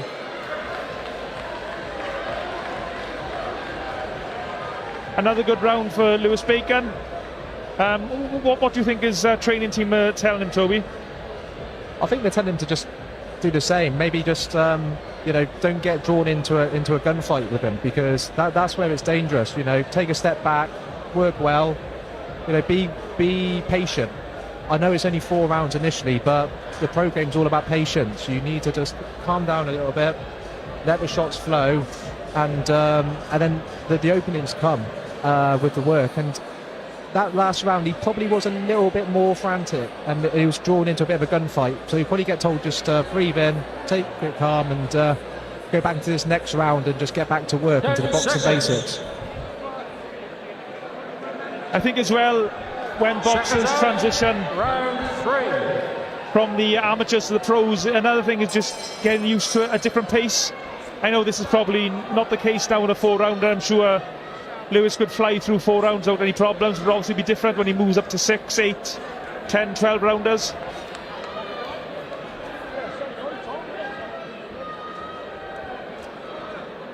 See, Valdez is coming here now and putting on him a bit more, so hopefully we see Louis. There we go, some lovely work there. Yes, Lithuanian starting to... I was going to say he's started to rough Bacon up a little bit, but actually it was Bacon who put the forearm into his face.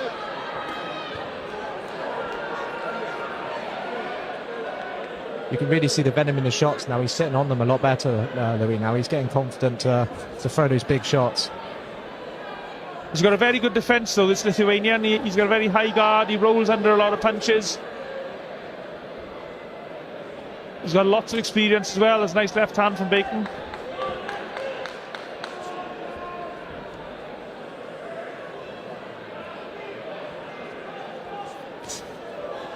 Nice left hook. That was lovely work, though. The way he rolled that counter as well, that was fantastic. You could tell that's been drilled in the gym.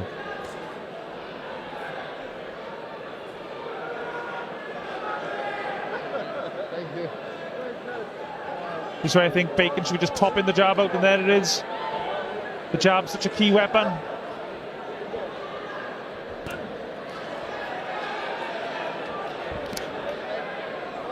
Some thunderous shots here in front of us. Yeah, he's really putting some power into them. You can see he's sitting down on him. And lovely work. I think, as you were saying earlier as well, about Lewis Bacon doesn't act like a guy who's having his pro debut. The way he just pushed his opponent back onto the ropes, which technically you're not supposed to do, but people do get manhandled in pro boxing in a different way than they do in the amateurs. He's winning the wrestling match, which you know, he's able to outstrength the lad, which we tend to find is quite difficult when you're coming in against a journeyman, because they're the kings of that. They know how to manhandle you and how to get through a fight. So, but he's dealing with that fantastically, and he's able to get some real lovely shots in by manhandling him, moving him, and landing. And the Bacon just blocked the left hook back in return with a high guard. Bacon's got his right hand up near his chin, protecting the jaw from those left hooks he's getting back in return occasionally.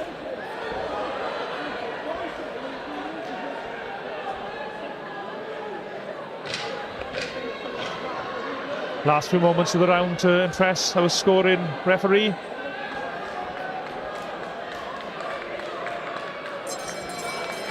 And a good right hand on the bell for Lewis Bacon. Another really good round.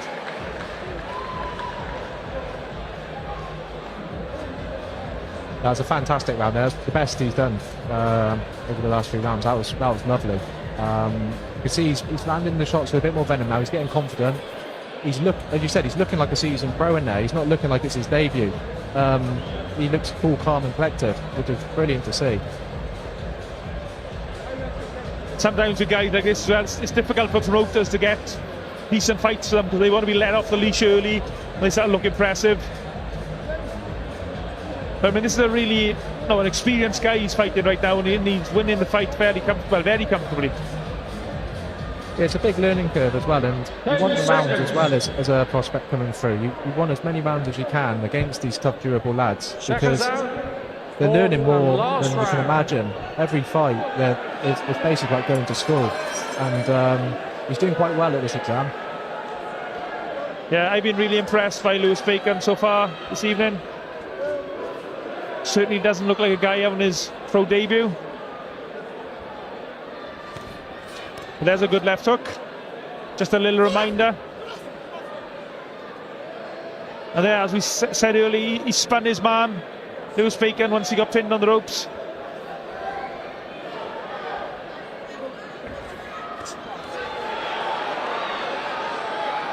Lovely combination. Actually, I think there's a little bit of blood around the nose of Lewis Bacon, I think. I think that early onslaught, that round, of course, reminded Louis he's in a big fight here, and is a live opponent, so it's good. I think that'll get the best out of Louis now for this last round, so excited to see it.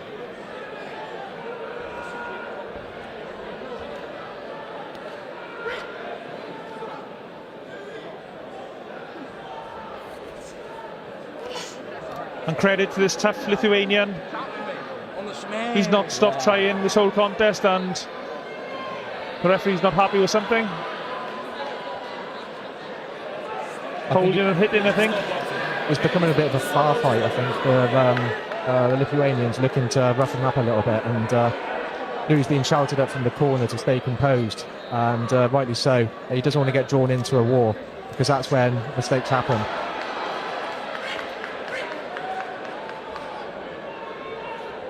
Every time Lewis Bacon lands a good shot, a big cheer goes up from this crowd. And Bacon just manhandles the Lithuanian to the canvas. It's a WWE moment there, I think, wasn't it? I noticed the corner team from the Lithuanian weren't happy. They're shouting up at Bacon, across the ring at Bacon. the dream team there, my corner. Yeah, Richard Farnan and Claudia, great people. Obviously know how to look after people in the ring. So yeah, no doubt they were upset about that.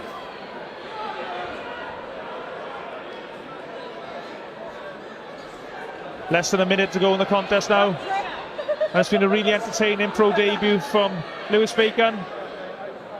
Doesn't want to make any mistakes now. It's really heating up as well. When the away corner have got their back up like this is the most dangerous time. So Louis needs to be on top form for the last 20 seconds now.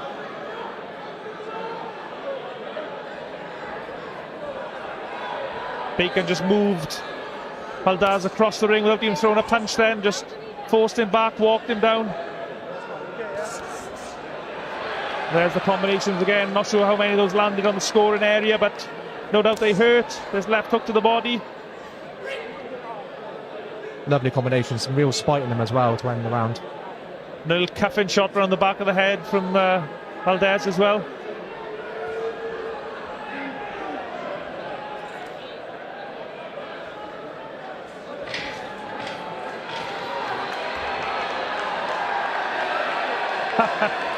Both boxers playing with the fans now. They've given the crowd a real entertaining fight here. It's been great to watch, and again, a fantastic debut for Louis. He showed his charisma there as well at the end, which was great to see, and well received from Valdez as well. Yeah, really impressed by Bacon in that contest. He had a tough, seasoned veteran in the opposite corner. He did really well. And all the fans are entertained. And no doubt he's won every round there. The referee just counting his totals up. And promoter Mark Neilson, he's probably very happy with that as well. I think you would be. I think watching Louis in there, you know you've got a real prospect on your hands. And I can see in maybe a couple of years there'll be an area title, him headlining, and again selling out this lovely area. This arena is fantastic for boxing. The atmosphere is brilliant. Ladies and gentlemen, after 4 rounds of boxing, we go to the referee scorecard. The ringside referee scores the bout 40-36, and your winner, Louis Bacon.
Ladies and gentlemen, now it's time for our next bout of the evening, scheduled 10 3-minute rounds for the English Bantamweight Championship. And now please welcome to the ring, Logan Richardson.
And now, ladies and gentlemen, please welcome the champion, Lewis Roberts.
Ladies and gentlemen, this bout is scheduled for 10 3-minute rounds for the English Bantamweight Championship. This bout is brought to you by Mark Neilson of Neilson Boxing.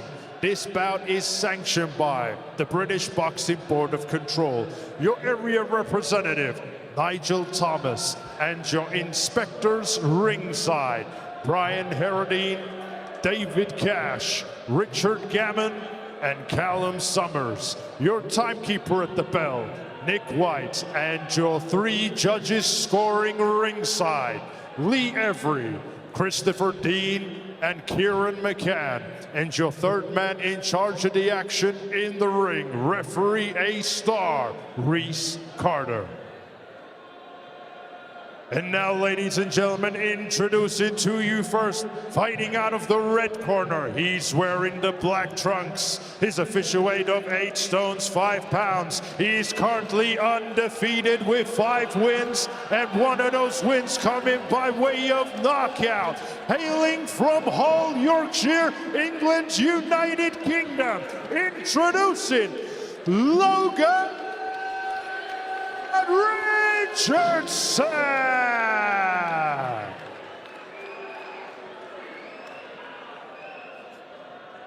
And now introducing to you the champion across the ring, fighting out of the blue corner. He is wearing the gray and silver. His official weight of 8 stones, 5 pounds. He is currently undefeated with 11 wins. Hailing from Swindon, England's United Kingdom, the defending English bantamweight champion, introducing Lewis Roberts.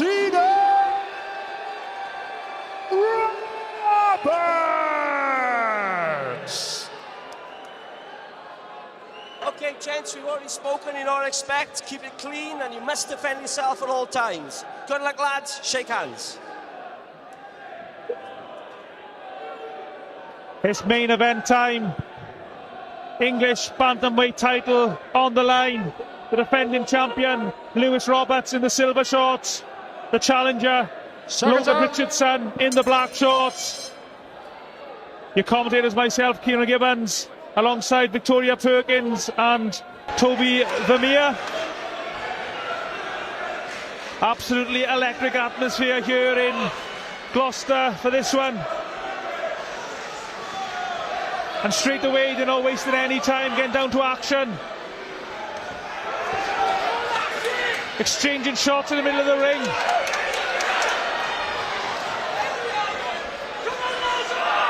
You could tell it was going to be a heated start. Logan Richardson didn't look happy about being left waiting during that ring walk. So he's gone straight to work at this and hopefully get an action-packed 10 rounds here. 10 3-minute rounds. 3 scoring judges here ringside.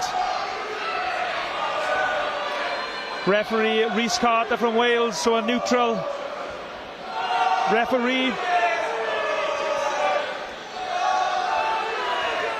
Oh, lovely right hand from Richardson.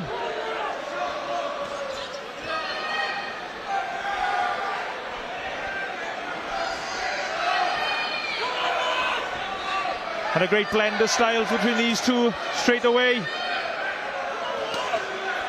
I think I like the fact that there's no feeling out. It's just boxing. They're both in the middle. They're both throwing their shots. They're both happy to stand and trade. Not much defence going on between either of them. Oh, it's a big shot from Lewis Roberts. Logan Richardson was staggered slightly. The man from Hull, the challenger here tonight. Gained his composure quite quickly there, which is good to see. The pace has slowed down a little bit now, but yeah, he'll probably be on the back foot a bit more now after feeling a bit of the power from Roberts. There's a really good uppercut there moments ago again from Roberts.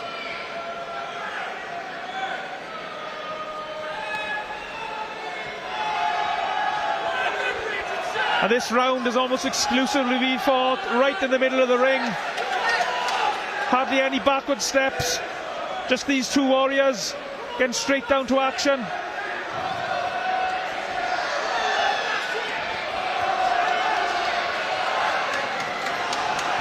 What an opening round this is.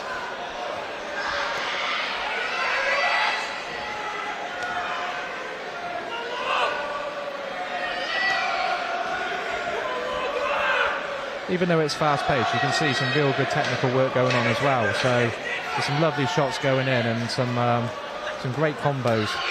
But to an outsider, it probably just looks like a slugfest. But they are really, really working technically fantastically in there. There's definitely method to their madness. And what an opening round that was. Victoria, who do you think won that round? I'm putting you on the spot. Do you know, I'm going to give it to Lewis. I think he was just landing the better shots. They were a lot more accurate for him.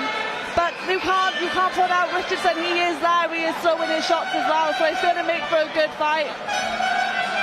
Yeah, Lewis landed some really excellent eye-catching shots.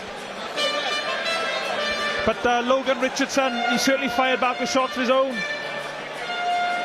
And the atmosphere is absolutely electric. There's a band playing somewhere behind us, I'm not quite sure where. This is like back to the Ricky Hatton days. Do the British Boxing Board of Control allow bans into professional boxing shows? I'm not sure, but they do tonight. I'm not sure, but it's definitely adding to the atmosphere here. So into the second round. The boxing's entertaining enough anyway. That first round was electric. Hopefully we get more of that this round. Lewis Roberts got a really good jab, pumping her out.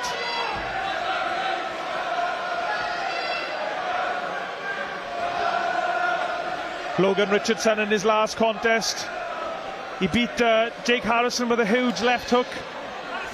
One of the best one-punch knockouts you'll probably see. You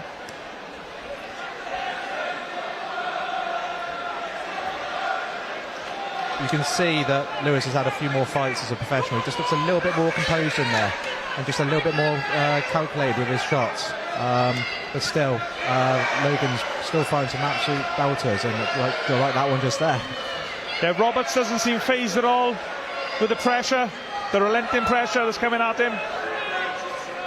He's been in some tough fights, Lewis, as well.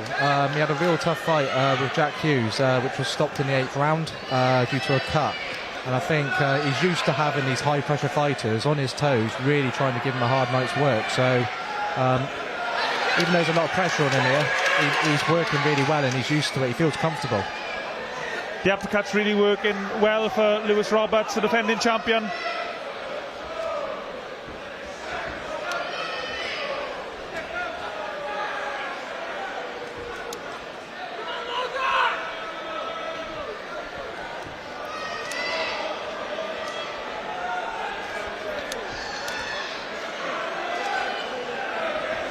Oh, left hook to the body, straight a little bit low from Richardson. Don't think it was intentional. A nice looping right hand.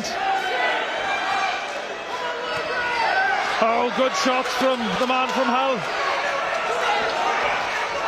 And they're just trading shots. What a brilliant round again.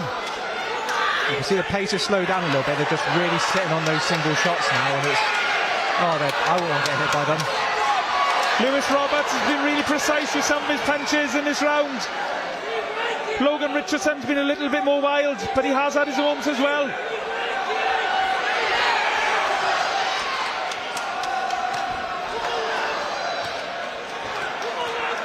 Oh, and he's ducking low, Roberts. And Logan Richardson just forces him onto the ropes. Really winging in those body shots. Oh, and he hurt him with a body punch. And down goes Richard, and down goes Roberts. The referee, Rhys Carter's looking very closely. Was it a knockdown? Regardless, he needs to keep his composure now. He's got someone that's going to come straight at him now and try and take him out. He knows he's hurt. The referee, Rhys Carter, is ruling the shot a low blow.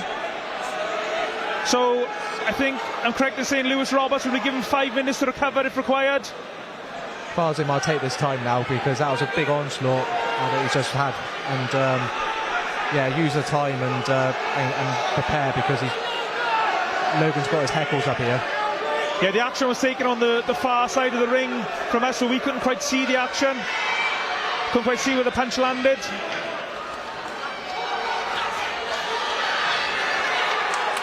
But again, what drama. What a round. Wow.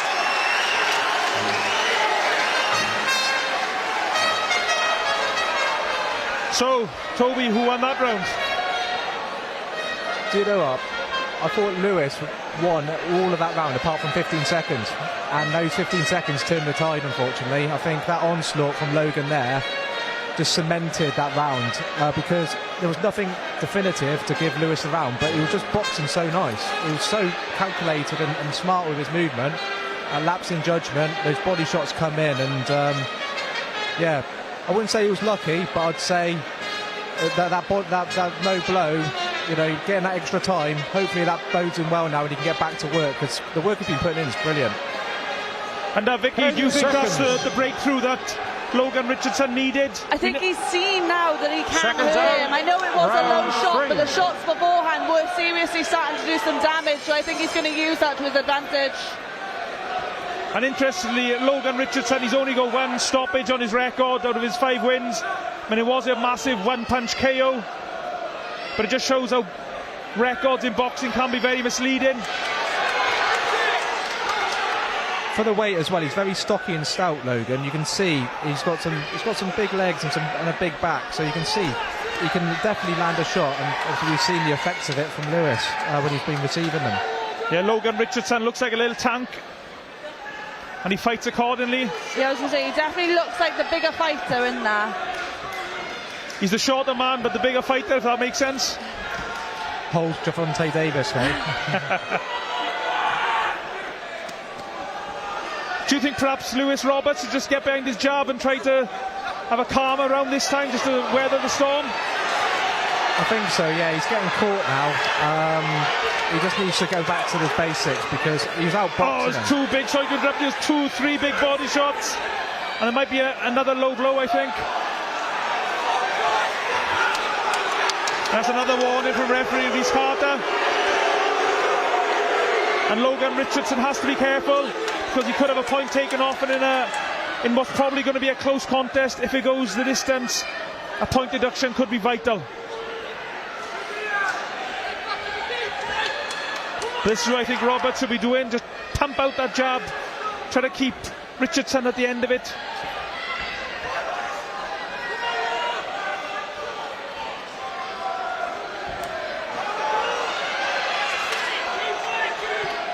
But Logan Richardson, he's got a pretty good jab as well, and he's using it to set up his right hand. Oh, body shot! And this time it landed in the correct area, and the cut also under the right eye of Lewis Roberts. And this is the biggest crisis of Lewis Roberts' professional boxing career. Down from a body punch, blood on the right hand side of his face, and he's got a human tank, Logan Richards, coming at him. He's not giving up though, is he? He's fighting back. What a war this is.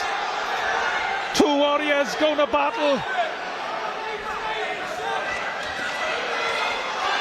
And he's trying to protect his body, Lewis Roberts. He doesn't want to get caught now on those big body punches.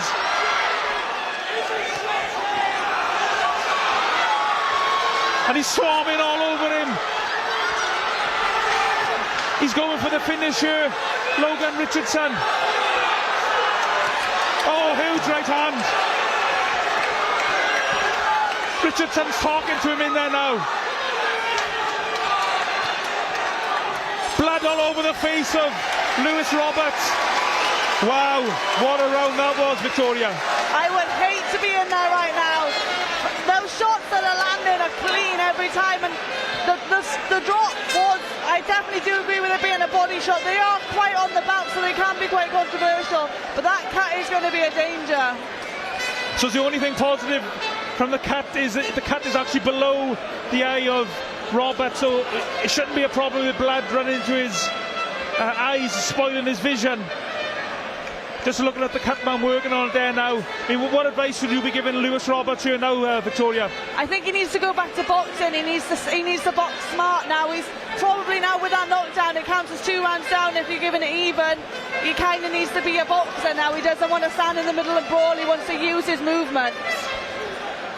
Yeah, I think perhaps Lewis Roberts just needs to 10 seconds. Fight behind the high guard for this round and just get through this next round. Try and cool the pace of the fight. The cut's been deemed a clash of heads as well, so that'll make an interesting factor as well. If that cut does open up even more, obviously more possibilities.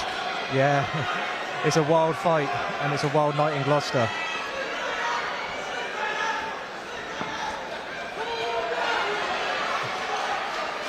So into the 4th round.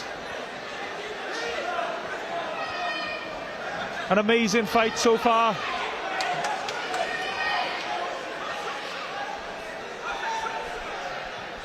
Roberts now trying to pump out his southpaw jab to keep Richardson at the end of it. Not an easy task. Roberts switching back to orthodox.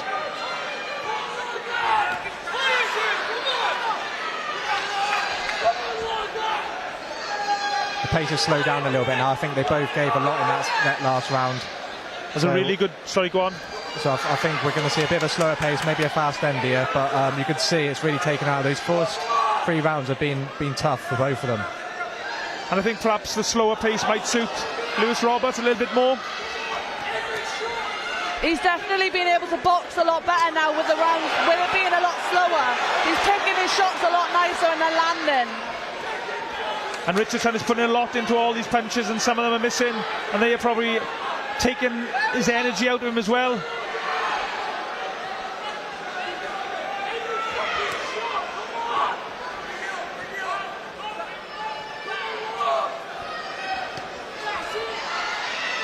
The pace definitely slowed in this round, as you would expect. I mean, the first 3 rounds were absolutely frantic.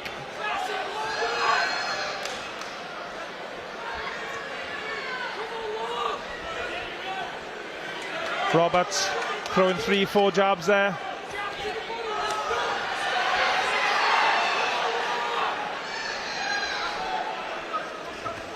Oh, lovely right hand from Richardson.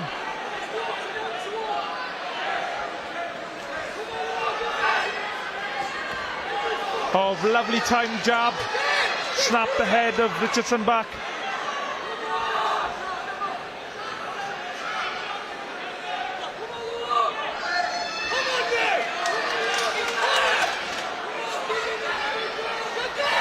And the jab has been a key weapon for Lewis Roberts in this round.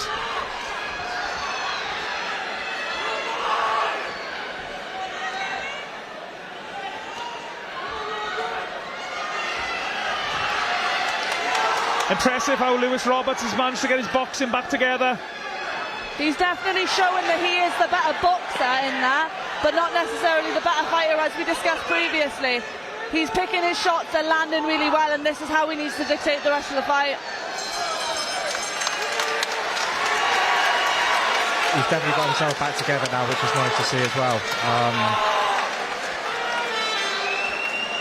Who do you think won that round then, Toby? I think it was a close one. I'd probably sway towards Lewis. Just, he's getting back to his boxing now, and you definitely see that Logan needed a round off, because he threw the kitchen sink at him that last round, probably looking to get him out, so he needed a round to recover and probably give it away. On a 10-round fight, you can give a round away to get your energy back. So I think we're going to see an explosive round now. I think he's had his 3-round rest, he's had his minute in the ring, in the corner now. Now we see some action again. I'm not sure if that last round, I think, might be the blueprint for Lewis Roberts on the way to win this contest. 10 seconds. Don't necessarily get involved in the fight unless he has to. I mean, if he feels he's going to get overwhelmed, then by all means stand and trade. But the jab is the key, and boxing is the name of the game, I think. Continuing from what you said, I think, yeah, that jab is going to win him the fight as long as he can keep it. He doesn't want to get stuck in that fight, especially with that head clash. Last thing they want is a stoppage from the medic and then have to go to decision on such close rounds. He wants to get it a bit more dominant. And the knockdown as well. The knockdown that was actually scored early on. Yeah, that's going to play a massive effect, especially if it gets stopped early. I'll give Lewis credit though. Even though he was hurt in the early rounds, he's still standing there and trading and coming forward. You would have thought it would literally be a bull and matador effect for the latter part, where he won't necessarily want to trade, but he's willing to stand there and gamble, which is nice to see. It's good for us anyway. Roberts now forcing Richardson back for the first time in the contest, I think.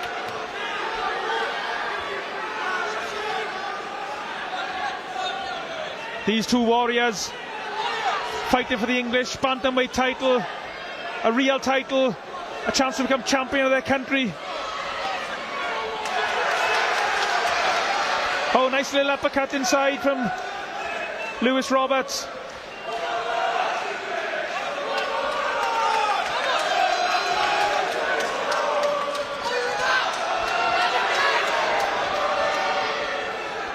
Richardson been forced back. I don't think he's nowhere near as effective on the back foot, Logan Richardson.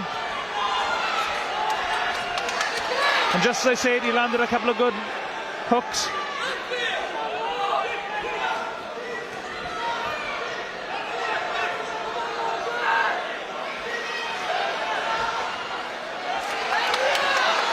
Nice looping right hook and a left hook from Richardson.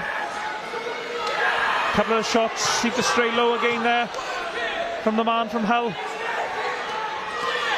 Oh, lovely left hook from Richardson.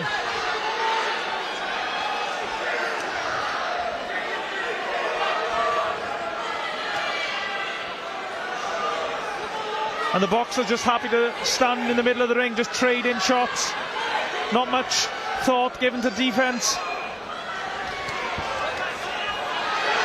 And Richardson's head snapped back.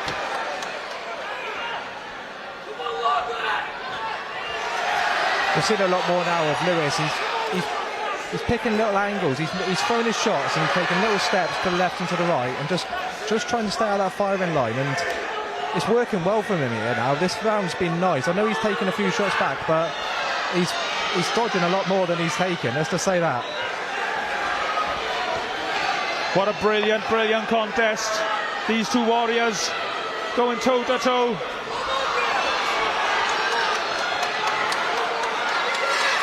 Great, great fight.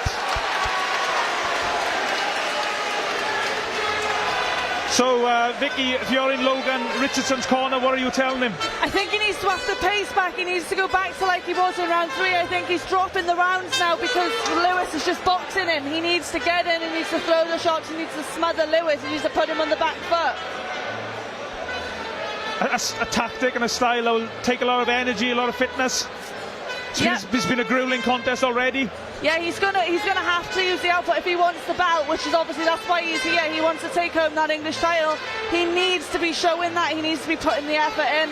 It is going to be hard. It is going to suck for a while, but it's only 15 minutes left of the fight. He doesn't want to lose it. The fighters get their last second instructions. Seconds out. And of course, remember Round as well, 6. he's already had 2 warnings, Logan Richardson, for low blows. 1 more warning might result in a point deducted.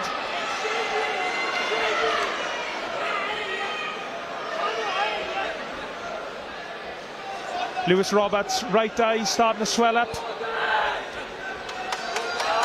Swelling above the right eye as well, I think, as well as the big cut underneath it. Credit to Roberts' cut team though, that most of the blood seems to have stopped flowing.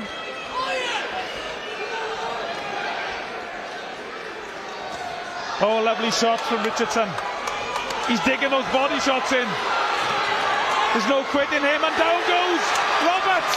And I think that's another low blow. Referee Reese Carter says another low blow. Richardson is not happy.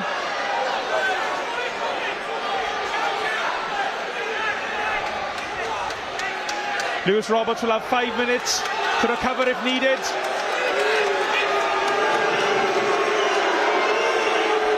Did anyone see a low blow there? I couldn't quite see from my angle. I couldn't see from this angle, but well, hopefully we'll see on the replay. It's on the belt line. And we just can't see from the replay we were shown from out the truck. Let's just say the crowd doesn't seem happy about that position. No, the crowd are letting us know their opinion, and here's the points getting taken off.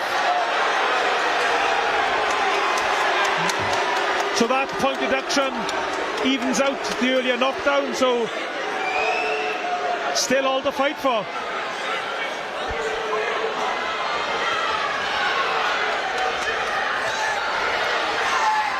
And they get straight back down to it in the centre of the ring.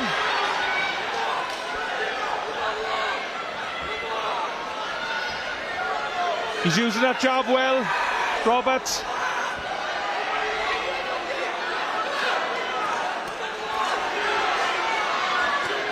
And they just trade in shots. I think that rest has been more of a benefit for Logan than as for Lewis. He's got fire in his belly again this round. It's really heating up. He kind of switched off for a couple of rounds, but he's coming back now. I know obviously there's the low blow, but we're seeing him come and looking to take him out here. I think he knows that's what he needs to be doing. And that was another low blow, I think. And that's another point off.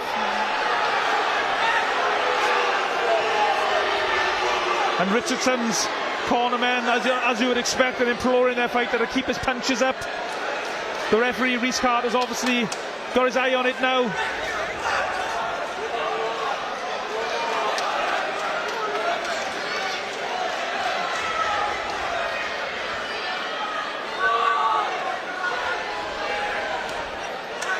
Couple of good body shots from Roberts. And a good right hand to the chin.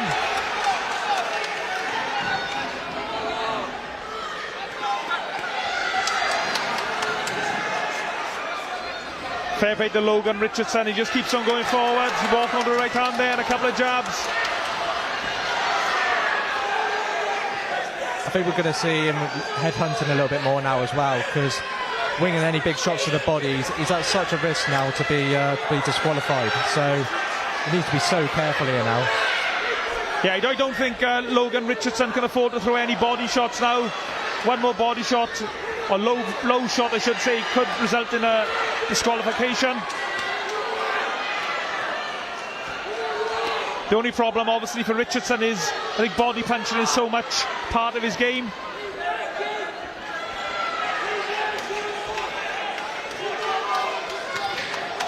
And he's got a little bit of a spring in his step now, Lewis Roberts.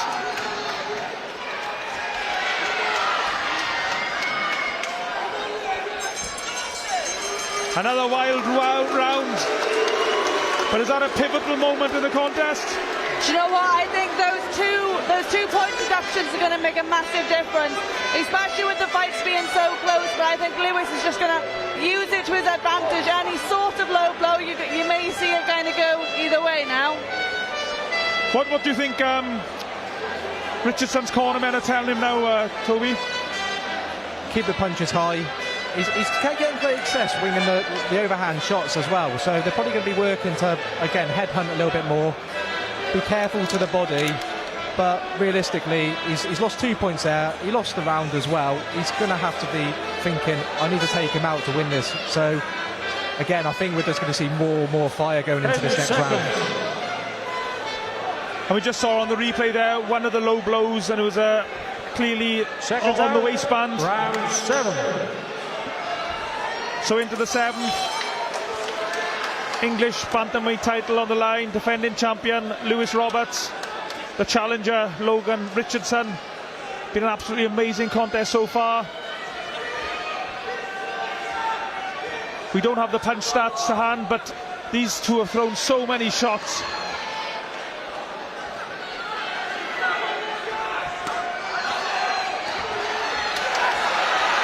And they're just teeing off on each other again. And he's digging in with those shots, Richardson.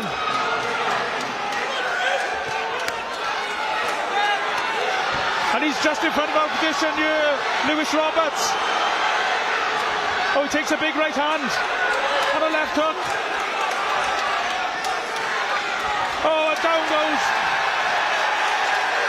And this time it counts as a knockdown. He's in real trouble now, Lewis Roberts. Referee Rhys Carter's counting. He's looking into his eyes.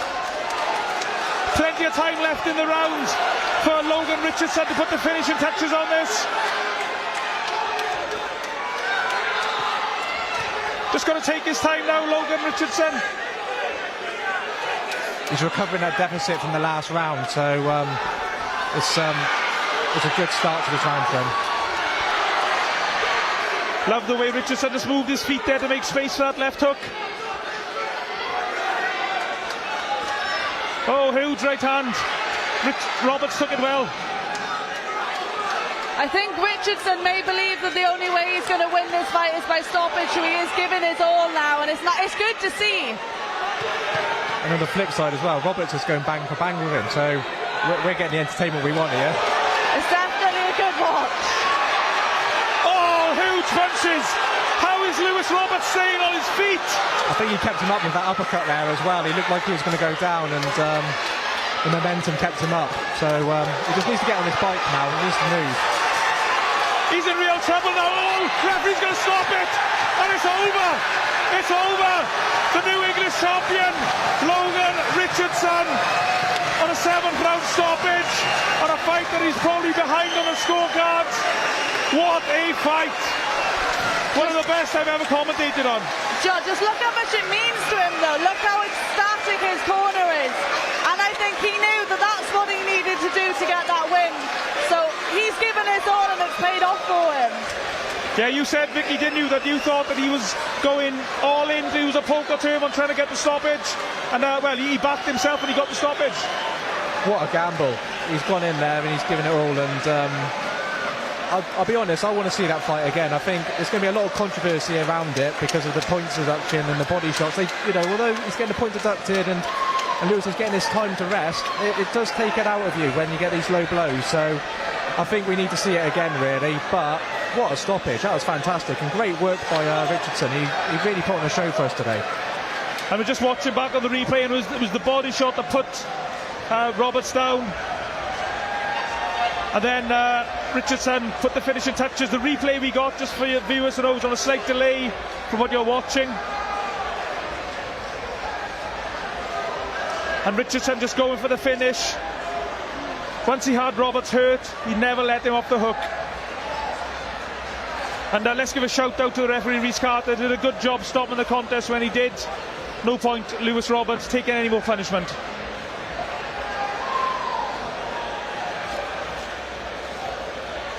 If you were in team Lewis Roberts, I mean, would you opt for a rematch straight away, or would you take a break, or what would you say? I think I'd opt for a rematch straight away. I think technically Lewis is a better boxer. I think he knows what Richard's game plan is now. He knows what he's going to come and do. He knows the fire he's going to bring, and I think realistically, just get on that bike a bit more, use that jab, because he's a very good technical boxer, Lewis. And when he was punching and moving, little angle changes, Logan didn't really have any answers for it. But obviously, you get drawn into the gunfight. Red-blooded males, you just want to go there and just have a tear up. And Logan obviously is made for that sort of stuff. Logan Richardson salutes his fans. For a travelling fan, he's got a lot of support, hasn't he? Yeah, they've travelled a long way down from the north of England. Great to see. And there's the respect between the fighters. What a fight that was. Two warriors giving everything they had to become the champion of their country. What is it about fighters, Vicky? You're the Welsh champion, Welsh bantamweight champion. What is it about fighters that make you do crazy things like that? So we'll hold you just for the official announcement first. Ladies and gentlemen, the official time, 2 minutes and 15 seconds of round number 7. Your winner by TKO and the new English bantamweight champion, Logan Richardson. So as I was saying there, Vicky, how do fighters like yourself and Toby dig in so deep like these guys did tonight? Sure, I think obviously when there's a title on the line, you know what you're doing it for. And even with the lower rounded fights, you know that you want to get to the top, and I think that thought pushes you on. So no matter what happens, you know that you're going to go on to better things by digging in and showing everyone why you deserve to be there. And Richardson's having a bit of a wardrobe malfunction with his belt. You know, I feel that with being the smaller fighters, they don't fit you as well as you'd like to think.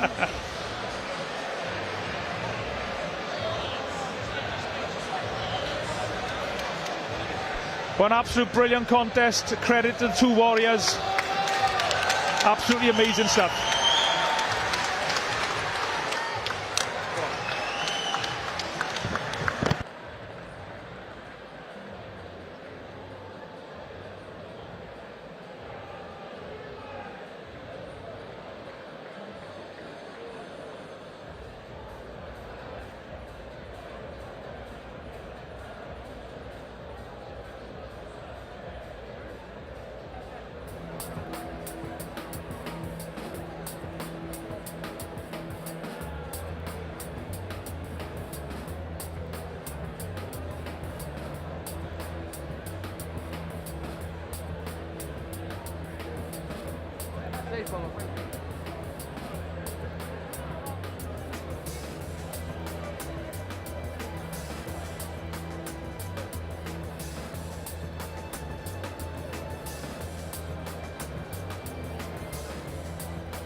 Ladies and gentlemen, now it's raffle time. Neilson Boxing has kindly raised money for Gloucester Fight Academy, and the prize is a pair of signed shorts of the legend Frank Bruno.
Ladies and gentlemen, now it's time for our final bout of the evening, scheduled 10 3-minute rounds in the cruiserweight division. And now please welcome to the ring, Sherif Musah.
And now, ladies and gentlemen, please welcome his opponent to the ring, Jack Bannister.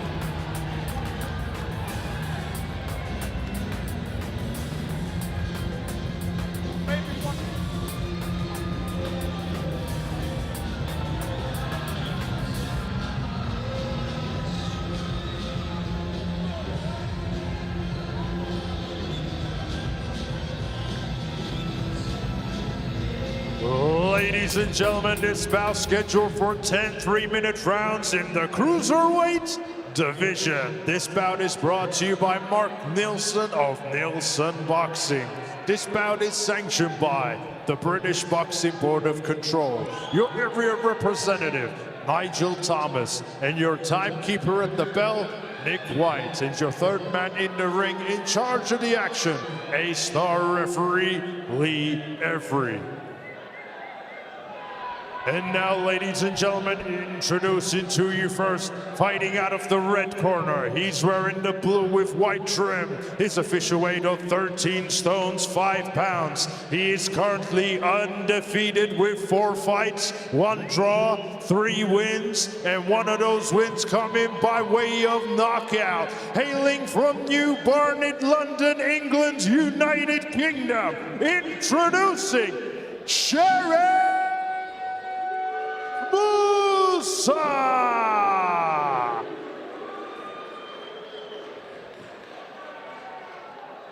And his opponents across the ring, fighting out of the blue corner. He's wearing the black with green trim.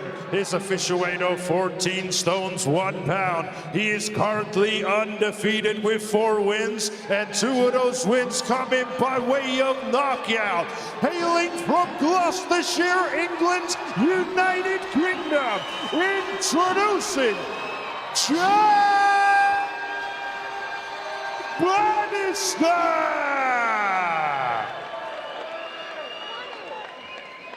Boxers, please. Okay, lads, when I say stop, you stop boxing. When I say break, take a step back. Keep your hands up and protect yourself all the time. Good luck to you both. Good luck. Our final contest of the evening, a cruiserweight contest, 10 3-minute rounds between Jack Bannister with the black and green shorts, Sherif Musah with the blue shorts. Your commentators, myself, Kieran Gibbons. I'm delighted to be joined by Toby Vermeer, and also a late addition to the team, Charlie Parsons.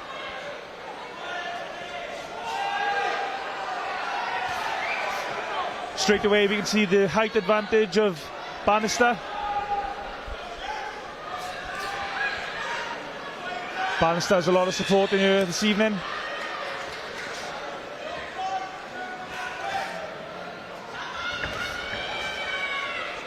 Same weight division as you, Toby? Yeah, a bit bigger and a bit better, I think, though. Yeah, funny enough, I was a sparring partner for Jack for a while, and yeah, I tasted leather a lot and also tasted the dust off the floor. So he's got some real power, Jack, and you'll notice it's more the way he whips the shots in. They are thunderous. They really do hurt, and obviously I've tasted them myself, so I know it quite well. Atmosphere absolutely electric up in here in Gloucester tonight. Been fantastic all the way through, both landing heavy early doors in this contest. Jack Bannister comes into tonight's contest with 4 victories, 2 of those by stoppage. He's had quite a quiet year, Jack, unfortunately, fights falling through and stuff, and a year out the ring here tonight, jumping back in his hometown in Gloucester.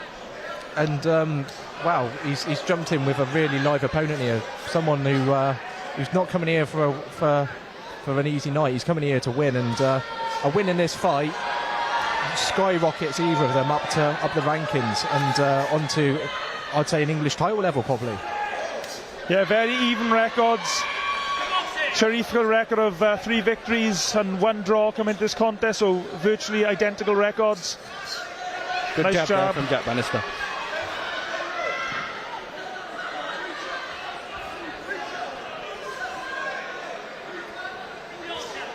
Good body shot landed there again. Jack's real weapon is his jab. Once he gets that going and he gets his range on it, it's very, very hard to get inside him. And obviously that's what Sherif's going to be looking to do with the height disadvantage here. Yeah, Sherif closing the distance really well early on. Actually a really good start to round 1 here. Once again looping in, both body shots landing. That was a big right hand from the Frenchman now living in London.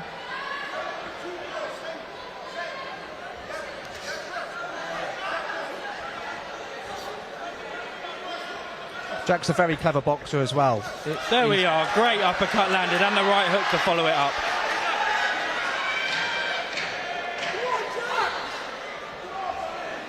Fairly close this even opening round.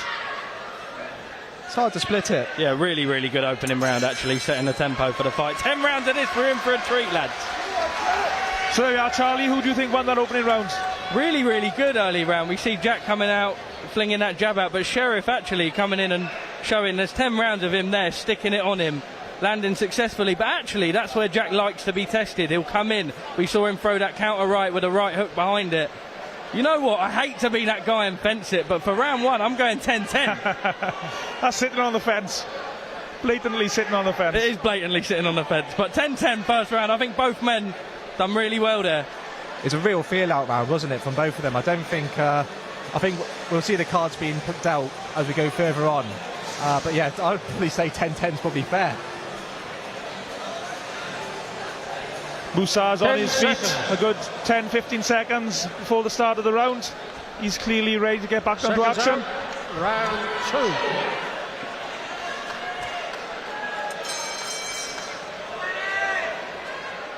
So who can make the adjustments here in the second round? Really marching forward, Sherif with that jab. Jack, we just need to see him keeping that distance, just pinging it out. Well, lovely left hook to the there. body. Got a lovely jab. Bannister. Needs to vary it up a little bit. There just seems to be an answer and reply from both of them to each other. Again, it's very even, this fight. It's hard to split it. This way I think Bannister should be trying to keep the fight in the middle of the ring. He's been forced onto the ropes a few times already, and it's only the second round.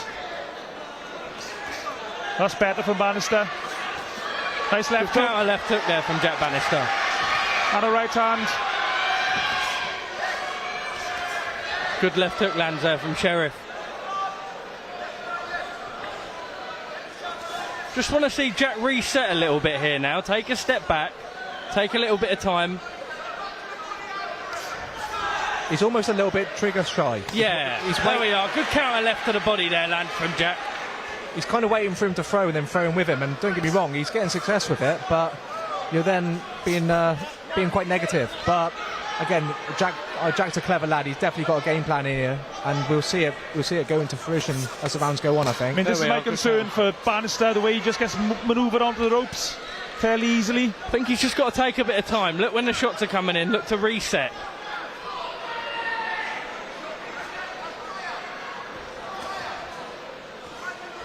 Another very close round here in the second. Good body shot landed in the middle of that exchange there from Jack Bannister.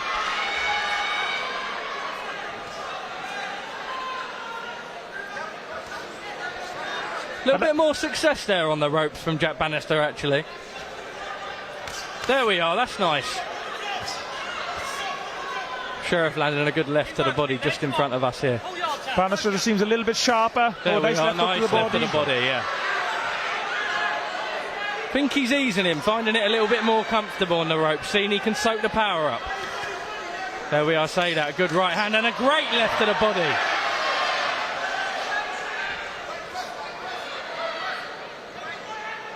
Nice from Jack this round. He sort of found his range. He realises he doesn't need to close it in.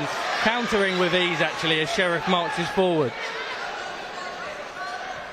No sign of ring rust, actually, as well, Toby. A year out of the ring, but actually looking quite sharp early doors.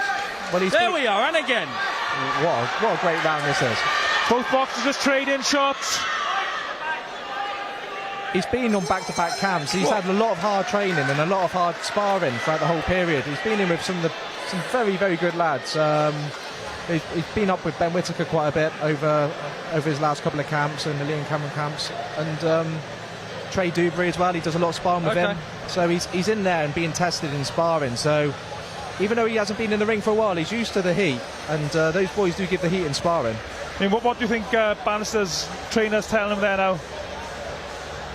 I think he just needs to. He's waiting for those counter shots, and I think the uppercuts coming in as Sherif's marching in. He just needs to whip that uppercut in, whip that left hook in, and just move and get that jab. Jack has got a fantastic jab, and you'll see that the quiet periods in the fight, he will just win the fight with that jab. 10 seconds. I just want to see a bit more of it. I want to see a bit more of that jab, and I want to see a little bit more movement. Seconds out. Round 3. So as we go into the third round, and just noticing the right eye of Musah, there's a little bit of swelling around it. Oh, nice left hook. Can't quite see from a position. Yeah, the right eye of the Frenchman is starting to close, I think. He's been having so much success with that counter left. Looking really strong there with the jab as he marches forward. A jab so fast that really sharp. You're not even thinking about that left hook coming, and bam, you're getting hit with it, and your eye gets closed. And yeah, Jack, as I said, that jab is fantastic, and it's a real weapon. And now he's got the rhythm of it. Nice right hand as well. Lands. I mean, with your closing eye, Bannister should be moving down to his left now. Great counter uppercut in there as well.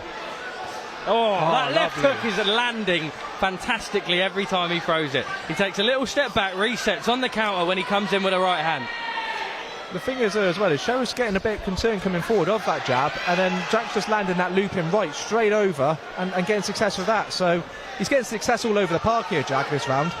Yeah, the swelling's getting worse. That left hook absolutely battering the eye. Oh, and then the right land. What a fantastic shot. And the referee's going to have a look at this eye, I think. The doctor might be getting involved in looking at the eye here. I mean, it's still early on, only 3 rounds into the contest. Taking a lot of swelling. Looks like he can see fine still.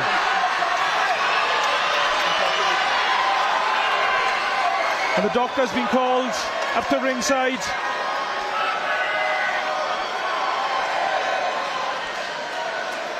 He's nodding. I think the action's going to be allowed to continue. But Sherif Musah's in a bit of trouble here. A long way to go in this contest.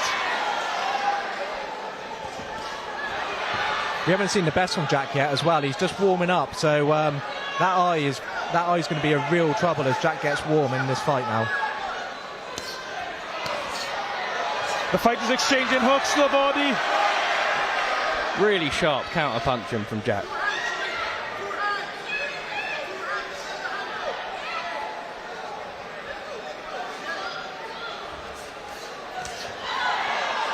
Musah must know he's in a bit of trouble here.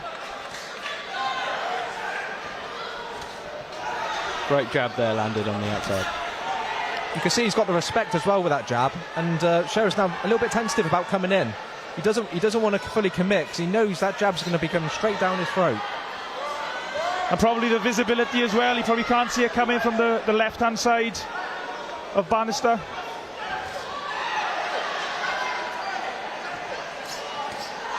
Fantastic again there with that left hook all night.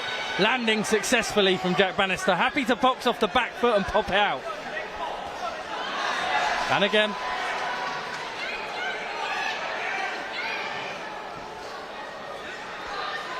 Just needs to keep doing this. Bannister, keep popping the jab out. Throwing right hands in occasionally. Good body shot landed there though.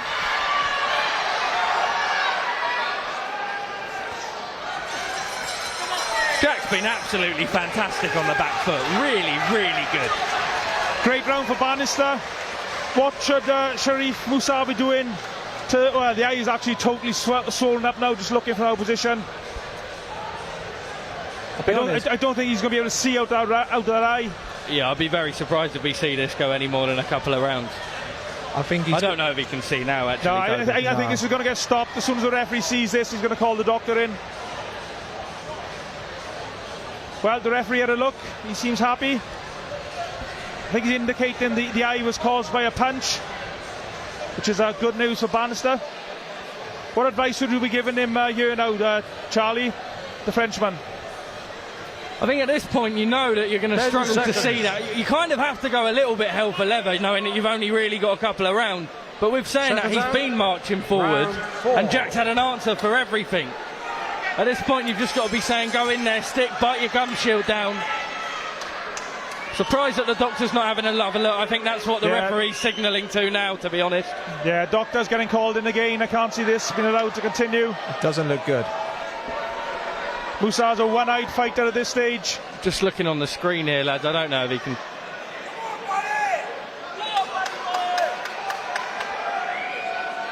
The doctor's looking very closely. I think he's going to allow it to continue. Yeah, still responding fine. Can still see clearly. The referee showed up 2 fingers. He said 2 straight away.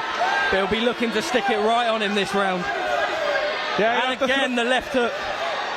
He'll have to throw the kitchen sink at Bannister now. He knows this is not going to be allowed to continue too much longer, I don't think. What power from Jack Bannister. Just returns the heat, doesn't he? He gets given it and he just returns it. And again, that left hook all night long. Absolutely fantastic from Jack Bannister. And lads, what an advertisement for boxing here in the southwest as well. Yeah, it's been an amazing night. So many good contests, and this could be the best of the lot. And that's saying something after the last fight. Lovely shot. Timed up perfectly, Bannister.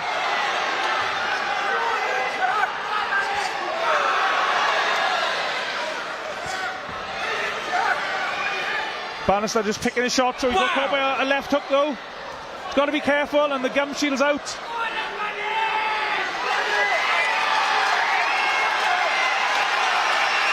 And the gum shield of the Frenchman's come out. What an atmosphere.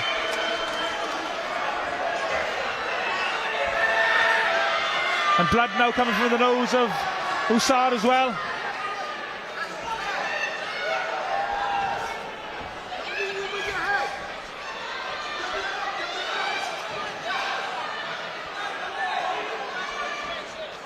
Just needs to be patient now, Bannister. Doesn't need to take too many risks. Nice right hand though from the Frenchman. Credit where it's due to Sherif Musah. He's not taken a back step all night long. Despite the success that Jack Bannister's having, he keeps marching forward. We know with the heavy boys anything can happen as well. One punch, so even if you've got one eye and you're knackered, you can still land one punch and you can still end it on a second. That's a lovely uppercut from Bannister. But so much courage from this Frenchman.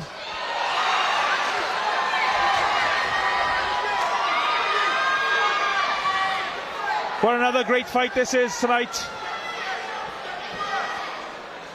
To keep walking forward with the eye the way that is. Bannister just needs to keep on moving to his left.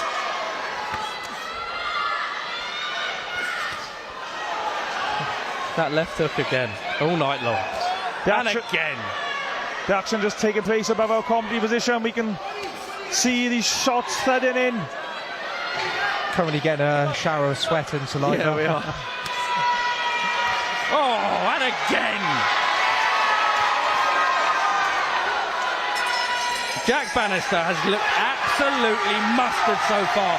The crowd in Gloucester are absolutely electric. A year out of the ring, Toby, it don't look like it. He's firing. He's an absolute warrior, and yeah, I knew this was going to happen. Jack has been training so hard. He's done everything he can in camp to make himself a better fighter. He's got the right nutritionists in. He's got the strength and conditioning coach in. He's got everything in. So this year, what people see as a dormant year, he's not been sat on the sofa. He's been working hard. He's been in the gym every day, and we're seeing the results of that now. And the referee once again in the Frenchman's corner, looking very closely at that eye. They're working on it with the N12. I'm not sure how much visibility Musah has, but enough visibility for the doctor to let it continue. Seconds out, round 5.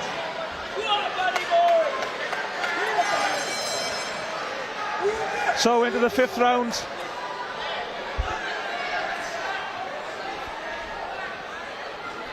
Bannister just needs to keep popping the jab out, moving to his left. That jab looks as fresh as the first one he's throwing it as well. It's still got the speed. You know, we're 5 rounds in, and he's still just popping it for fun.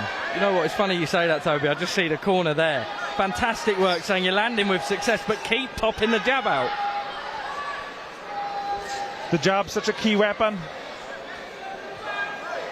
Oh, big one there, though. Just a reminder there to Jack, he's in with a live boy here that wants to take him out.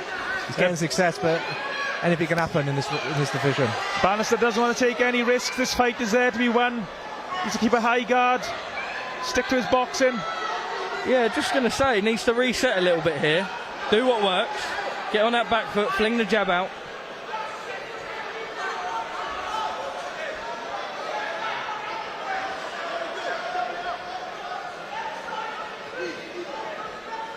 Bannister again moving onto the ropes.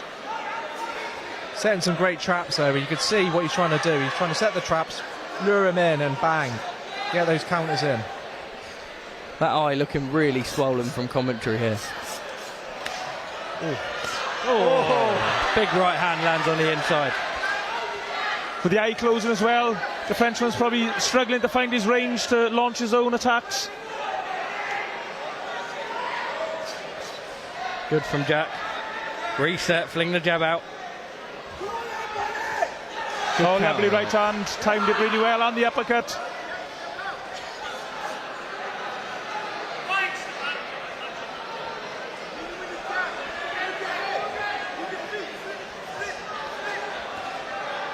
We can see Jack Bannister now trying to throw his right hand over the left of Musah. Just needs to be a little bit careful on the inside there.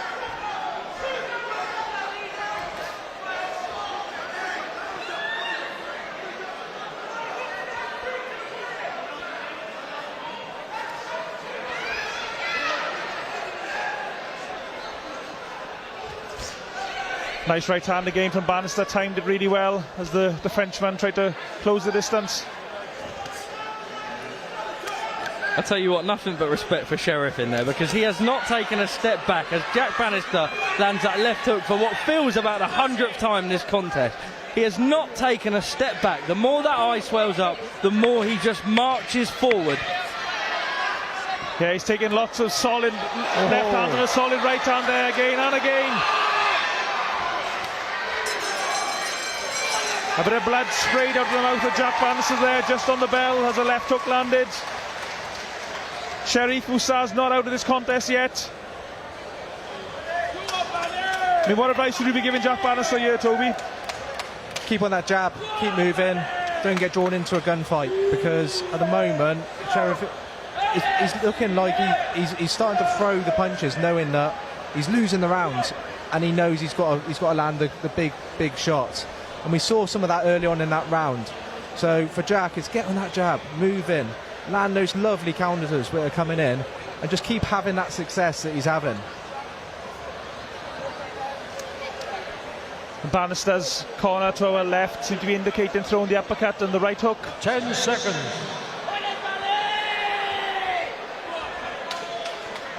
Seconds out. Round 6.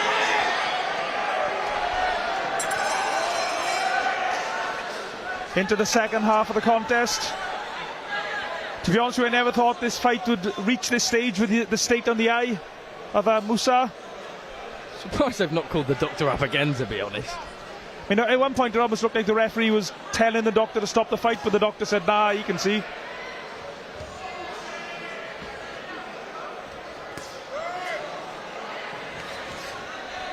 You know what, it reminds me a little bit of Pat Brown last night in Altrincham.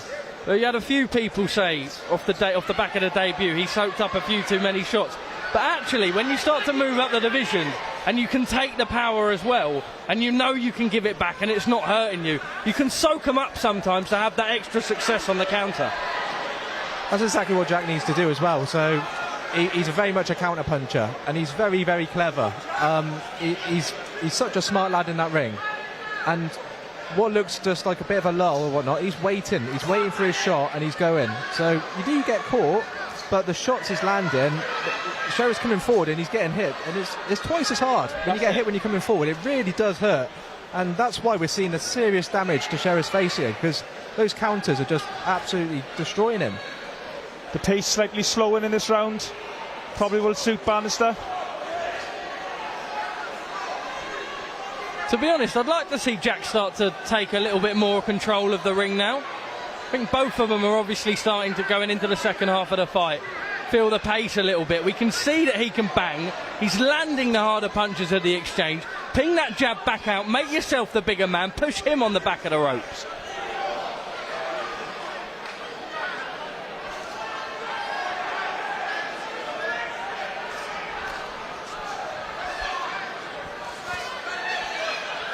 It's hard though. If it's broke, do you fix it? You know. No, you're right. You're right. It's not broke, don't fix it. He's getting real good success, but I think for spectators, we would definitely want to see that. We want to see carnage in there. Bannister just moving his head side to side to slip the jabs from Musah. He lands a good right hand as well.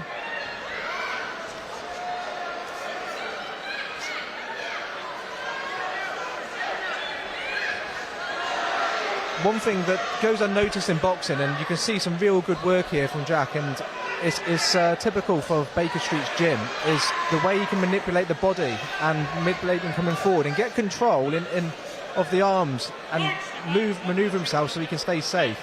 If you watch it carefully, some of the body work and some of the movement and the manhandling is fantastic from Jack as well. You've got to give him credit for that also.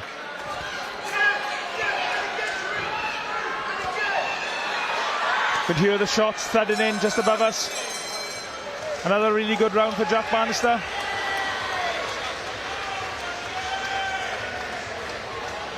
And the Frenchman slowly sits down on his stool. He's putting so much into this contest. His face is a bit of a mess now. First time Mark Neilson's been back in Gloucester since 2018, since Akeem Ennis Brown. What a fantastic advert for boxing in the Southwest. I've said it a million times before. Back when I was with Boxing Social, we did a series with Mark. The most deprived area in England for boxing is the Southwest. But when they come together and support their own, there's some real talent. And we've seen that here tonight. Jack Bannister proving that. What an atmosphere here for the main event in Gloucester. Yeah, there's been some great fights on tonight, featuring local fighters. Seconds out. Round 7. Toby, it must have felt like a lifetime ago that you were in the ring now. Well, yeah, it felt like it, but the atmosphere has kept me awake in here as well, which is quite nice. So, and the action definitely, wow. And once again, the doctor is having a look. I think it's the third or fourth time he's had a look.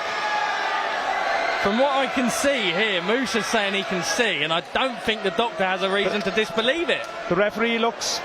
Well, the referee looks in disbelief. Yeah, the referee looks baffled. I mean, that eye has got to be affecting his vision. It's just the question how much. I mean, it almost looks totally closed from where we are, but obviously the doctor has another opinion.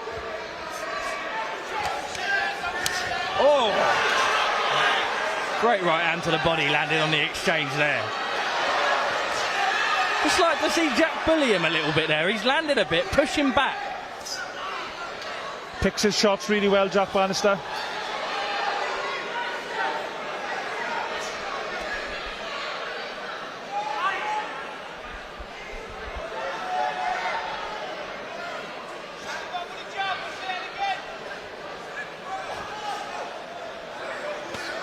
Lovely right hand again from Bannister. How many times has he said that?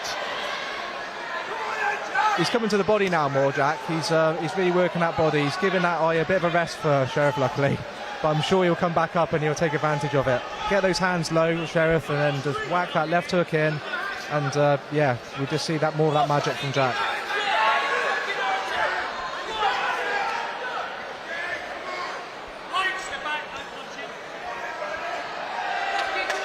Oh, someone's hit the house lights on. Someone's turned the old light switch on. That jab just jolted Musah back. And an uppercut.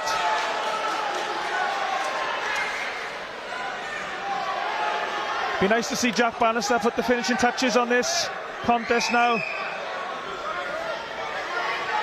Yeah, you're right. He's having success. I think he's tiring a little bit, but I think they both are. I think if Bannister just made an effort to push him back, I think Musah might even struggle just because he can't see the shots coming at him. He looks like a front foot fighter anyway. He's still firing back though, Musah, the Frenchman. No, he is game as they come, and you're bang on. I think I'd just like to see Jack just push him back a little bit. He's proven he can box off the back foot. He's having success. He's landing comfortably. That left hand's been landing all night. You can see that through the eye. But now we're going down to the later rounds of the fight. You can take his power, soak it up, march on him.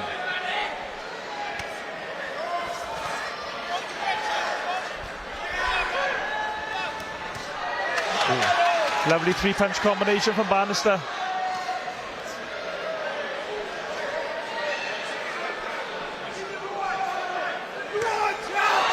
Great right hand land from Jack Bannister.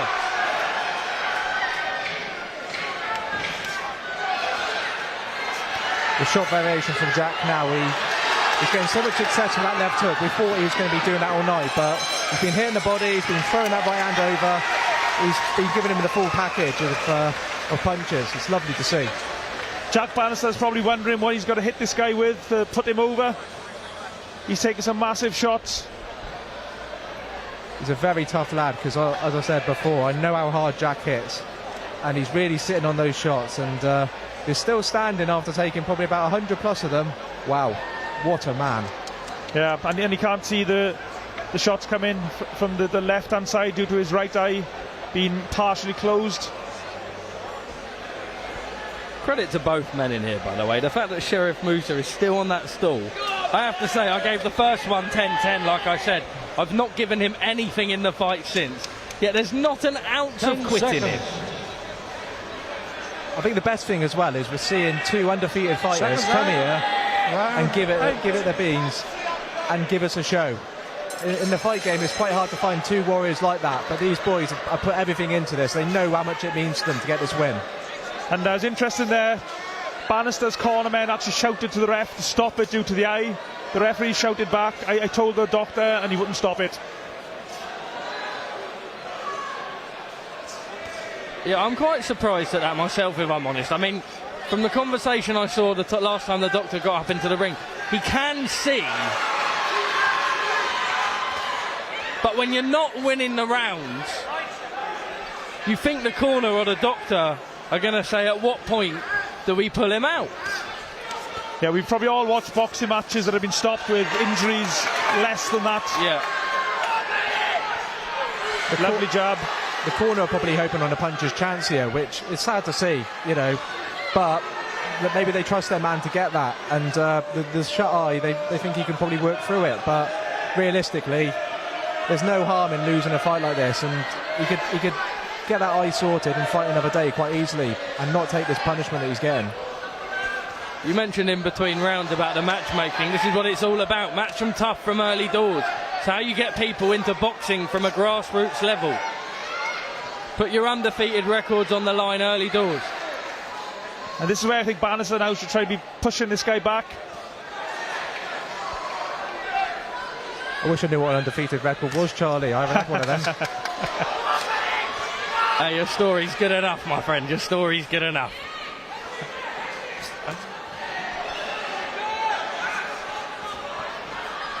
It's all right, I'm still undefeated in the streets of Cirencester, don't worry. Big bad Cirencester, just up the road from here. Scary territory, that. Yeah. If you're ever in Cirencester, you've got the king of Cirencester, Parsons. Stay safe with him.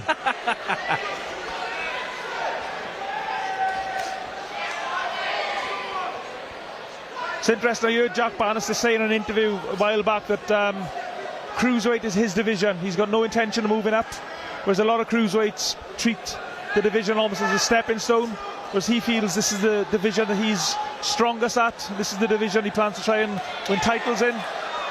He's a natural cruiserweight, and you know, he doesn't have to abuse himself to cut the weight down. He's got the range. Great right hand landed there from Jack Bannister. He's got the height, he's got the range. He's got looking a little bit sloppy as he dropped back on the ropes there, though. Like to see him reset, fling that jab back out.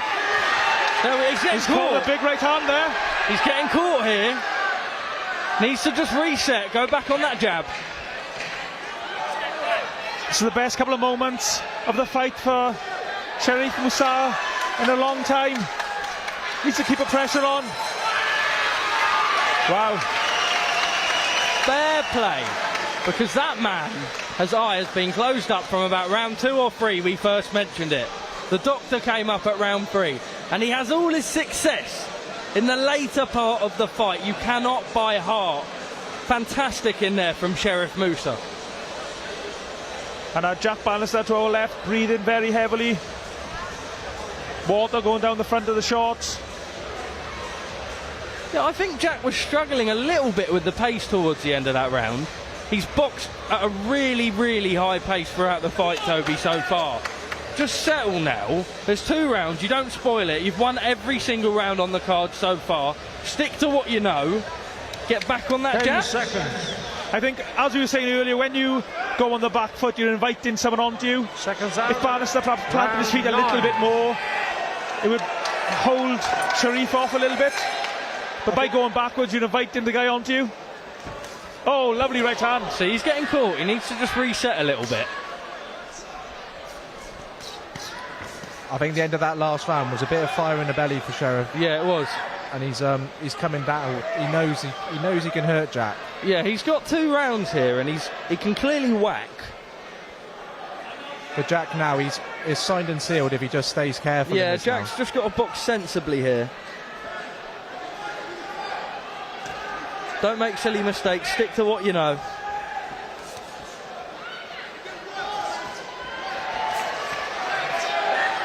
I think we're in for a barnstorm in last 2 rounds as well, as we see Sherif come in to try and take this fight. How many times has Bannister landed that right hand flush as Sherif just trundles forward?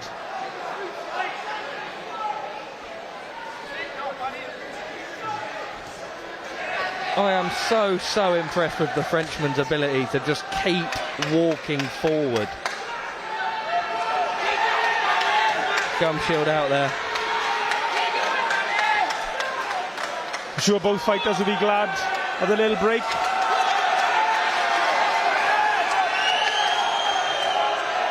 Bannister's fans behind us encourage their man.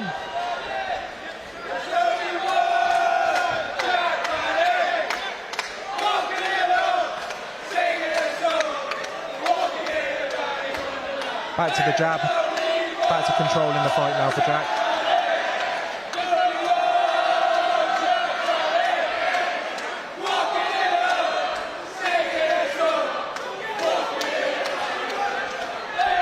Bannister's got a lot of fans in here this evening.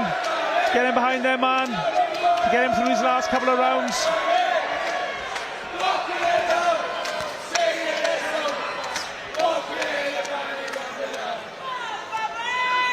Both men deserve great credit as well, jumping into a 10-rounder here. Only, what, 5 fights into their professional careers? Yeah, and as you were saying earlier, great bit of matchmaking. Fantastic, yeah. I mean, I think these are the type of fights prospects should be having. Once you get over 4 or 5 fights, you should be fighting guys with similar records to you. Oh, lovely uppercut by Bannister. This fight is definitely worthy of a title. It's a shame that they're not going to walk away with a Southern Area or even a Silver Commonwealth for this, because being as courageous as they are, jumping into a 10-rounder like this, they're both gifted lads and they deserve the opportunities for stuff like that. I think this has been a really, really good performance from Jack Bannister. Sure, Bannister will have learned a lot about himself in this contest.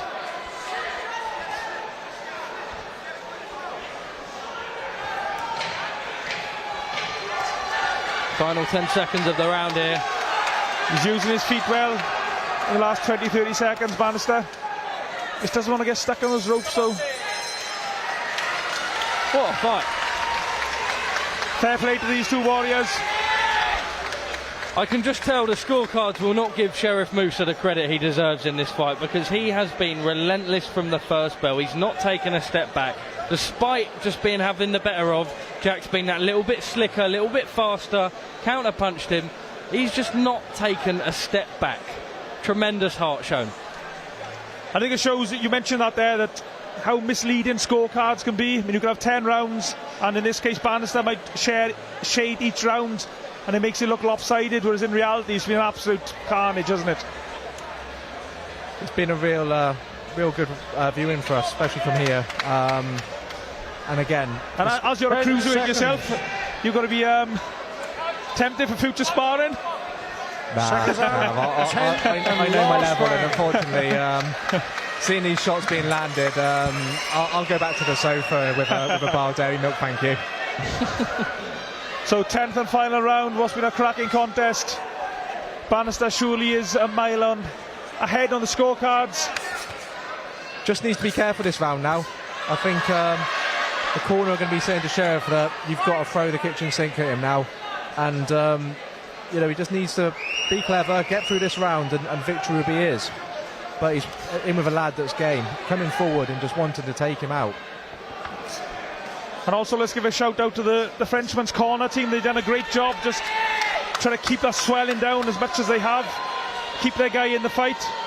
Even though there is an argument, of course, he could have been pulled out of the fight, but that's a different argument. No, you're bang on, actually. That eye's been really bad from about round 3, 4, and they've done a really, really good job making sure it doesn't get any worse. He can still see out of it.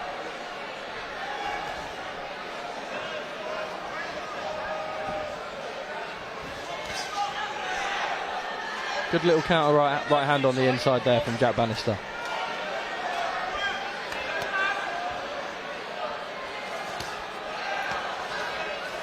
Less than 2 minutes to go in the contest. I think they're both just starting to feel the pace. It's been relentless work from both of them this fight, and they're starting to feel it now. But nevertheless, they're still planting their feet and throwing those big shots.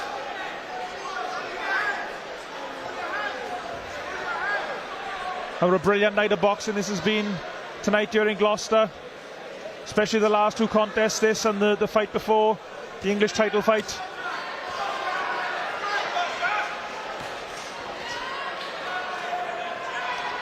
Bannister just trying to box his way to victory now. Yeah, you can't blame him now. Just over 60 seconds left. Be safe, stick to what works. You've won every round. Good uppercut lands. 2 brave men in the boxing ring. Massive heart and courage.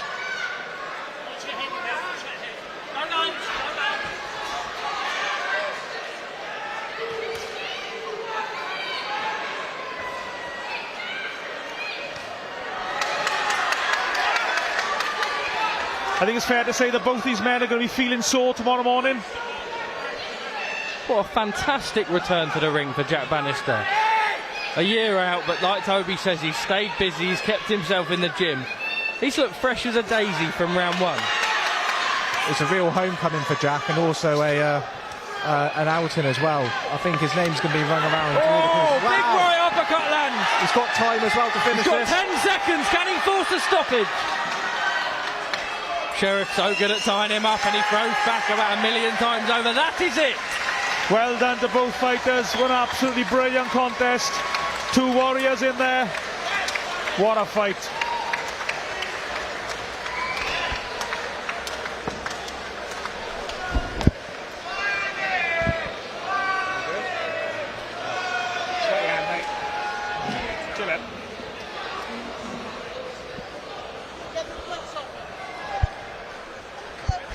So Toby, how do you sum up that contest? What an entertaining fight. I think it's really, really showcased Jack's talent. He's in with a very good opponent here, and he's looked fantastic. Obviously, the first round, he was feeling him out. As Charlie Parsons said, it was probably a 10-10 round for the first one, but after that, we've just seen him go into gear and just cruise through this fight, picking lovely shots.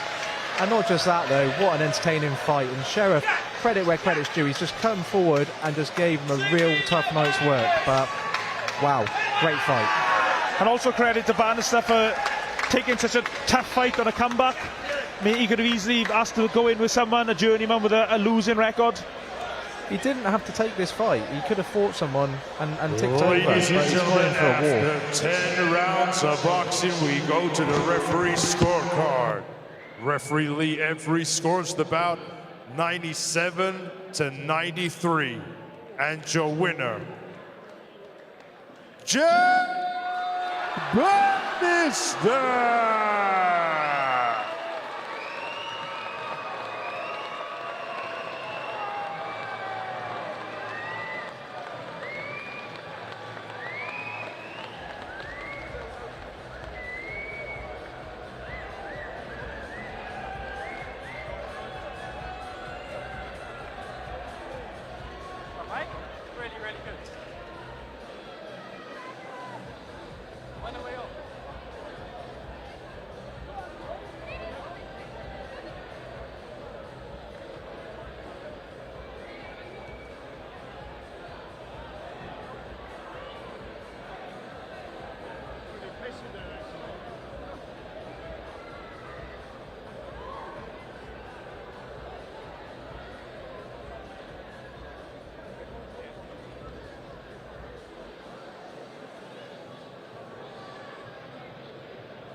Jack Bannister, incredible in there. A year out the ring, but success all night long. First round I thought was even. You settled up, you boxed off the jab. The left hook was landing cleanly. What a return here in Gloucester. Yeah, mate, I'll tell you what. First off, I want to say I want to dedicate this fight to Mark Panton. My best mates lost their father last night, so that one was for him. Love you, Mark. Sorry. Yeah, right, fucking, yeah, right, mate. Come back. I'm sick of these pull-outs and that, journeyman and stuff. No offence to him, but I need reliable fights now. He needs to get me up there, and that was a perfect test. That was Sherif. He just did not stop coming strong.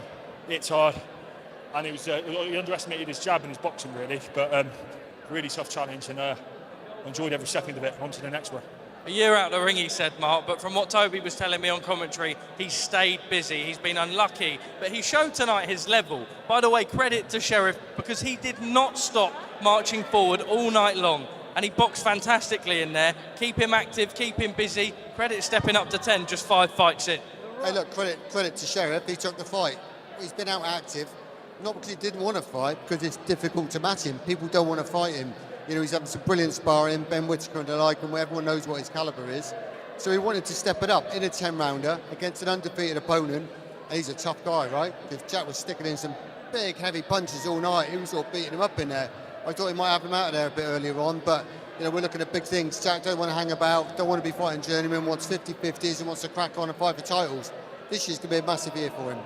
Jack, just quickly before we let you go, you've said it's been a frustrating year. Activity now, you've boxed over 10, looking for titles, keeping yourself busy and getting yourself in those big fights that you deserve. Yeah, definitely. I'd fight anyone. I don't care who it is. Fucking get me a title. Get me up there. I'm not in here for easy fights. I want the tough fights. I want to get up there. So do your thing, Mark. Jack Bannister, congratulations. Well done tonight, my friend. Mark, very quickly while I've got you, an incredible advert for boxing here in the Southwest tonight. We've spoke before about maybe it not getting the love it deserves, but tonight it did. Jay Pitman on here. We saw the co-main event not to be, but just a fantastic advert for boxing here in Gloucester. Yeah, absolutely. Southwest boxing's absolutely flying, especially Gloucester. It's absolutely brilliant to be here.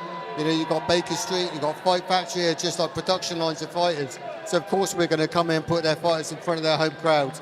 We're going to be here a couple of times a year. You know, I'm gutted, obviously my boxer Lewis Roberts lost his English title in a really good fight, but we'd like to run that back again for sure, because that was a fantastic fight. You know, he lost, but the crowds were winners, because, you know, what a fantastic show. You don't see these sort of shows outside of London. So thanks to Gloucester for coming out and supporting their boys. Reiterate that. Thanks for Gloucester for coming out indeed. Martin Neilson, more to come for you this year, I'm sure. Thank you very much for watching a great night here in Gloucester.